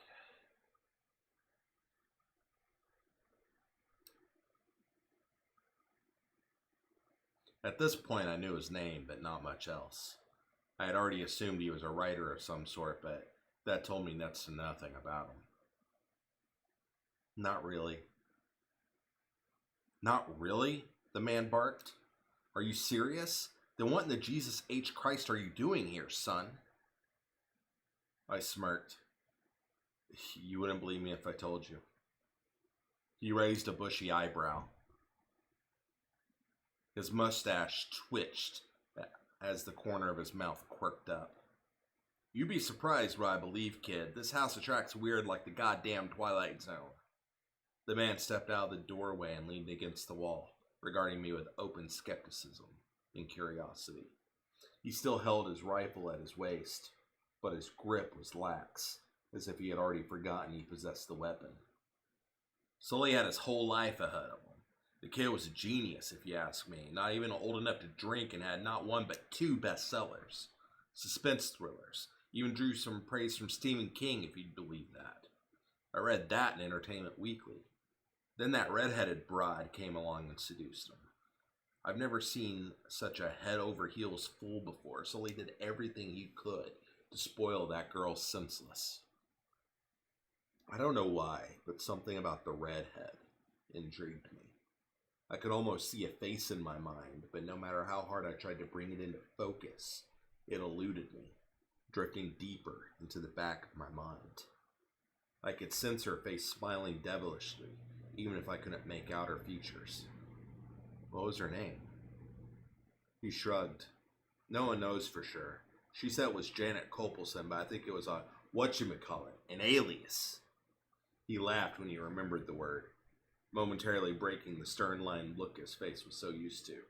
As Travis Tritt said in that song, I smelled Trouble from the moment I laid eyes on that girl. The evidence of that was all around, but I didn't know the B to points A and C. So what happened? The man grew solemn once more, the lines in his face growing deep and pronounced. This is where everyone enters the realm of conjecture, but I'd say it's the closest thing to the truth there is. The word around town was Miss Copelson had another beau.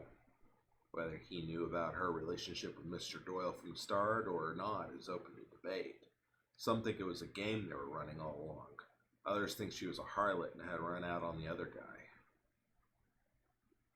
Either way, things turned violent here one night. Me and my family were out, so I didn't see anything. If I'd been here, I might have been able to stop matters before they got too out of hand.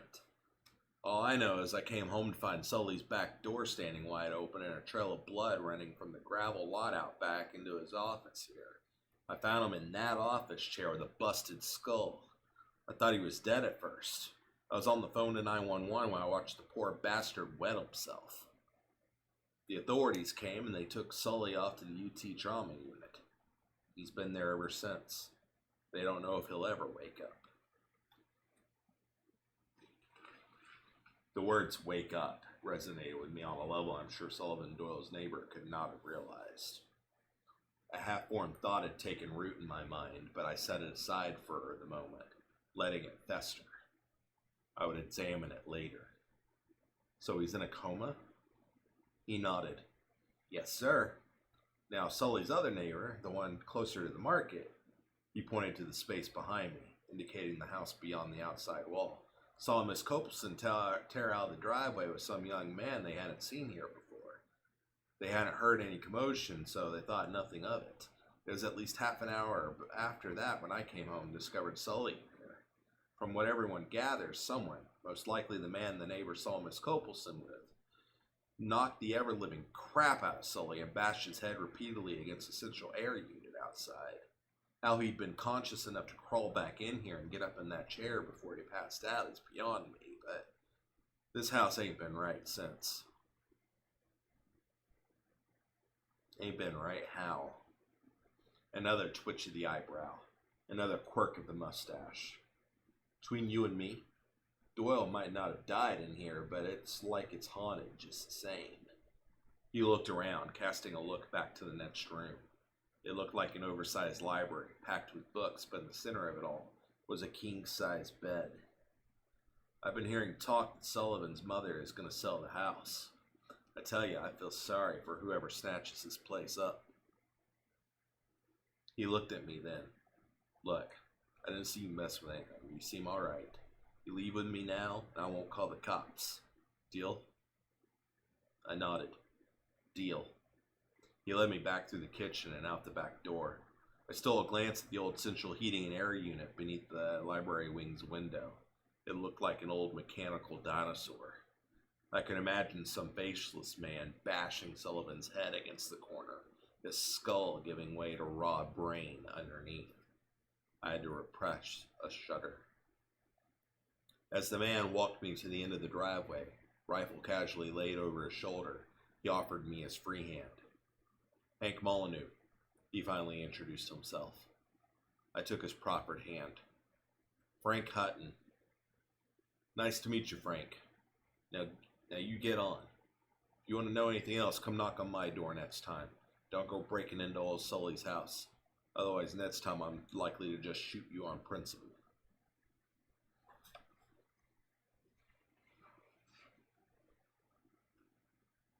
Hey, look, we're back to the A side. Also, what do you think of that Janet Copelson character?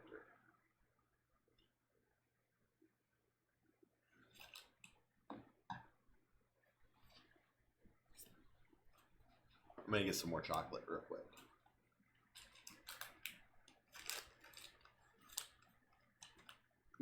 It's Jill. Is it that obvious? What?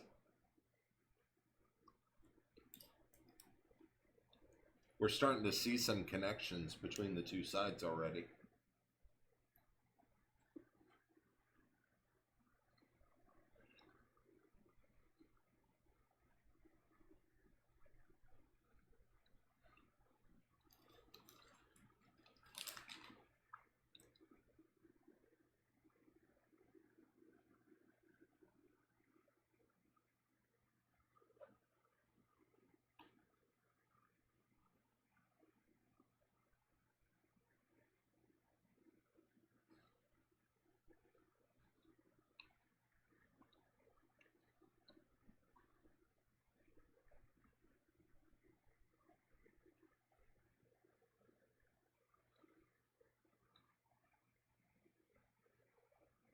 I could see where your thoughts are going on that.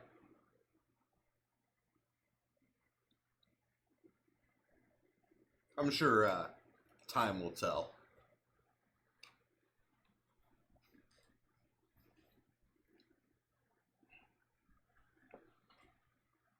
Chapter 50. A. The first thing I was acutely aware of was a sharp burning sensation in my eyes. It felt as if I was suffering from some sort of allergic reaction. Without opening my eyes, I tried to reach up to rub them with my right hand, only to find I couldn't lift my arm. But it wasn't for lack of trying. I pulled and tugged, but my arm was firmly secured to the arm of the chair in which I sat. I tried my left arm, but it was bound just as snugly.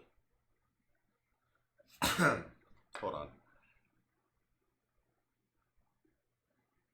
I'm gonna have to get some more water soon.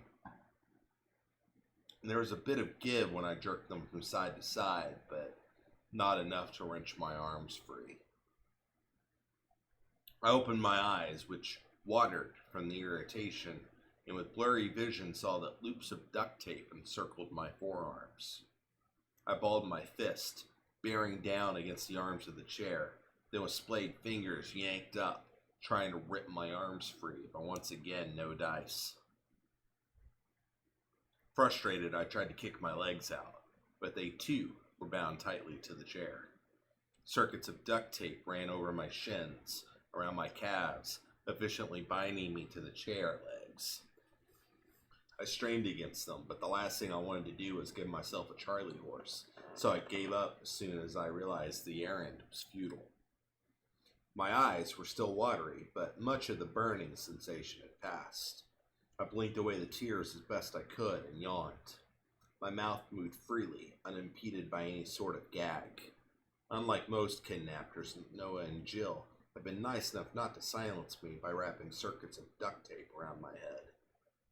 That told me all I needed to know. Wherever I was, no one would be able to hear me screaming if I chose to do so. Therefore, I decided I would conserve my energy. I saw no need in losing my voice in such a pointless exercise. I considered my situation. I shouldn't have gotten in the truck. Why had I? Because I had spent hours convincing myself my instincts had been wrong about Noah? I'd been second-guessing myself all night. When I fell asleep in the expedition, my suspicions had been confirmed, albeit too late, and upon awakening, Noah had been waiting for me. The look of knowing in his eyes in the moment before he slipped the hypodermic needle into my neck had been damning. Sitting there, tied to the wooden dining room chair, I was absolutely certain Noah knew what I was capable of, although how he had obtained such knowledge was beyond me.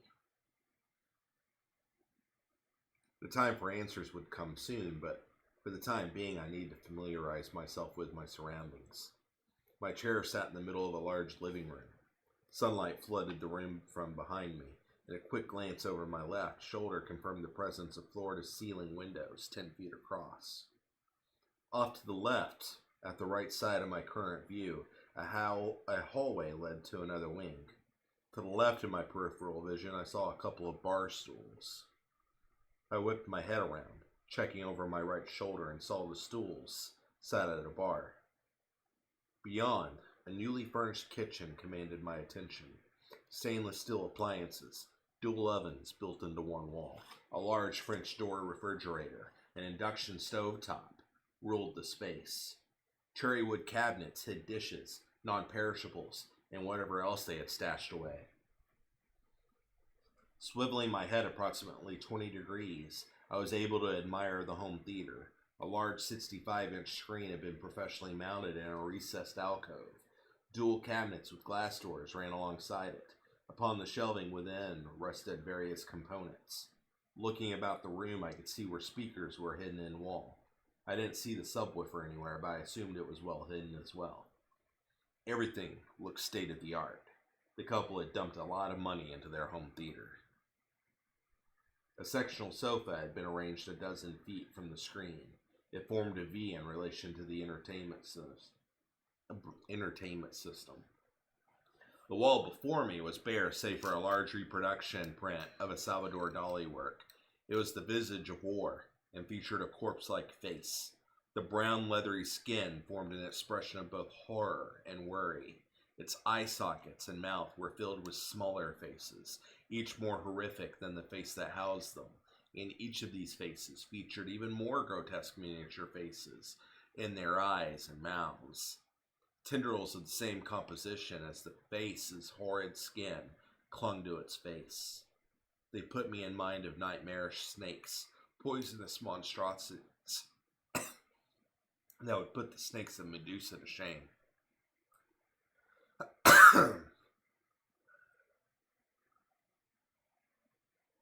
I think I just had a bit of chocolate fuck me up.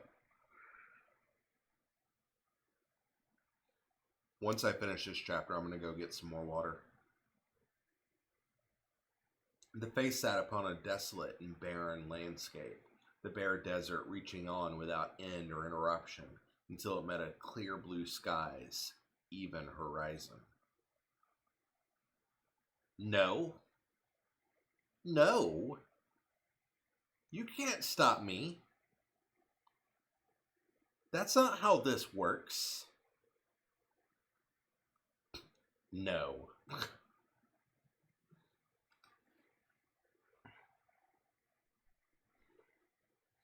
I don't know if you noticed, but I kind of make the rules. I'm the one with the book and the stream. Click, stream end.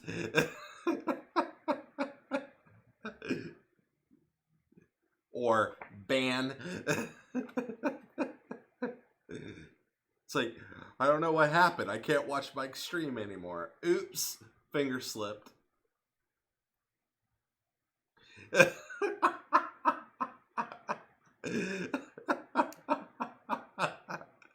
You know I'm fucking with you, but still. You started it first.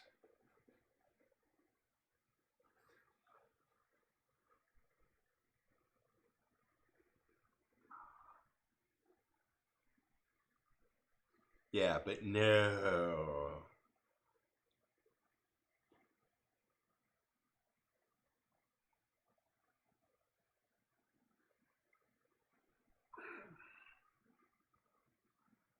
A rock formation of some sort encroached upon the image at the upper and lower right corners of the painting. The wall to my immediate left was also mostly bare. It was interrupted only by a single door, which remained closed. A small dry erase board occupied the space to the door's right. One of my captors had taken the liberty to scrawl a quick message with a blue marker.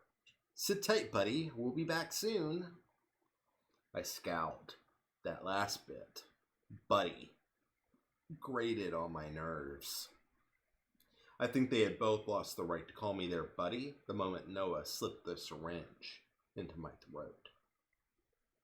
I turned back to the reproduction of Dolly and began flexing and relaxing my arms in an effort to loosen the layers of duct tape, securing me to the chair. Although after a few minutes I felt the tiniest iota of slack in the tape, my muscles were already tiring out, and I knew it would take far more time and energy than I currently possessed to free myself. If the scrawled message on the dry erase board was any indication, my captors would return long before I managed to escape. I leaned my head against the back of the chair and closed my eyes. Elsewhere, in a potential elsewhere, another version of myself was doing something that, although entirely different from the present chain of events, felt entirely related to my present predicament. I was not entirely sure of what was happening with the other Teddy Dormer, nor could I be sure that he was even real, but I could still feel that sense of doubling, nonetheless.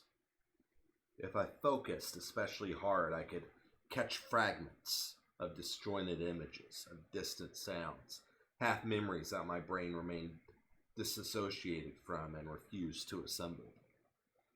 I wondered if I focused hard enough, could I disconnect from my present consciousness and find myself transported there? Could I have switched places with that other Teddy? Down the corridor I had glimpsed behind me, a door opened. I heard the rustle of plastic bags, the soft thuds of feet on hardwood, the gentle yet definite sound of the door closing. 2 sets of footsteps proceeded up the hallway toward me, and Noah and Jill emerged, their arms loaded with groceries. I turned my head to watch them do this, saying nothing, waiting. Noah must have felt my eyes on him, for he turned in my direction before he was halfway to the bar. His eyes didn't widen in surprise, but they did brighten with a queer sense of suppressed delight. "He's awake, honey." Jill had already rounded the bar and was setting bags on the counter. She looked my way when he announced this, and her eyes lit up with what might have been genuine excitement or perverse expectation. With a smile, she effused, "Wakey, wakey, eggs and bakey." Noah set his bags down before he sauntered over to me. As he rounded the chair, he asked, "How's your head?" I've had a few instances when that sedative caused a righteous headache after it was administered. A few instances? Obviously wasn't the first poor schmuck who had run afoul of this couple. I considered giving Noah the silent treatment, but ultimately I saw no point. It would inevitably prove counterproductive. Besides, when you're duct taped to a chair so securely you can't get loose, the best thing to do is play for time and pray for the best possible outcome. "It's fine," I replied through clenched teeth. "Good," he said, hunkering down on his haunches before me. He pulled a wallet from his pocket. My wallet. And extracted my driver's license from its sleeve. Holding it between the first 2 fingers of his right hand, he flicked it, returning his gaze to mine.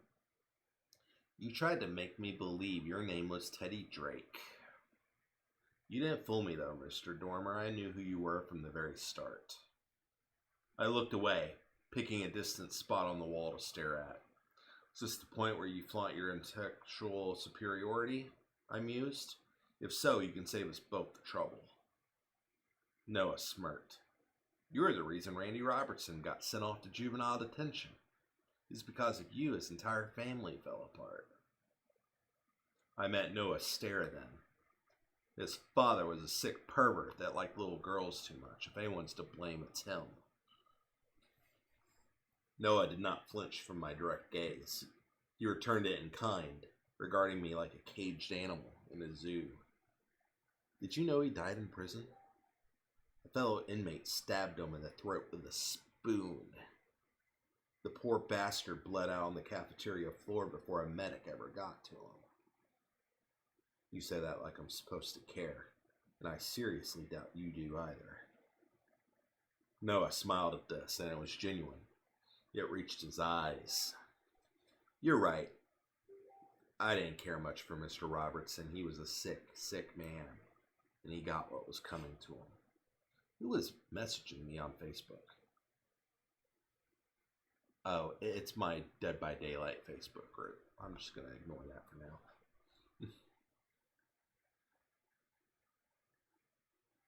In the kitchen, Jill put away the groceries. The absurdity of the situation, how such a normal task could be undertaken when a man was sitting not 10 feet away, duct taped to a dining room chair, was not lost on me. This was normal for them. How long had they been doing this? How many people had been in this exact same place, staring at the visage of war, while Jill put away groceries in the kitchen, or while the 2 of them made love in another wing of the house? "Teddy, how would you like your eggs?" Jill called. "Scrambled or sunny side up? I'd offer more options, but I'm afraid your choices are limited by the abilities of the cook." "I prefer scrambled, myself," Noah opined, "especially with cheddar cheese." I wasn't feeling especially hungry, but I saw no point in going on a hunger strike either. If they were going to kill me, they would have done so long before now. It made no sense for them to go through all this trouble only to poison me. As precarious as the situation was, the 2 of them still possessed their own logic, even if madness twisted it. "I'll try it," I mumbled. Noah nodded to Jill, and there was a new flurry of movement behind me.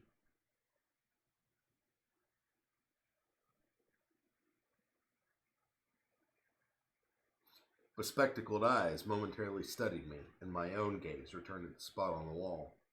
When Noah spoke again, his voice was lower and harnessed less energy. It might have been almost calming had it not possessed a sinister undertone. Do you know why we've brought you here? I said nothing. It's because you're different than everyone else. Unique, like me, but not the same either. One day we all shuffle off this mortal coil, and many of us don't leave so much as a mark on the world we leave behind. People like us can change the world. There is beauty in our design. Noah stood then, towering over me, his menace emanating from him in waves of psychic sadism. You don't belong to the world anymore, Teddy. You belong here, with me, with Jill, away from a world that would inevitably destroy you, away from a world that will never admire you for what you are. As disturbed as I was, I still had enough presence of mind to let a sarcastic retort roll off my tongue. Noah, this is touching, but I'm not going to let you suck my dick. There was a sudden change in him then. So sudden I hardly had a chance to register it before he kicked the back of the chair, his shoe connecting mere centimeters beside my ear. There was a horrible lurching sensation as the chair tipped, then it struck the floor with a violent shudder that sent shocking reverberations into my bones. Pain shot through my skull as the back of my head rapped against the chair. I blinked, shook my head, and tried to shake away the dizzying disorientation. Noah loomed over me, his calm facade broken by my defiance. You'll never understand, Teddy. The world will eventually wear you down, destroy you. You will never be a better person than you are now. I believe our paths crossed again so I could save you from that fate and preserve you just as you are now. Calm flooded into his expression then, and the rage that lay waiting just beneath the surface, a snake poised and ready to strike, had submerged once again beneath his resolve. I had known I couldn't trust this man. It did not strike me until then just how incredibly mad he was. He left then, disappearing through the kitchen into another wing of the house. Jill had stopped. Egg yolk sizzled in the pan as she solemnly regarded me from the stove. You shouldn't have tested him like that, she admonished before casting her eyes down to her preparations. I looked away, picked a spot to study on the ceiling, and began to deliberate. Well, we have kind of an idea of their intentions at this point, at least to some degree. How about y'all take a second if you have any thoughts you want to share, and throw them in the chat. I am going to get up and go get some water and clear my fucking throat, and then we'll keep going. We're going to keep going for a little bit longer. We're starting to get into the interesting bits. We're past some of just the weird, creepy shit, and now we're getting into the meat, I feel like.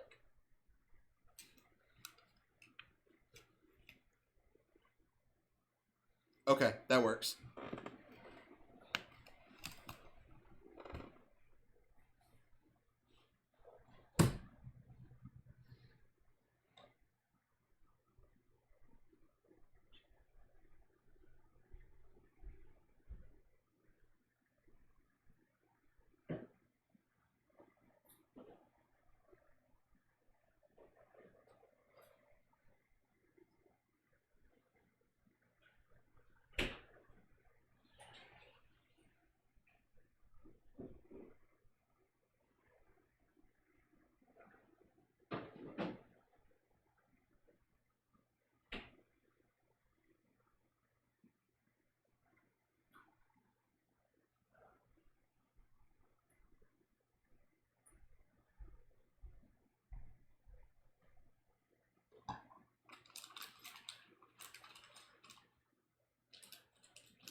I'll have you know, I'm surrounded by doggos.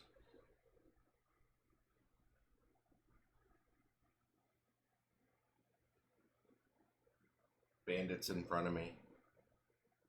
Rory's here on the couch.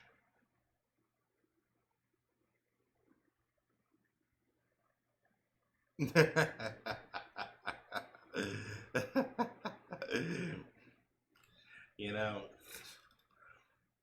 it's sad when I lull people to sleep with my reading, and especially with the shit I actually am reading. It's like, hey, how fucked up do you like your dreams? Because Mike's gonna give you some fucked up ones. Thank you for the welcome back. So, any thoughts on these new developments?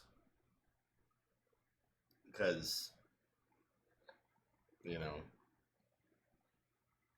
we know a little bit about what Noah and Jill are up to at this point. At least a little bit.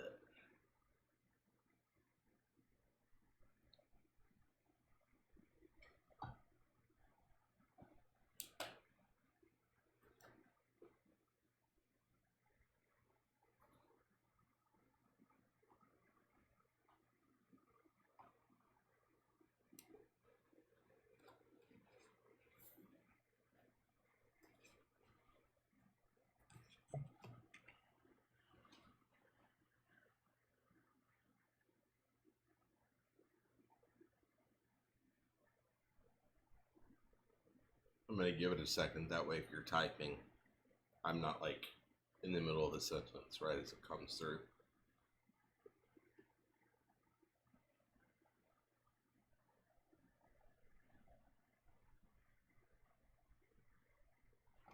Yeah, that's an excellent question. It makes you wonder what they're really up to, or what their intentions are in the long run. Because you're right, they wouldn't be able to sleep.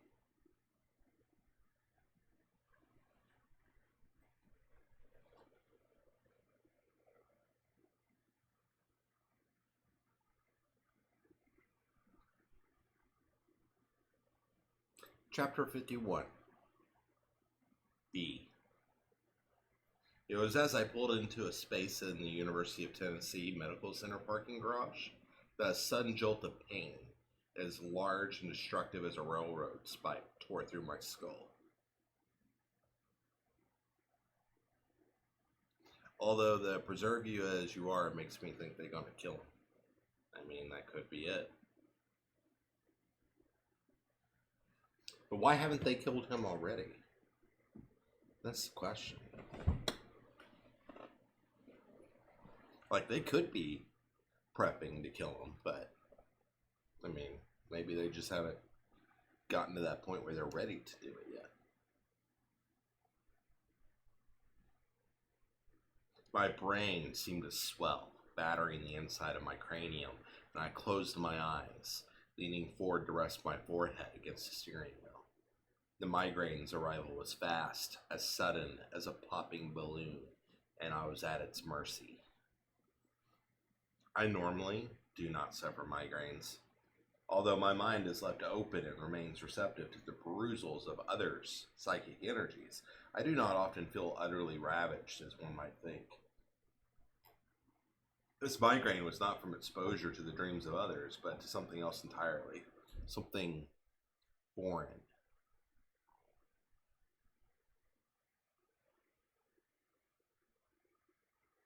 Maybe. That could also be a thing.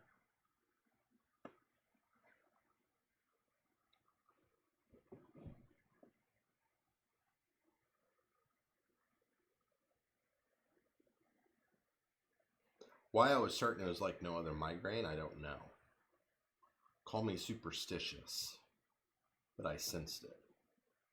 I also knew that no over-the-counter headache or migraine pill could combat this mighty bitch, for it was no ordinary physiological affliction.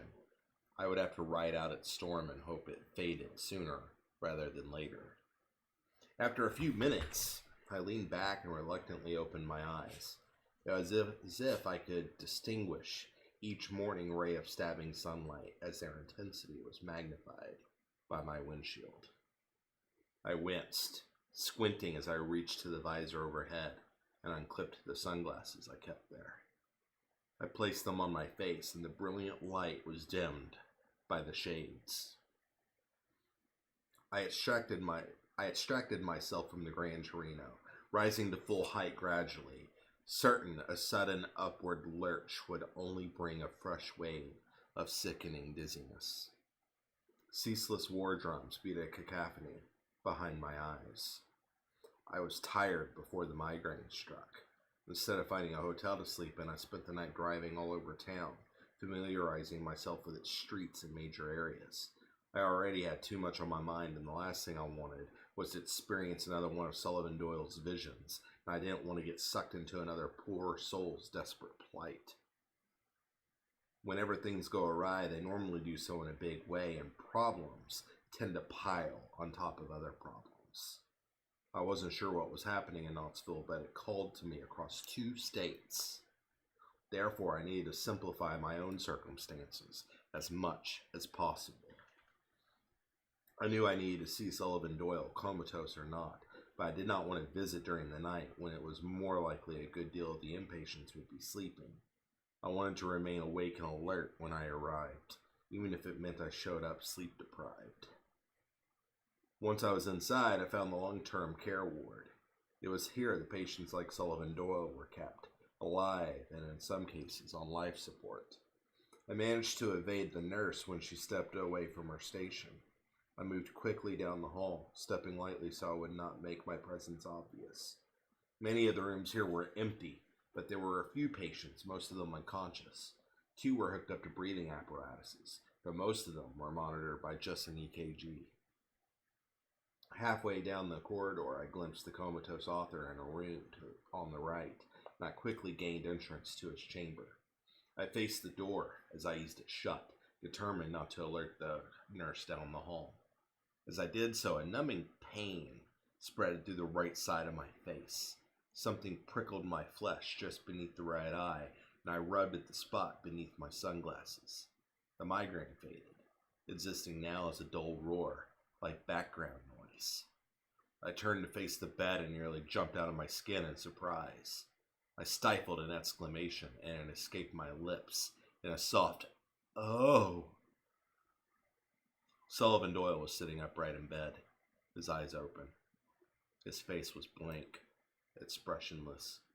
I nearly turned away, intending to go back to the nurse's station and report he was finally conscious, but something stopped me. I've stated before I do not believe in coincidence. Doyle had been in a coma for some time now, and it was peculiar he would happen to come to just as I entered his hospital room. No, it was far more likely the opposite had occurred. Sullivan Doyle had not awakened. I had fallen asleep. A numbing fear reached into my chest and held my beating heart in its cold vice grip. I had been around comatose victims in the past, and I had not simply fallen under the influence of their condition.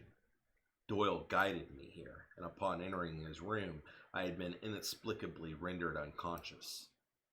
Whatever incredible power he possessed held me in horror-struck awe. Doyle's visage,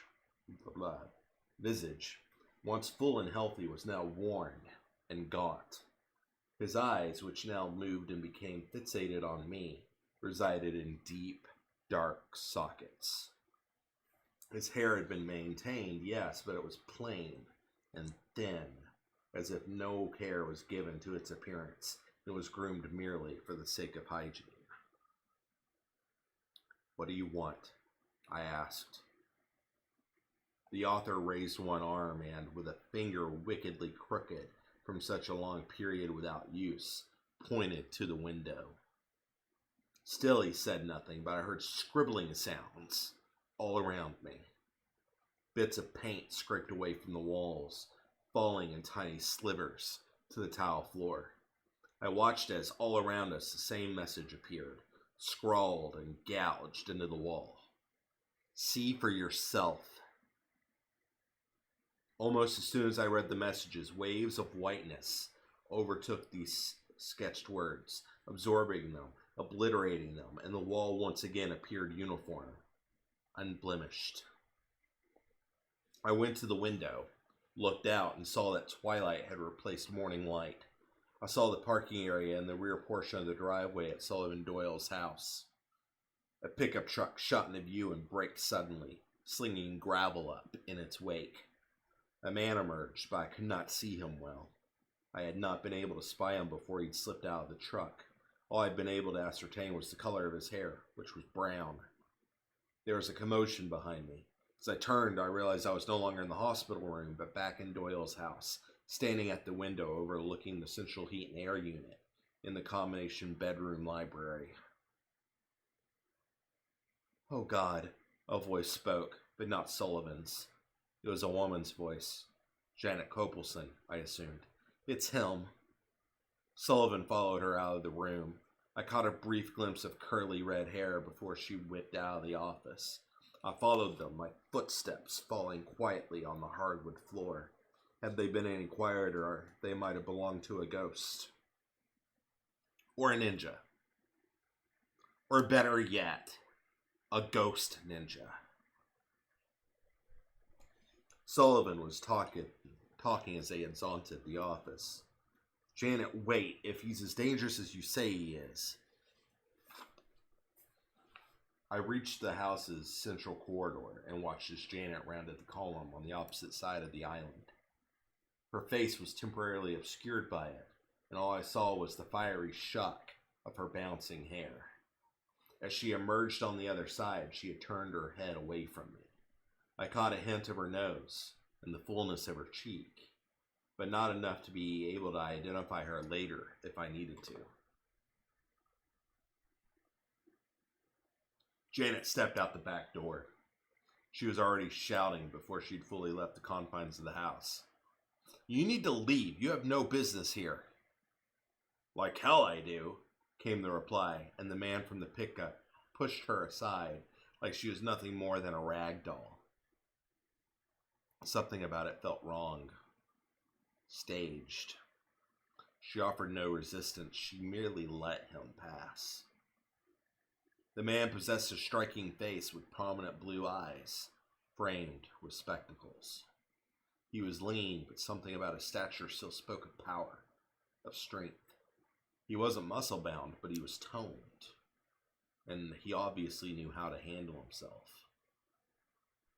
The glasses are a smokescreen, I thought. He could easily wear contacts if he needed to, but instead he wears glasses. Why? Because even in situations such as these, glasses tend to disarm the opponent. They offer a false sense of security because really, how violent can a man in glasses be? Plenty violent. The bespectacled aggressor threw the first punch, and Sullivan's nose crunched audibly. Doyle cried out in pain, and a couple of blood droplets dripped at his feet. He staggered back, the look of pain and surprise giving way to fury, and he tackled the intruder, lifting the man off his feet. The two went through the back door and went sprawling into the gravel beyond. Sullivan threw his punches, but the man from the pickup seemed unfazed by the blows. He took the first hit and the second to the abdomen. Then Doyle rose and pummeled him across the face. The glasses flew off his nose and, cockeyed, landed amongst the dusty rocks. Janet came up behind Sullivan, crying, "Stop! Stop!" I rounded the two men, coming up on their right as Janet approached from the left, and the look on Sullivan's face as she took him by the arms and began wrestling him back, pulling him off the bespectacled man, was shocked confusion, but all the same he let her do it. Why? Because he loved and trusted her, and even when she made no sense, he listened. Janet pulled him away, and the look in her eyes was not one of love and concern. No, it was feral, a twisted ferocity of spirit that belied madness. She didn't care about Sullivan. I saw that in her eyes. The whole thing had been a ruse. The man she truly cared about was the man in the pickup, who seized the opportunity now and kicked to deliver a crushing blow to Sullivan's family jewels. All the air went out of the rider's lungs in a rush. His legs bowed. Even as he staggered, his face contorted in a paroxysm of pain. Janet pushed him forward and sent him sprawling in the gravel. The rocks cut at his face, drawing blood. I wish I could have helped Sullivan, but this was no ordinary dream. I normally experience dreams through the point of view of the dreamer, but with Doyle, that was not the case. I was a passive observer, unable to act or interact with the world in which I had been deposited. I could only watch as though I were a cameraman on a movie set. The man from the pickup recovered his glasses. Sullivan had done some damage to the wireframe, but the aggressor quickly bent it so the spectacles would remain on his face. He grinned at Janet. The maddening look in his eyes was only reinforced by the trickle of blood running from his right nostril. You ready for this, baby? Janet nearly squirmed. She clasped her hands against her breast and in her excitement let them slither like snakes down her belly until she firmly clasped the space between her legs.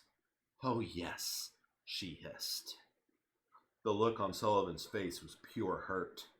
He took his eyes off the bespectacled man, fixing Janet with a stare.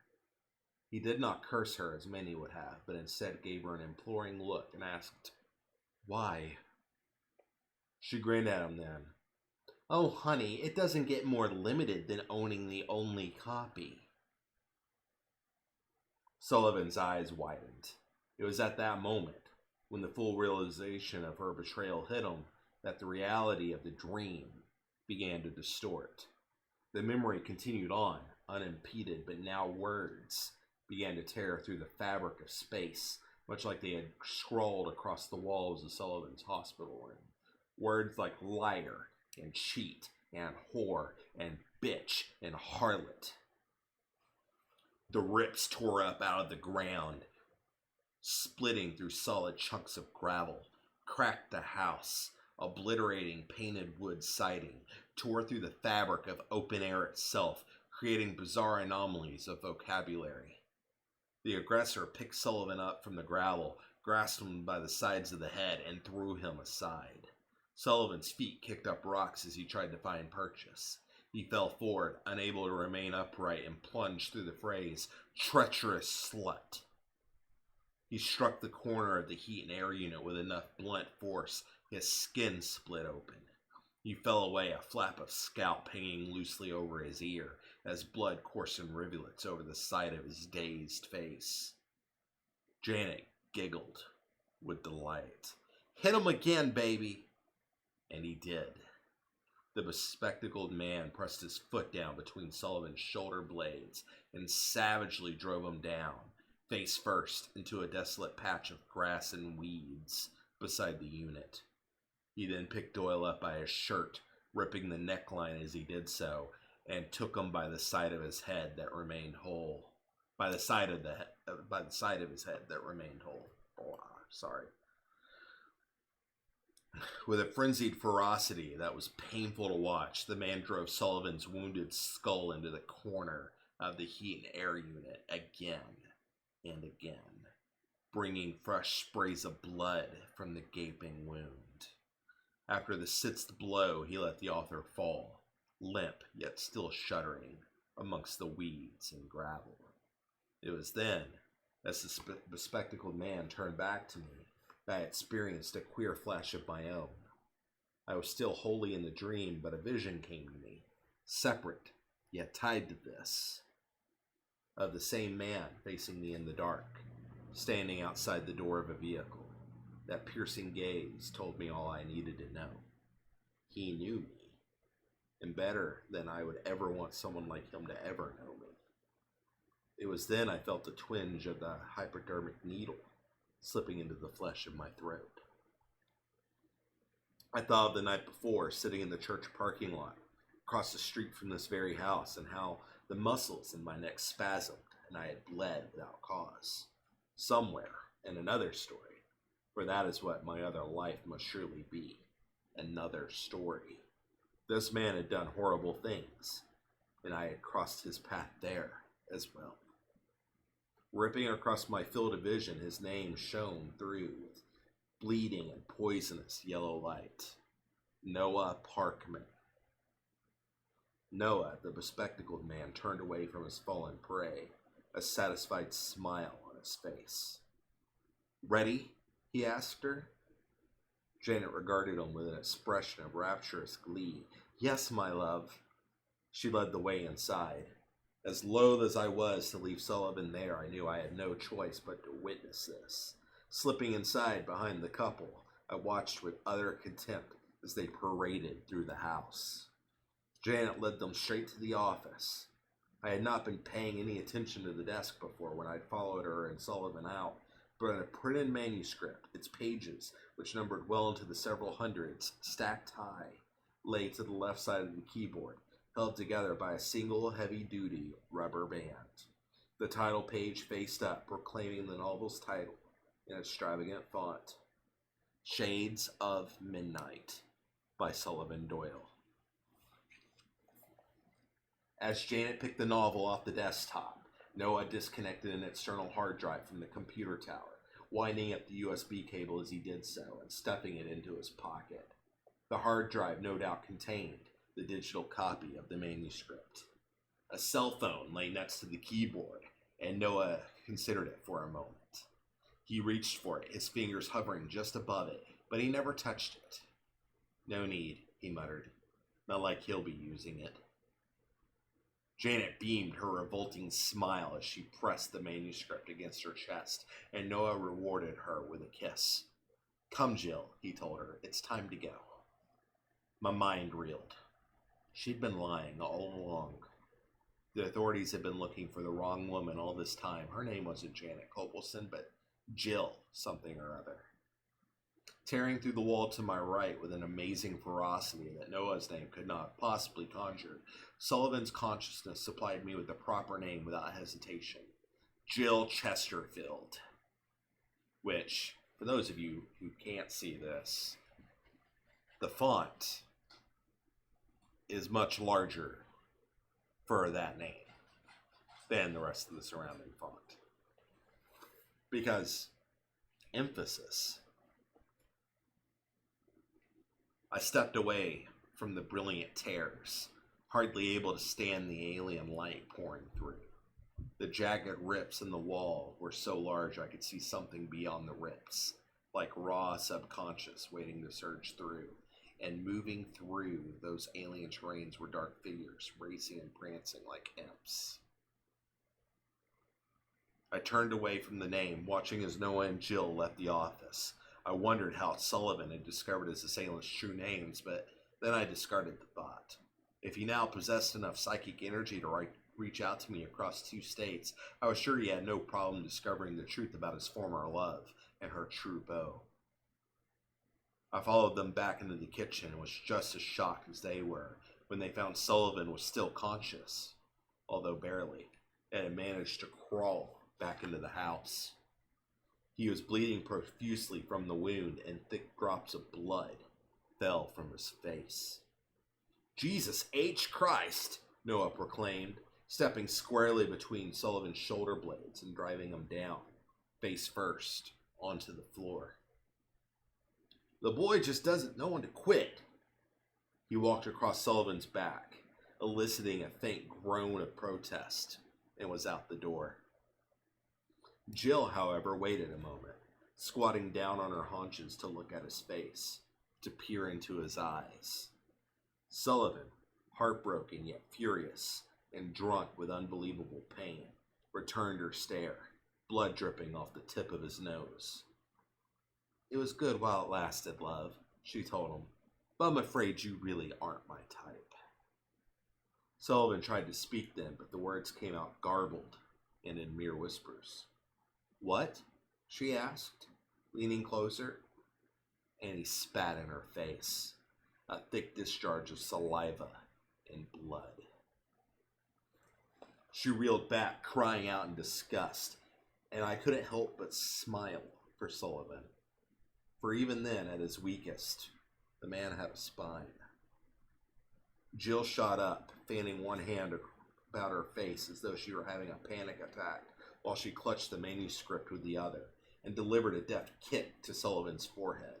His head rocked back and struck the column behind him with a dull thud. She wiped the spittle from her face and glared at him with the purest look of hatred she could muster.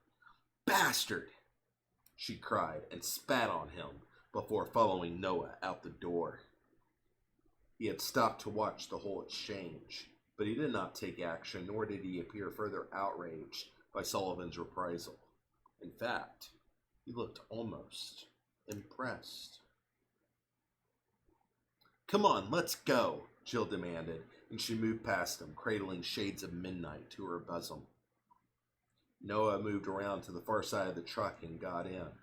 I watched as Noah gunned the accelerator and reversed out of the driveway without hesitating for any potential traffic. He whipped the vehicle around, came to a halt in the far lane, threw the transmission into drive, and took off. As I watched them depart, a single word began to tear through the fabric of the dream in a way none of the words before it had. The shadowy flickers within the words were stronger, more there. And I watched as the evening turned into a cascading sprawl of alien light. All around me, Sullivan's subconscious proclaimed, "Thieves!" over and over again.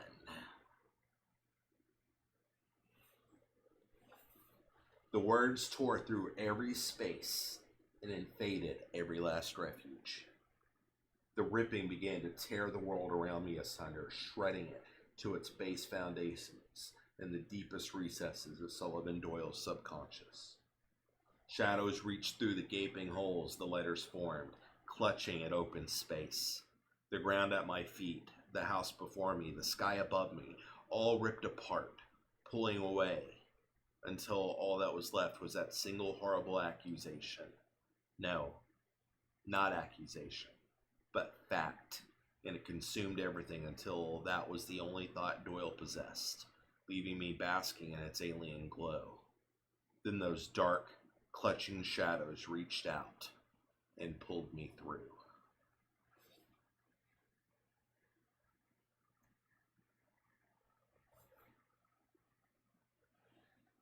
Okay, there's a lot to unpack in that chapter. We're going to take a second, because that was the thing just then. We saw what happened to Sullivan. We found out that the name of the novel he was working on was Shades of Midnight. Never heard that name before, have we?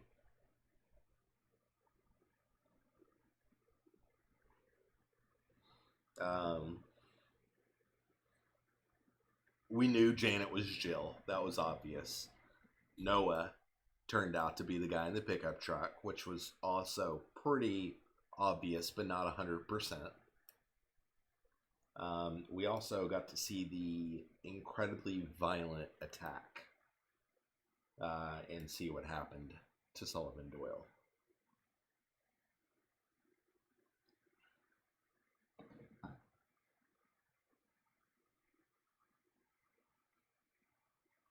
And it looks like the only thing they wanted was the one copy of the book. I started streaming on Twitch a little over 3 years ago. Somewhere in there. But I'd been using like Shades of Midnight as an email for ages before that. But the Twitch account definitely came after the book. So totally unrelated, yeah. But yeah,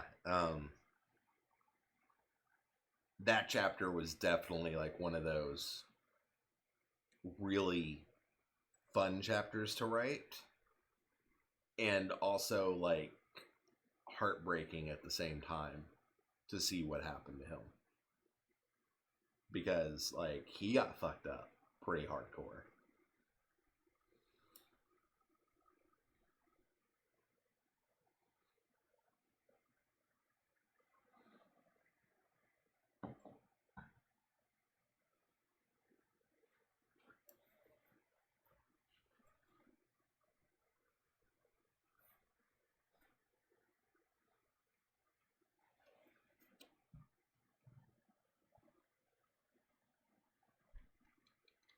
Chapter 52.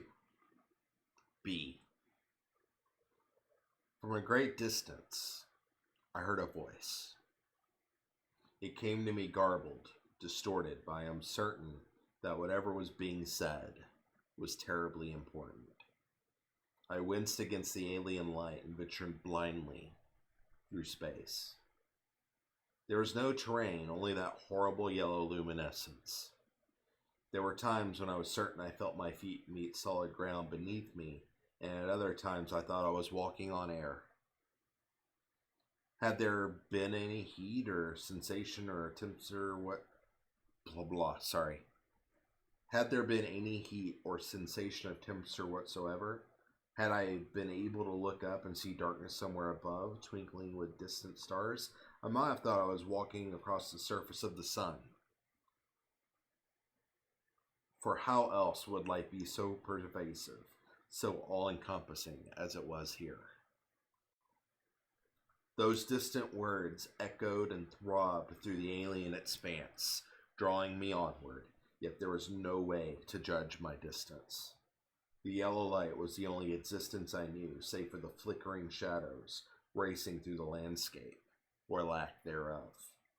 I tried to focus on them at one point, attempting to track their movements and discern details and features, but their movements were too rapid and their form too indistinct for me to decipher anything about them. They are thoughts fast and fleeting, the voice finally came, bursting through the haze, finally greeting me with the first clear, coherent message I had received since my arrival here. I called out to that voice, recognizing it for what it was, the voice of the master of this dream, Sullivan Doyle. I asked what the meaning of it all was, what he had brought me here for, although I doubt I was able to articulate my meaning into actual words.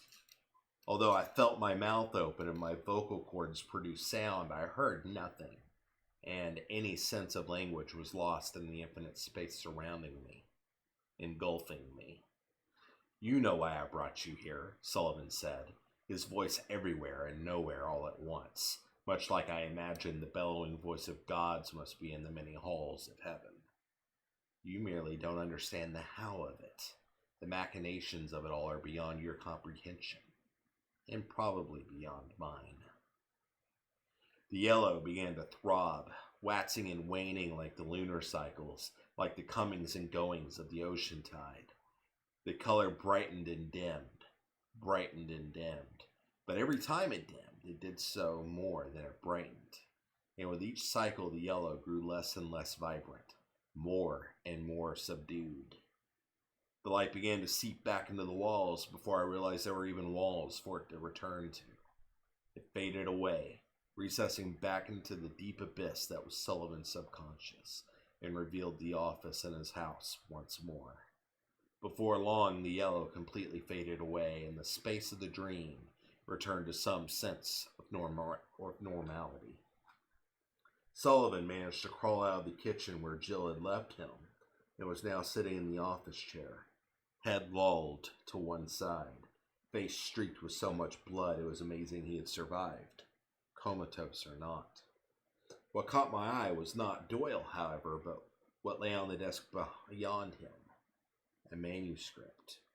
Jill had taken the book. There had been no further pages on the desk. How then had this thick sheaf of manuscript arrived here? But did it matter? This was, after all, a dream. I knew better than to question its logic. I took the manuscript from the desktop, and somewhere behind me I heard footsteps as someone entered the kitchen. The voice of Hank Molyneux called Sullivan's name, and I knew it was time to leave. Elsewhere, in the waking world of UT Medical Center, I opened my eyes. My face was flat against the tile floor, and sore. One arm had stretched out in front of me, fingers splayed, the pads of whorls and ridges, flat against the floor. I looked up groggily, unsure of how long I had been like this, but I surmised it must not have been long, for a nurse surely would have found me this way. Looking up at my outstretched arm, my eyes fell upon something that should not have been there. Mere inches beyond my fingertips was a stack of papers. They were stacked nice and neatly, as they had been in the dream from which I had just awakened. I scrambled onto my knees and shuffled forward, picking the manuscript off the floor. I stared at the title page for a long minute, certain I was still dreaming, but my senses insisted I was truly awake. I shook my head, looking up to regard the sleeping form of Sullivan Doyle. The comatose patient had not moved. I tucked the manuscript beneath my arm and fled. There was nothing more to see here.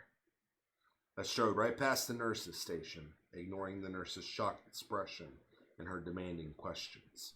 I continued on down the corridor and made an abrupt turn down another one, disappearing into a stairwell before she could catch up or, worse, summon security. I did not stop moving until I arrived back at the Gran Torino and was behind the wheel. I set the manuscript on the seat beside me, sparing the title page yet another disbelieving glance before I started the engine, threw the transmission into reverse, and backed out of the parking space. Apparently, I had been parked less than half an hour, so the man at the exit booth did not charge me for parking. I cruised down to the UT Strip, where I stopped at a McDonald's and, carrying the manuscript beneath my arm, went inside to order breakfast. With my sausage, egg, and cheese McGriddle, hash browns, and orange juice, I found a secluded corner of the restaurant and stuffed my face. Afterward, once I was certain my hands were clean and no greasy residue remained on my fingertips, I pulled the manuscript in front of me and read the title page for what had to be the 100th time in the short time span I had possessed it. Teddy, by Sullivan Doyle. Shaking my head, I slowly turned the page over. The first bit of prose was an introduction, and upon reading it, I knew what I was seeing was no joke, but it was also impossible, for the language, the voice of the prose, was my own syntax, reproduced as if extracted from my own mind. Beneath the headline, first, the text read, "My name is Teddy Dormer. While I may upon first glance appear to be an ordinary 20-year-old male, do not judge this book by its cover. I assure you that I am anything but."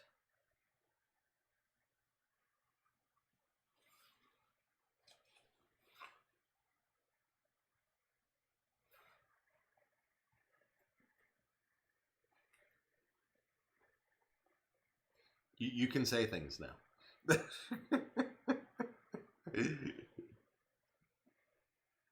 We go from Shades of Midnight to this.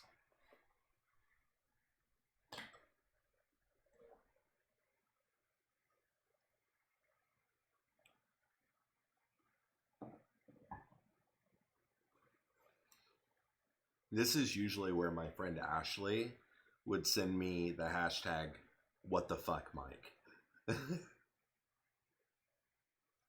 My name is not, nor has it ever been, Sullivan Doyle. That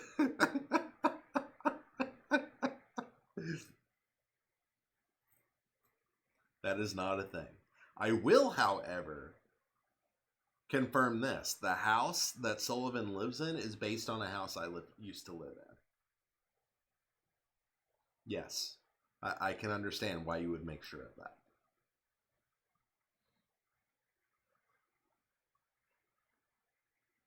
But yeah, like the layout of the house and the fact that the air heating and air unit was like right outside the back door, all that is exactly how that house was.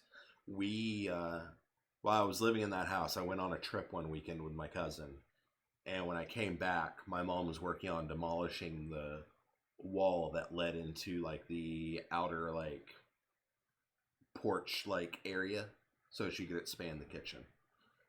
So we did that. I definitely took a hammer and helped demolish that wall that led to that, and that's why that support beam is there in the book. And the library / bedroom, that I totally lived in that room at one point after my mom left. She sold the house to another cousin, and he let me just live in that wing of the house rent free. And the only reason I moved out was because I was convinced he wasn't paying the bills. and I didn't want to come home to discover that there was a padlock on the door from where he wasn't paying the mortgage, and it was being repossessed. So I moved out before that could happen. But yeah, that's a thing. This book just got infinitely weirder in a very short time. Like, the split is not the weirdest thing of this book. It is just one element. Like, the second half of the book, it just goes down fucking crazy town rabbit hole.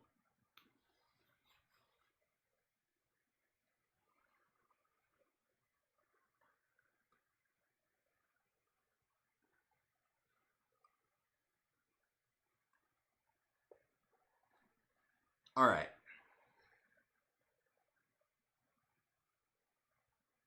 Yeah, sure. That is perfectly fine. We'll just chill for a few minutes here. Who all's still with us? Madam, I know you're here, obviously. Bambi, are you still with us?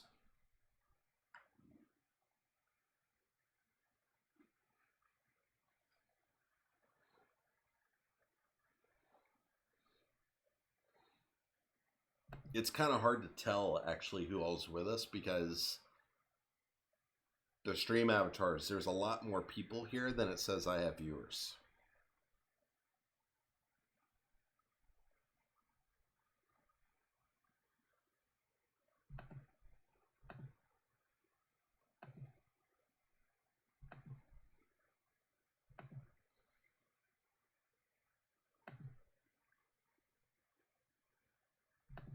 You're here. Okay. I am going to start a boss fight real quick with our avatars. So, join. Oh, wait. No, it helps if I actually type boss first. Let's do the thing. We'll kill some time.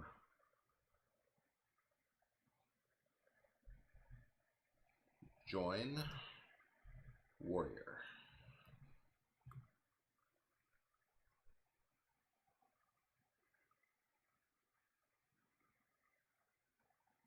If you want to join, type exclamation join and then choose your class: warrior, priest, or mage.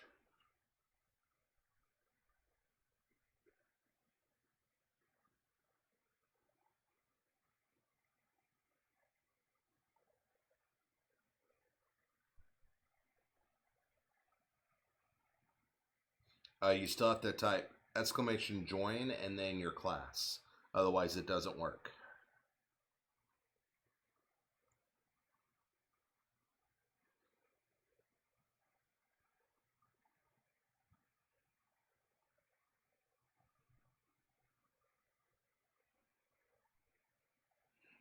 Doesn't look like you got it in time, unfortunately. Yeah, you're just a few seconds too late, unfortunately. So it's me and some NPCs against the Grandmaster. I need to download more bosses. Because right now we only have the Grandmaster and the Pumpkin King.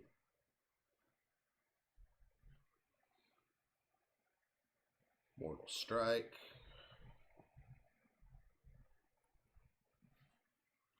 Welcome back, madam. I figured I would do a boss fight real quick. I didn't know how long you would be. I'll just let it do its thing, though, and we'll get back to it.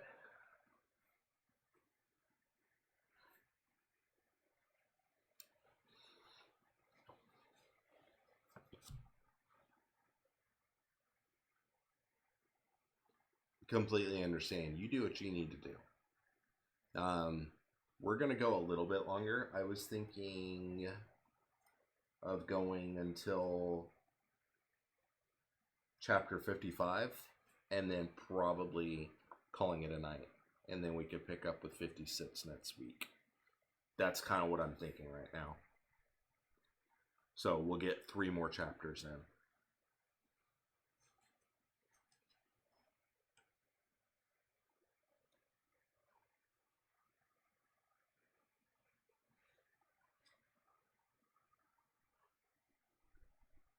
Excuse me. That, and we can only take so much weirder in one night, right?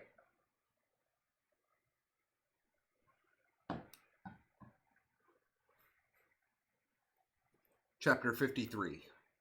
A. Noah had come back after several minutes and was kind enough to return me to my upright position, allowing me to study the visage of war once more. We'll see. This probably won't take too much longer. 53 is the longest of the 3 chapters I'm going to read. Shortly afterward, Jill fed me. It was a humbling and humiliating act I would rather not recount. The process itself is exactly as you might think, but for someone like me, it was a violation of my own independence and pride. I had to refrain myself with every bite, with every force of will I exercised to masticate, not to spit the food back in her face. I'm sure if I had, Noah would have returned and kicked the chair over once more. Or worse. I did not want to consider what would happen when the time came for me to excrete waste. I had already sat there, duct taped to that chair, for a matter of 2 or 3 hours. I knew I could hold it if necessary, but I did not like the idea of what would eventually happen if my body could no longer retain urine or dung. That was something most movies did not consider or failed to mention. At some point, the prisoner has to defecate or urinate. Occasionally, they may show a few moments of humiliation as the individual wets their pants, but it is not long-lasting and matters not in the grand scheme of things. I did not want to consider what it would be like to sit in my own piss and shit for even a few minutes, let alone hours or days. These circumstances also made me wonder to what end all of this was for. Noah told me he was preserving me from a world that would eventually destroy me. By that logic, what was he doing? He and Jill meant to keep me here for a time alive, yes, but ultimately, if his goal was to save me from a cruel and inhumane world, he would have to either brainwash me or kill me. The latter, of course, was the more likely, realistic option. I did not know why they were keeping me alive, but I would not be able to remain here for long before circumstances began to spiral out of control. We were on a descent now, and although we were not close enough to the spiral central vortex, we would slowly begin to pick up speed, carried on an accelerating curve down into the depths of the maelstrom of madness. I had to free myself from the chair. In movies and popular fiction, the captive normally tried to associate with one of the captors in an effort to convince them to do what is right. Jill would be the obvious choice of my 2 captors, but there is one major flaw to such a plan. She was not being forced into this situation against her will. She was equally complicit, an all too eager conspirator. There had been no dissonance in her relationship with Noah, and therefore no reason existed for her to turn against her lover. There would be no reasoning with her. I am quite certain that many before me had tried this tactic and failed. I would not ask to be freed.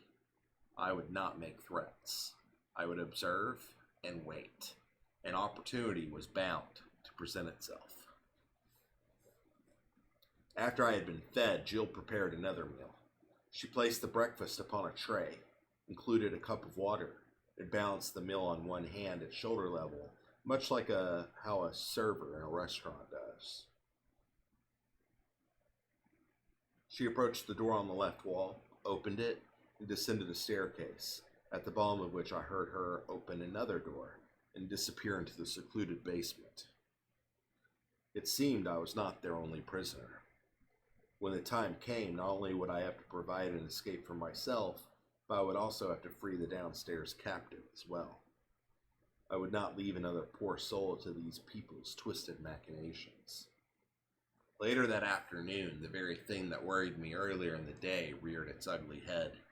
My bowels felt heavy, as if filled with hard lead, and the pressure on my bladder was no longer easy to ignore. The couple had been in another room, loudly fornicating. Jill had a voracious appetite for sex. That, paired with a set of lungs that could keep an entire community up all night, made most foul-mouthed porn stars tame by comparison. Now that their romp was over, however, one of them entered the room behind me. I turned to regard the captor over my shoulder and found it was Noah, dressed only in a pair of white cotton pants. His bare chest was lean, toned, and smooth. If he did ever grow chest hair, he routinely shaved it. I know the odds are slim, I said, but I really must use the bathroom. Noah sauntered to a stop, regarding me with a look of compassion that stumped me. He nodded. Despite what you may think, I am not a heathen. I respect you, Teddy. I do not expect you to wallow in your own filth while you are here under my care. Give me a moment. Jill and I will take care of your situation and allow you use of the facilities. This was a surprise I had not expected. I slowly nodded and muttered a thank you I sincerely meant. Noah turned and disappeared down the hallway. A few moments later, he and Jill both returned. Jill wore booty shorts and a white dress shirt with cornflower blue stripes I assumed was Noah's. It was only buttoned to just above her breast, thus affording a revealing view of her cleavage. In her right hand, she wielded a large Bowie knife. As she walked past, I saw my distorted reflection in the menacingly pristine blade. I felt the barrel of a gun press against the back of my skull. Cooperate, or we won't have any problems, Noah warned. I said nothing. I didn't bother saying as Jill settled onto her knees before me that, depending on the caliber and trajectory of the bullet, there was a real possibility he might shoot her as well if he pulled the trigger, that the round might pass right through my head and into her. He either had not thought that far ahead, or he did not care. Either way, I had no intention of testing him. Pull up as much as possible, Jill instructed, indicating my left arm. I did as I was told, straining to do so. Jill inserted the knife beneath my hand, slipping it ever so carefully down past my wrist. She slid it sideways, piercing a layer of tape with the tip of the blade. She pushed farther, and I could feel it begin to rip. Gently, she sawed through the tape, the smooth side of the cool blade occasionally brushing my bare flesh. She finally cut through all the tape on that side. Yank free, she instructed, and I did. The tape ripped a good deal of the hairs from my arm, causing me to wince, but I flexed my limb, grateful for the freedom of movement. Jill then did the same for my right arm. When she was finished, Noah tossed something over my shoulder and into my lap using his free hand. I looked down and realized, grimly, what they were. Handcuffs. Put them on, he said, and I did. As Jill went to work on freeing my left leg, I encircled my left wrist with the first cuff, ratcheting it in, but leaving it loose on my hand. Tighter, Noah ordered, pressing the barrel of the gun firmly against my skull. With a scowl, I acquiesced, and also did the same for my right wrist, before I rested my cuffed hands in my lap. You know, you really are not the inquisitive or talkative sort, Noah commented conversationally. Most people would be asking why they're here and begging us to let you go free. I shrugged. I don't see the point, really. Oh? And why is that? Because I know who you both are. If you let me go free, I would go to the police and leave them back here. You've obviously been doing this a while. You haven't been caught. Therefore, I know any efforts to reason with you are pointless. Jill looked up at me and passed me to Noah, a smirk on her face. She freed my left leg. I told you he was a smart one, Noah told her. How many have there been before me and the person you have downstairs? I asked. There was a hesitation. The smirk faded from Jill's face, but there was no surprise there. After all, she couldn't have kept the fact she was taking a meal downstairs to someone a secret from me, and she knew it. "We don't always bring people here," she said. "Sometimes it's not the person we want." "Jill," Noah admonished, a warning tone in his voice. "No, what's the point in keeping it from me?" I inquired. I'm obviously not going anywhere." The two exchanged a glance of silent communication. Jill shrugged and returned her attention to carefully slicing through my bonds. The knife was sharp, yes, but she was taking extra care not to cut me. "Call us preservationist," Noah said after a long moment of deliberation. "We like to preserve the essence of a spirit just as it is, before it disintegrates or evolves. You are never more alive than you are in the present, at the peak of your true self. People like you, Teddy, or like the young lady downstairs, will eventually become jaded and unable to cope with the world around them. Everyone's reasons are different. You're exposed to evil on an almost daily basis because of your gift."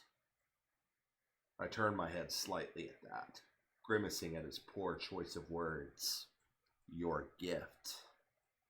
That, I thought, was a poor excuse for a joke.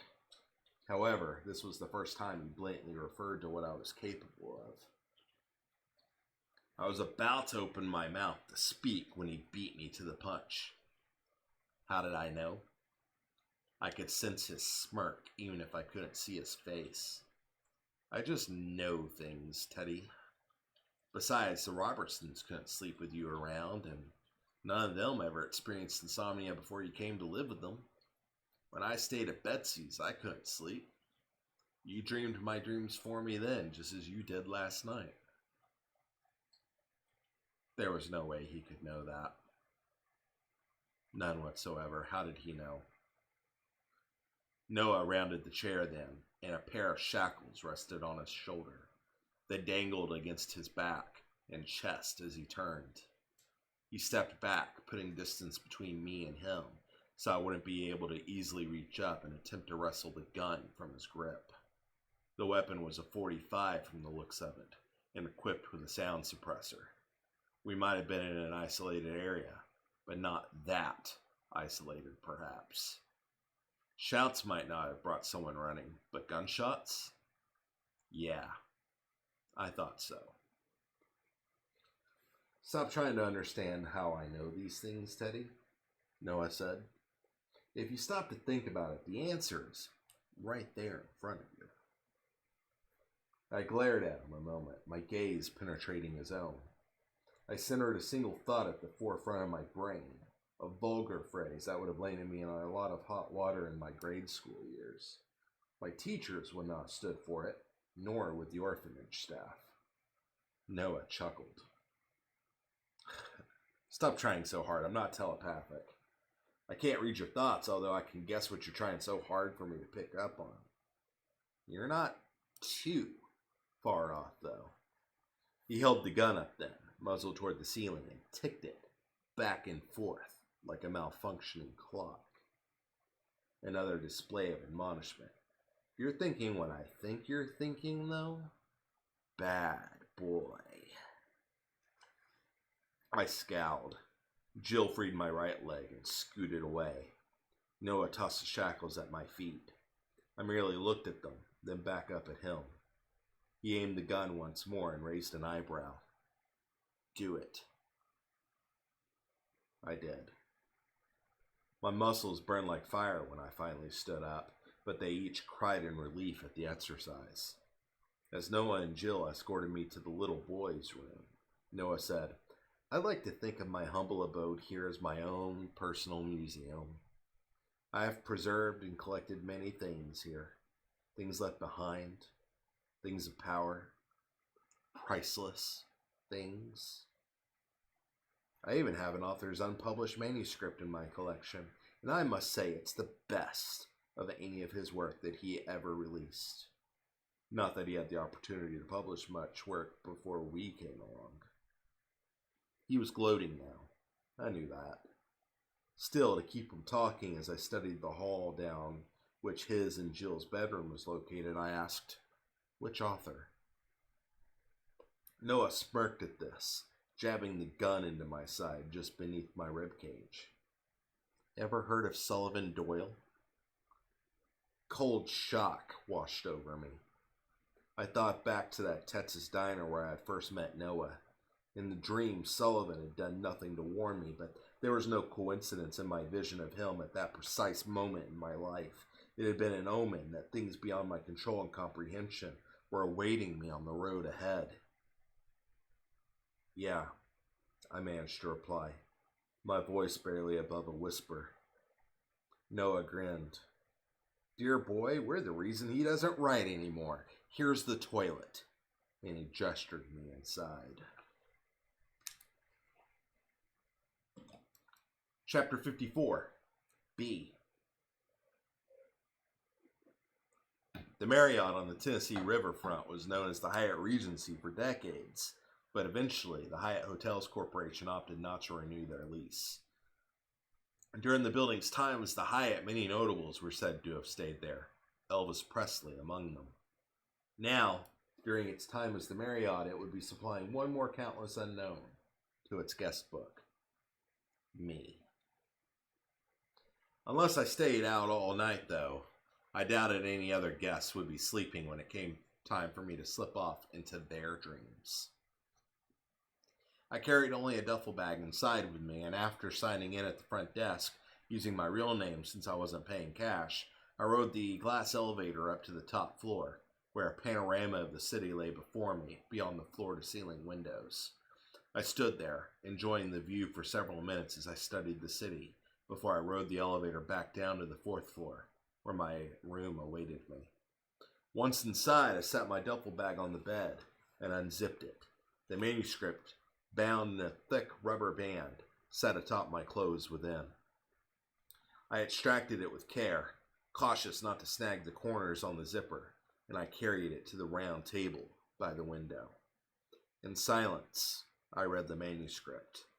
I got through the 7th chapter before I skipped ahead, flipping through the pages.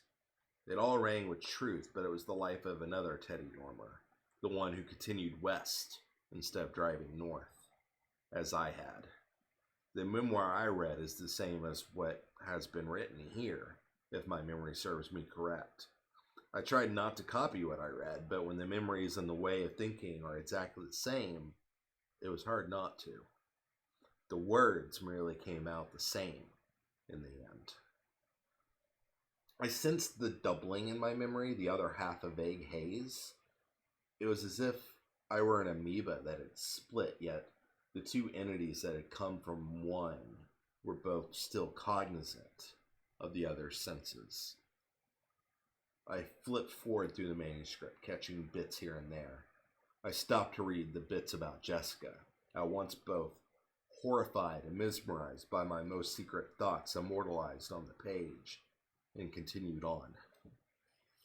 Hold on a sec. I had to pop my neck.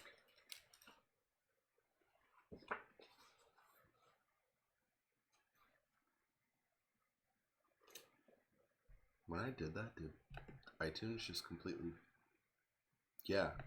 Randomly, iTunes just completely paused. Hold on. That's weird. I feel like this happened to me last time where it just stopped playing randomly for no reason. I'm just going to set this aside and not worry about it, because we're not going to be going too much longer anyway. Yeah, for some reason, iTunes just randomly stopped on me. I don't know why. What's weird is when I write, it never does that. But 2 streams in a row, it's done that. And it's kind of weird. So, anyway. Hold on, I gotta find my place again. I got a little distracted with that.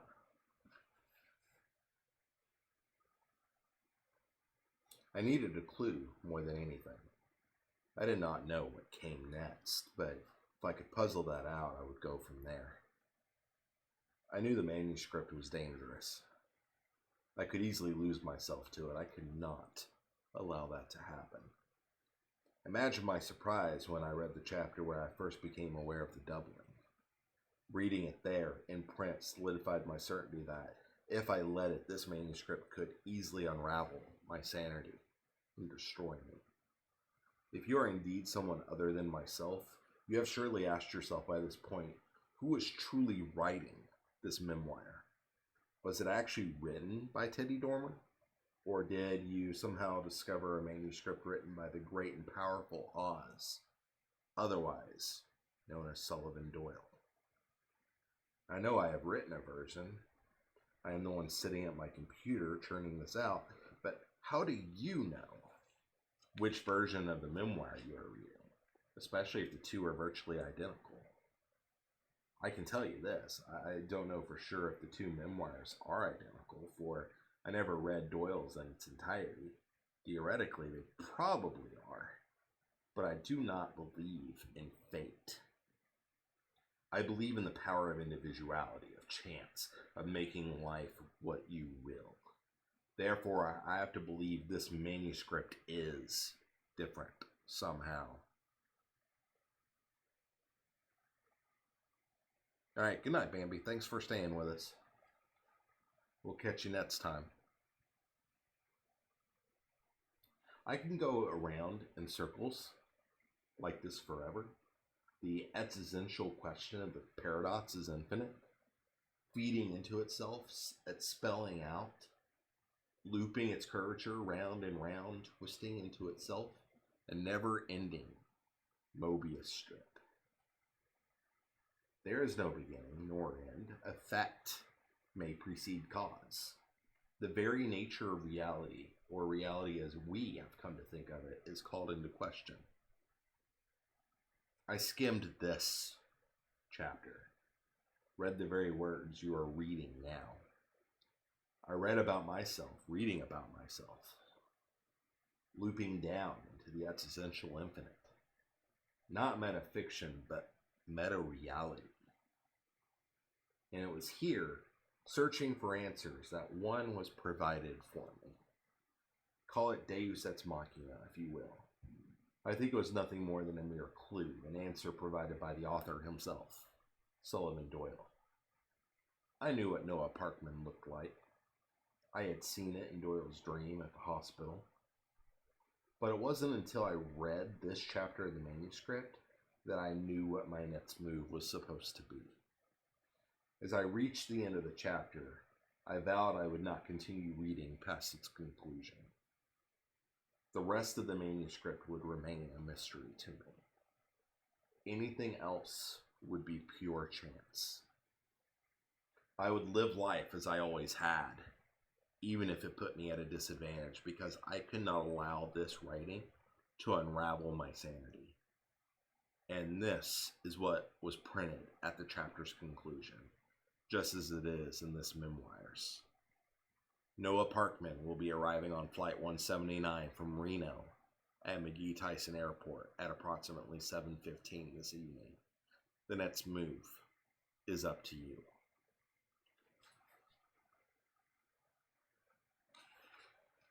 Chapter 55, B.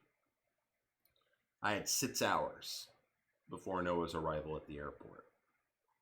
What his intentions were in Knoxville were beyond me, but that did not matter. I did have a bit of business to attend to before I rendezvoused with him that evening.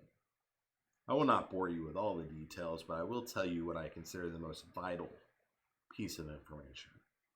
Not far from the hotel, as I drove the various roads in and around UT campus, I found a small, isolated lot not far from Circle Park. There, sitting in a far corner of the lot, I found an old wire mesh wastebasket. I could not know if it was left there for me as another Deus Ex Machina ploy. I did not consider reading past the 54th chapter to find out, so I hope everything beyond it is unique and exclusive to this memoir.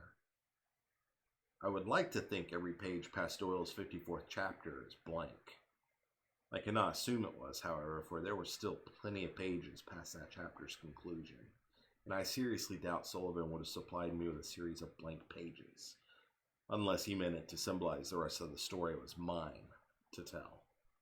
I parked the Gran Torino near the wastebasket, and in it I burned Doyle's manuscript. I watched as the flames lit the title page, curling white paper up into ash around the bold title, Teddy. I watched Doyle's name vanish into the flames, although momentarily I thought I saw a flicker of something else, another name. I don't like to consider it, but I almost want to say I saw my name printed there. Then the page was lost to fiery ash, and I watched as the pages beneath began to burn and crumble away as well.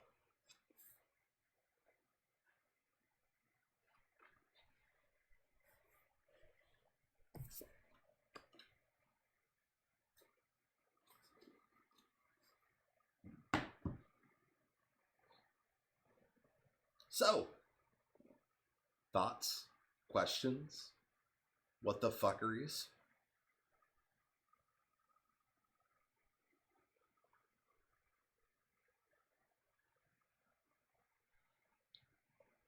I feel like the B-side is queued up for some interesting developments.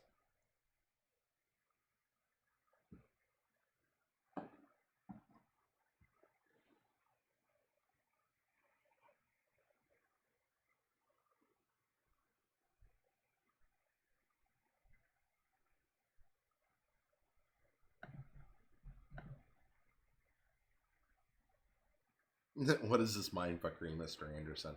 This is what I do. This is the mindfuckery that, like, I have fun with.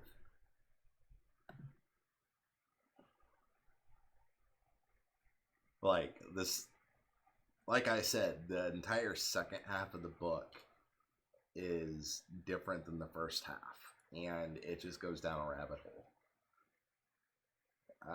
It's a lot of fun to like pick through, but there's a lot to unpack, and sometimes all it takes is like one or two more chapters, and you're like, fuck, what the hell did I just get into?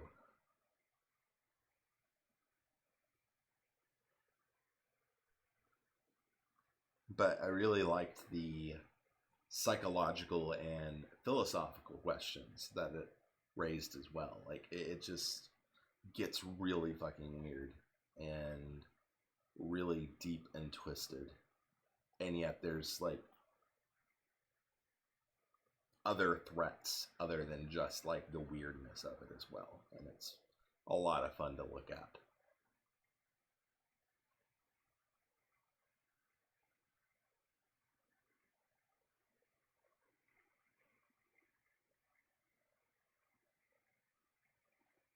Also, I used to live in Knoxville, so I'm using my knowledge of the city to kind of set up like some of these set pieces and scenes and things like that for the B-side.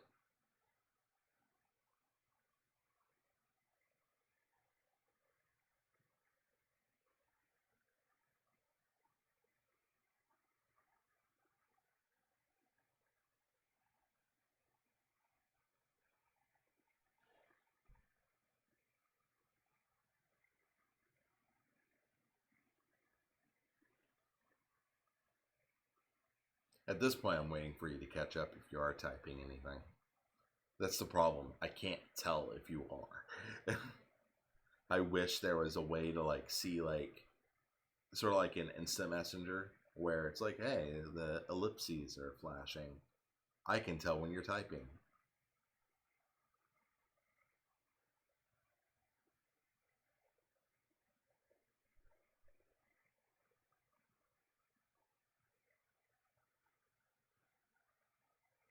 It's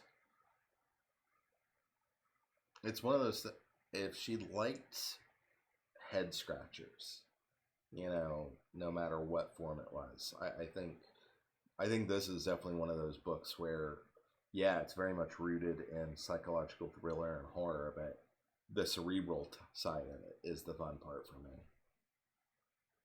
It's just the first half and then the second half are two totally different things to me. Like, that's why I kind of talk about chapter 35 being that fabled halfway point, because everything changes at that point. Like, the first half, you're just like, okay, well, these are just, you know, his everyday, like, continuing fucked up adventures. And then you get to the second half, and you're like, wait a second, what the fuck? And everything just turns upside down. And I'm going to tell you something about that. When I was writing the book, the way I usually write is I have an idea, and I get a pretty solid foundation for it. In this case, I didn't know what the plot was going to be exactly. I knew the character. I knew Teddy pretty well. So that's why it was written in first person. I usually don't write in first person narratives. So Teddy was different for that reason. But I pretty much figured my way through the setup, and I knew where I wanted the book to end.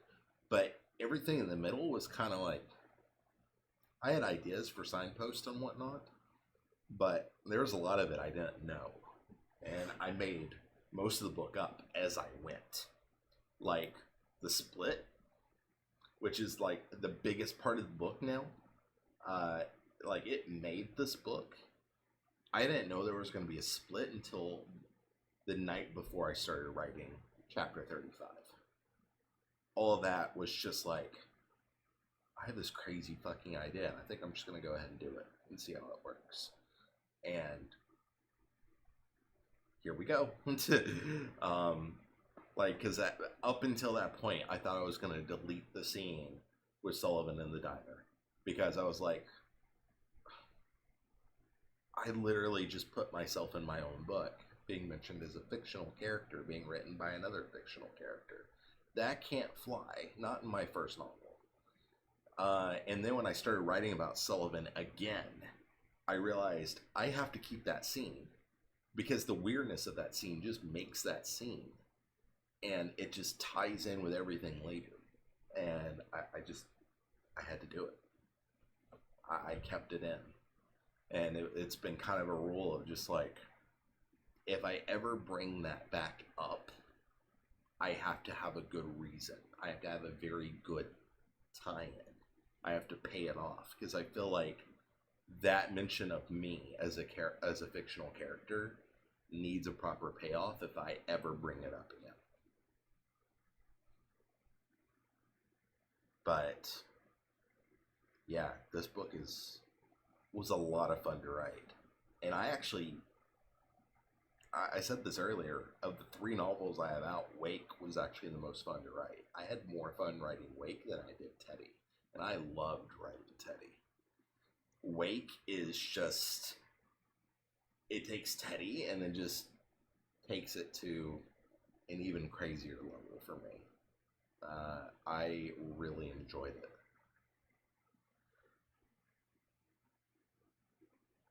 And I'll tell you more about my thought process for Wake once we get there. But I want to wait until after I'm done reading Teddy to have that conversation.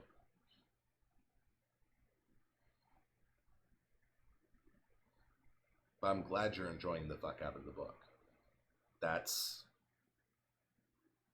always a good feeling as a writer, to know, okay, good, they're enjoying it.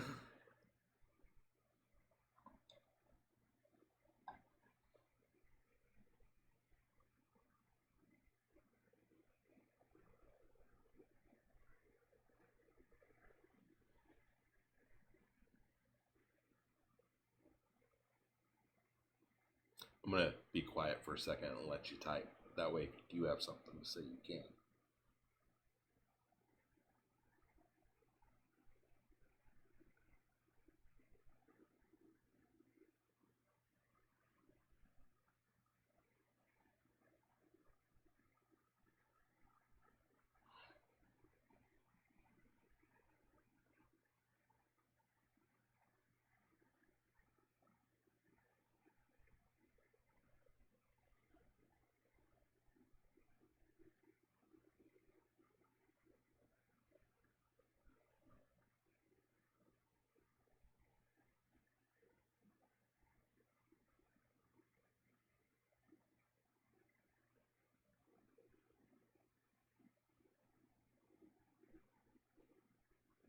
I think this one is one of those that you could pick it up again to reread just because layers. What I would honestly do if it were me is I would get through Wake.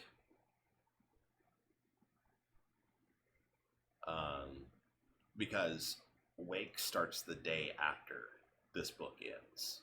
Like, it's very much, this story leads directly into the next one. And Wake has a very different type of story to it. But in my head, they tie into each other really well. So they work together as a dual setup. And then I went off and started doing different things. But it's definitely one of those where I would say if you do the reread, wait till after Wake and do them as a set. Because one, you'll probably pick up on more details going through it again, but also you'll probably catch things that are important for Wake going through it that you don't know to look out for this time. Because I may not pre-plan extensively, but I go back and reference a lot as I move forward.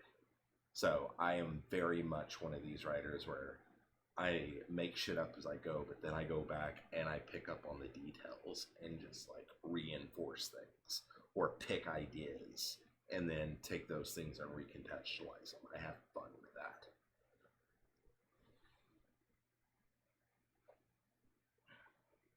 Rory is laying down across from me here, and he keeps like almost shutting his eyes, but then reopening them, and he just looks super tired. And he's like, "Dad, why are you still up?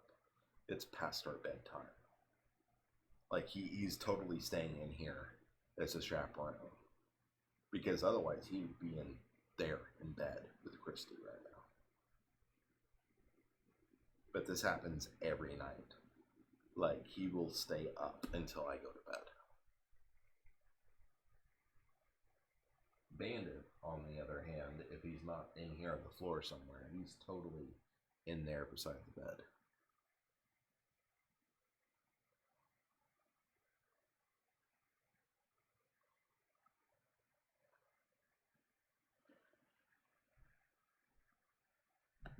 Alright. So here's my thought process. Like, we can... yeah, that's exactly what he's thinking right now. So, while we're here, any questions? Anything that you want to throw out there? Theories? Because we've still got a little bit to go. Like, I could very easily see, we're on what page?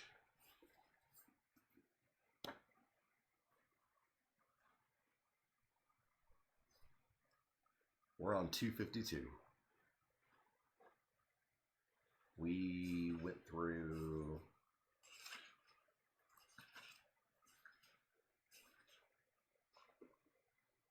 we went through about 90 pages tonight.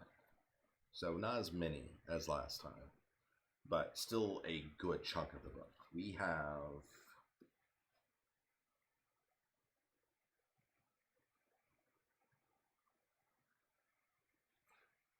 around 100 pages left.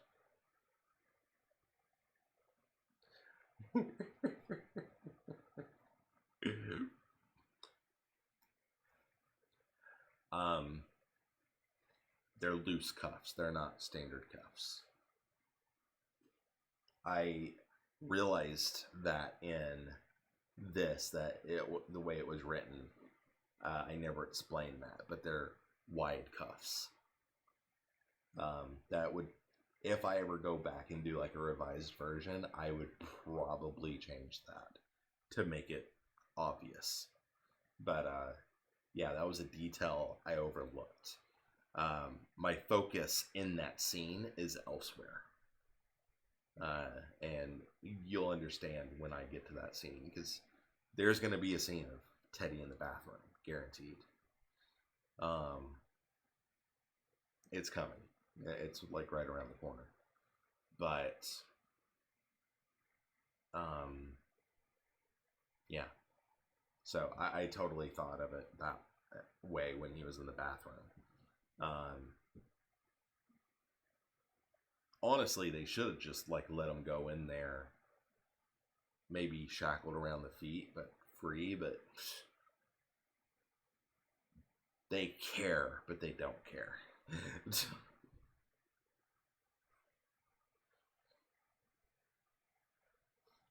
Any other questions or concerns?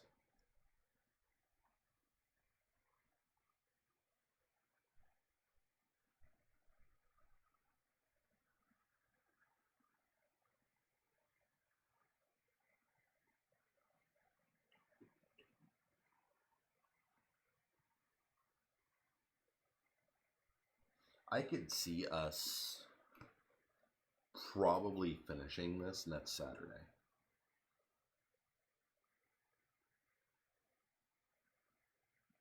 And then the Saturday after that, I'll take off because I'm having my bachelor party at Universal Studios. Yes, and Teddy, but only in parts. Like, obviously, Teddy B has read the manuscript, so he's got a pretty firm grasp on it. Teddy A doesn't have that, but he's getting, like, parts of it in memories every so often. Like, he gets flashes of it, but they're not fully cognizant of both sides. It's sort of like there's a link with a transmission, and it's kind of cutting in and out. That's probably the best way to explain it. They go with periods where they're not getting anything, and then they'll pick up on it at the weirdest moments.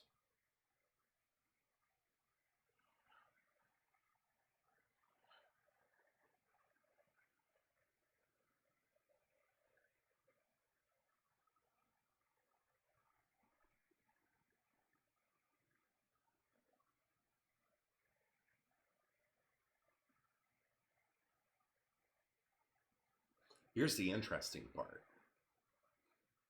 I totally think of Teddy A and Teddy B as two separate characters.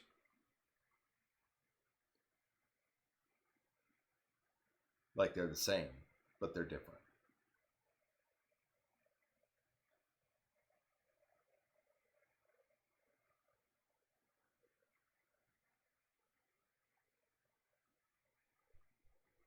No, they don't have any way of helping each other, unfortunately.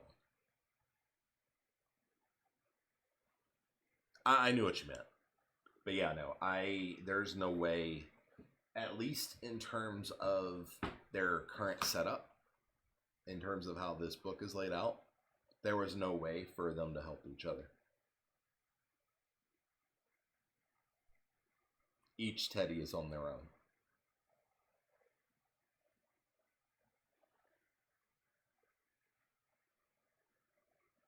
What's really fun, and I will tell you this, I don't consider this a spoiler.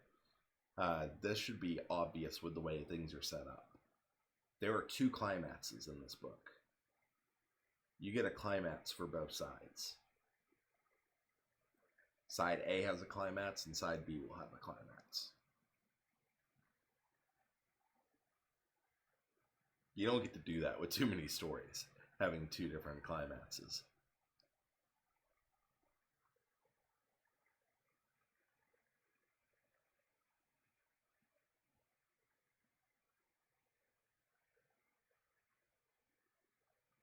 And while I've said that there are aspects of this book that I'm still exploring, even in my current writings that aren't out yet, this book will have a resolution.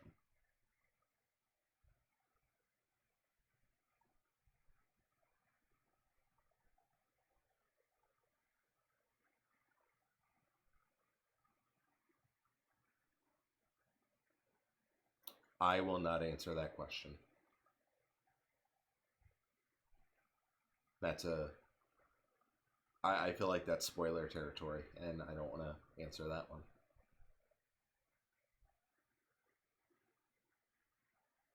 Because whether they re-merge, whether they split, and stay split, that's something that I feel like would spoil something.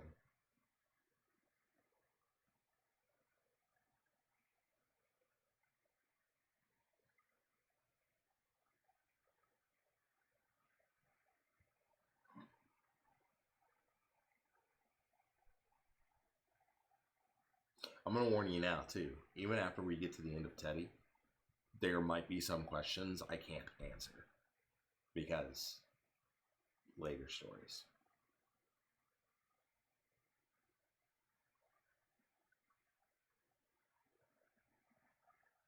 There are going to be answers to questions though in the readings we have,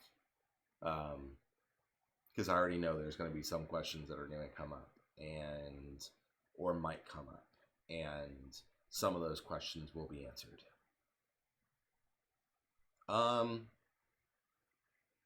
Okay, I will answer that. There's just an A and a B. There's not more, at least in terms of how this is set up.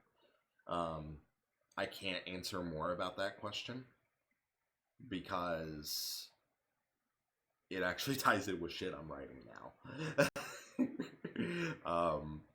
That doesn't answer the question, but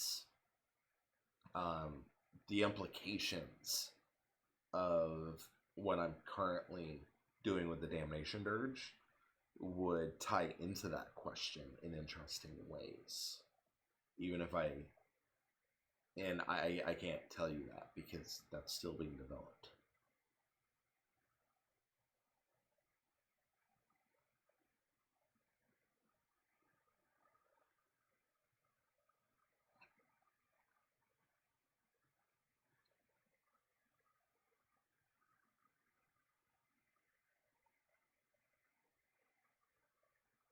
What I will tell you though is people were surprised when they got to Wake because there was no split in Wake.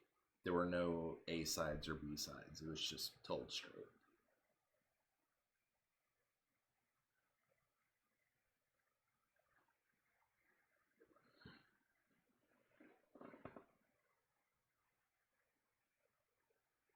I will say that the novella Dissonance is very important to the mythology, though.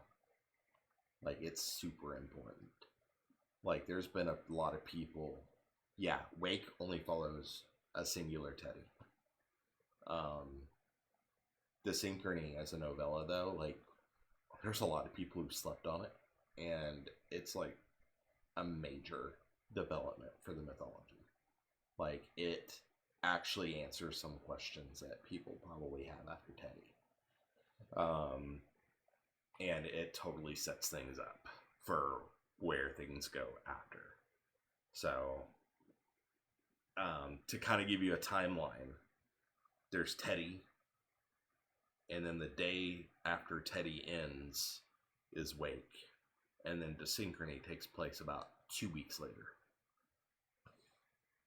And then Flux is shortly after that. And Flux is a Teddy novella.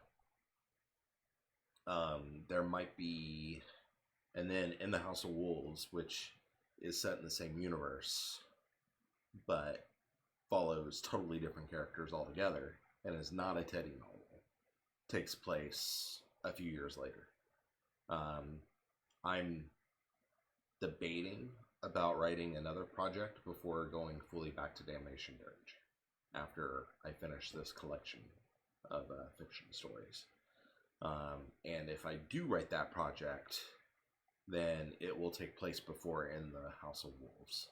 But otherwise, Damnation Dirge, that 3-book series, will be the culmination of everything that is set up from Teddy moving forward. It'll be like the end of this phase of my writing. That's the plan.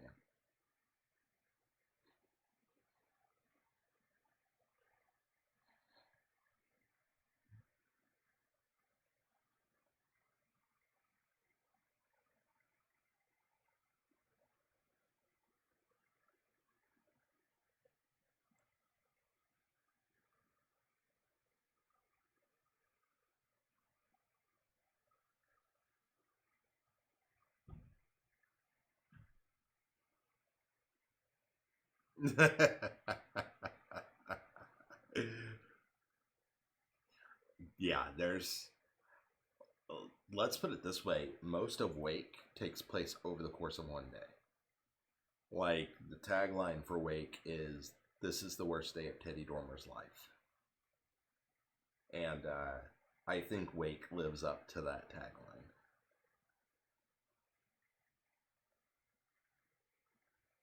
Like I had a big time jump moving on to In the House of Wolves, and I consider that book like a cousin to the Teddy books.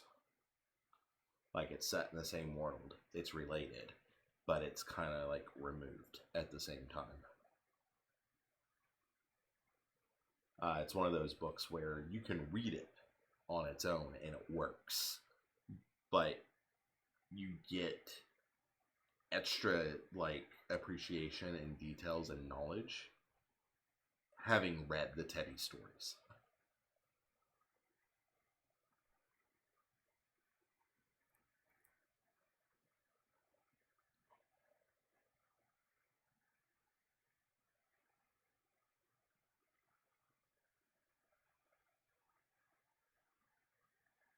See, this is interesting, just having a chat about it now that we're done for the night. It's just like, hey, questions can be asked and then I can just discuss things.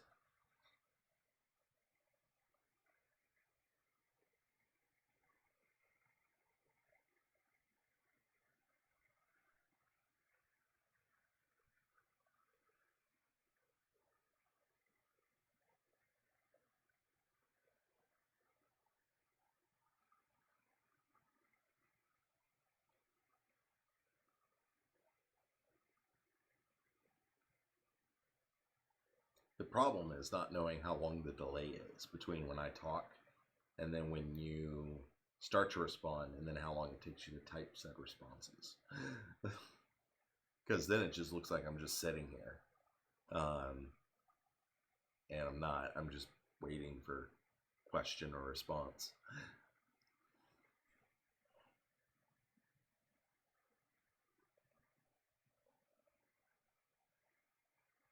What's really fun, and this is just a fun fact, the cover is actually the second cover I had for this book. This actually came from the same photo shoot that we did for the Wake cover. That is fair. That is fair. I originally did like a shoot with the same teddy bear where we suspended it underwater and took pictures with a GoPro. And I photoshopped the hell out of it, not knowing what I was doing with Photoshop, and that was the original cover. And a lot of people couldn't tell it was a teddy bear, but I thought it was pretty obvious. So when After Wake came out, I worked with the photographer who did that cover and worked on making a new cover for Teddy, and I really like how this one turned out. But I think now that we're at like 1 o'clock again, we've done another 5-hour stream, which is funny because I actually didn't plan on doing another long stream like that again. I'm gonna go ahead and find someone to raid, I think. Bear with me a second. Let me figure out who I'm going to get, because that's a thing that I feel like needs to happen.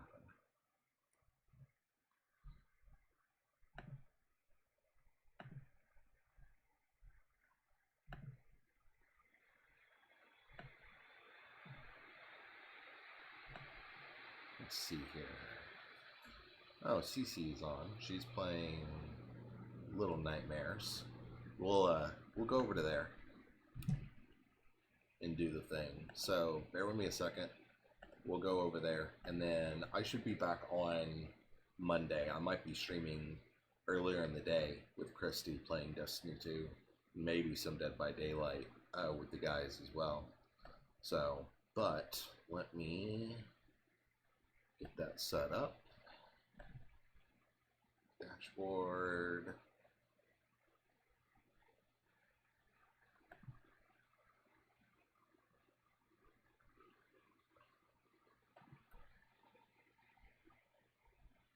But yeah, thank you for hanging out with me again tonight. I really appreciate it. I've really been enjoying these reading streams. It's been a lot of fun. I'm glad you've been enjoying it as well. I will catch everyone again here really soon. Have a good night.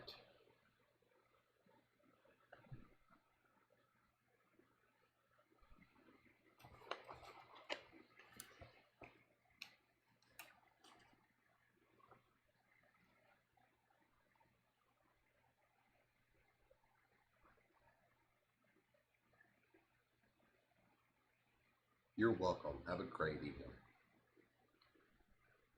You're welcome. Have a great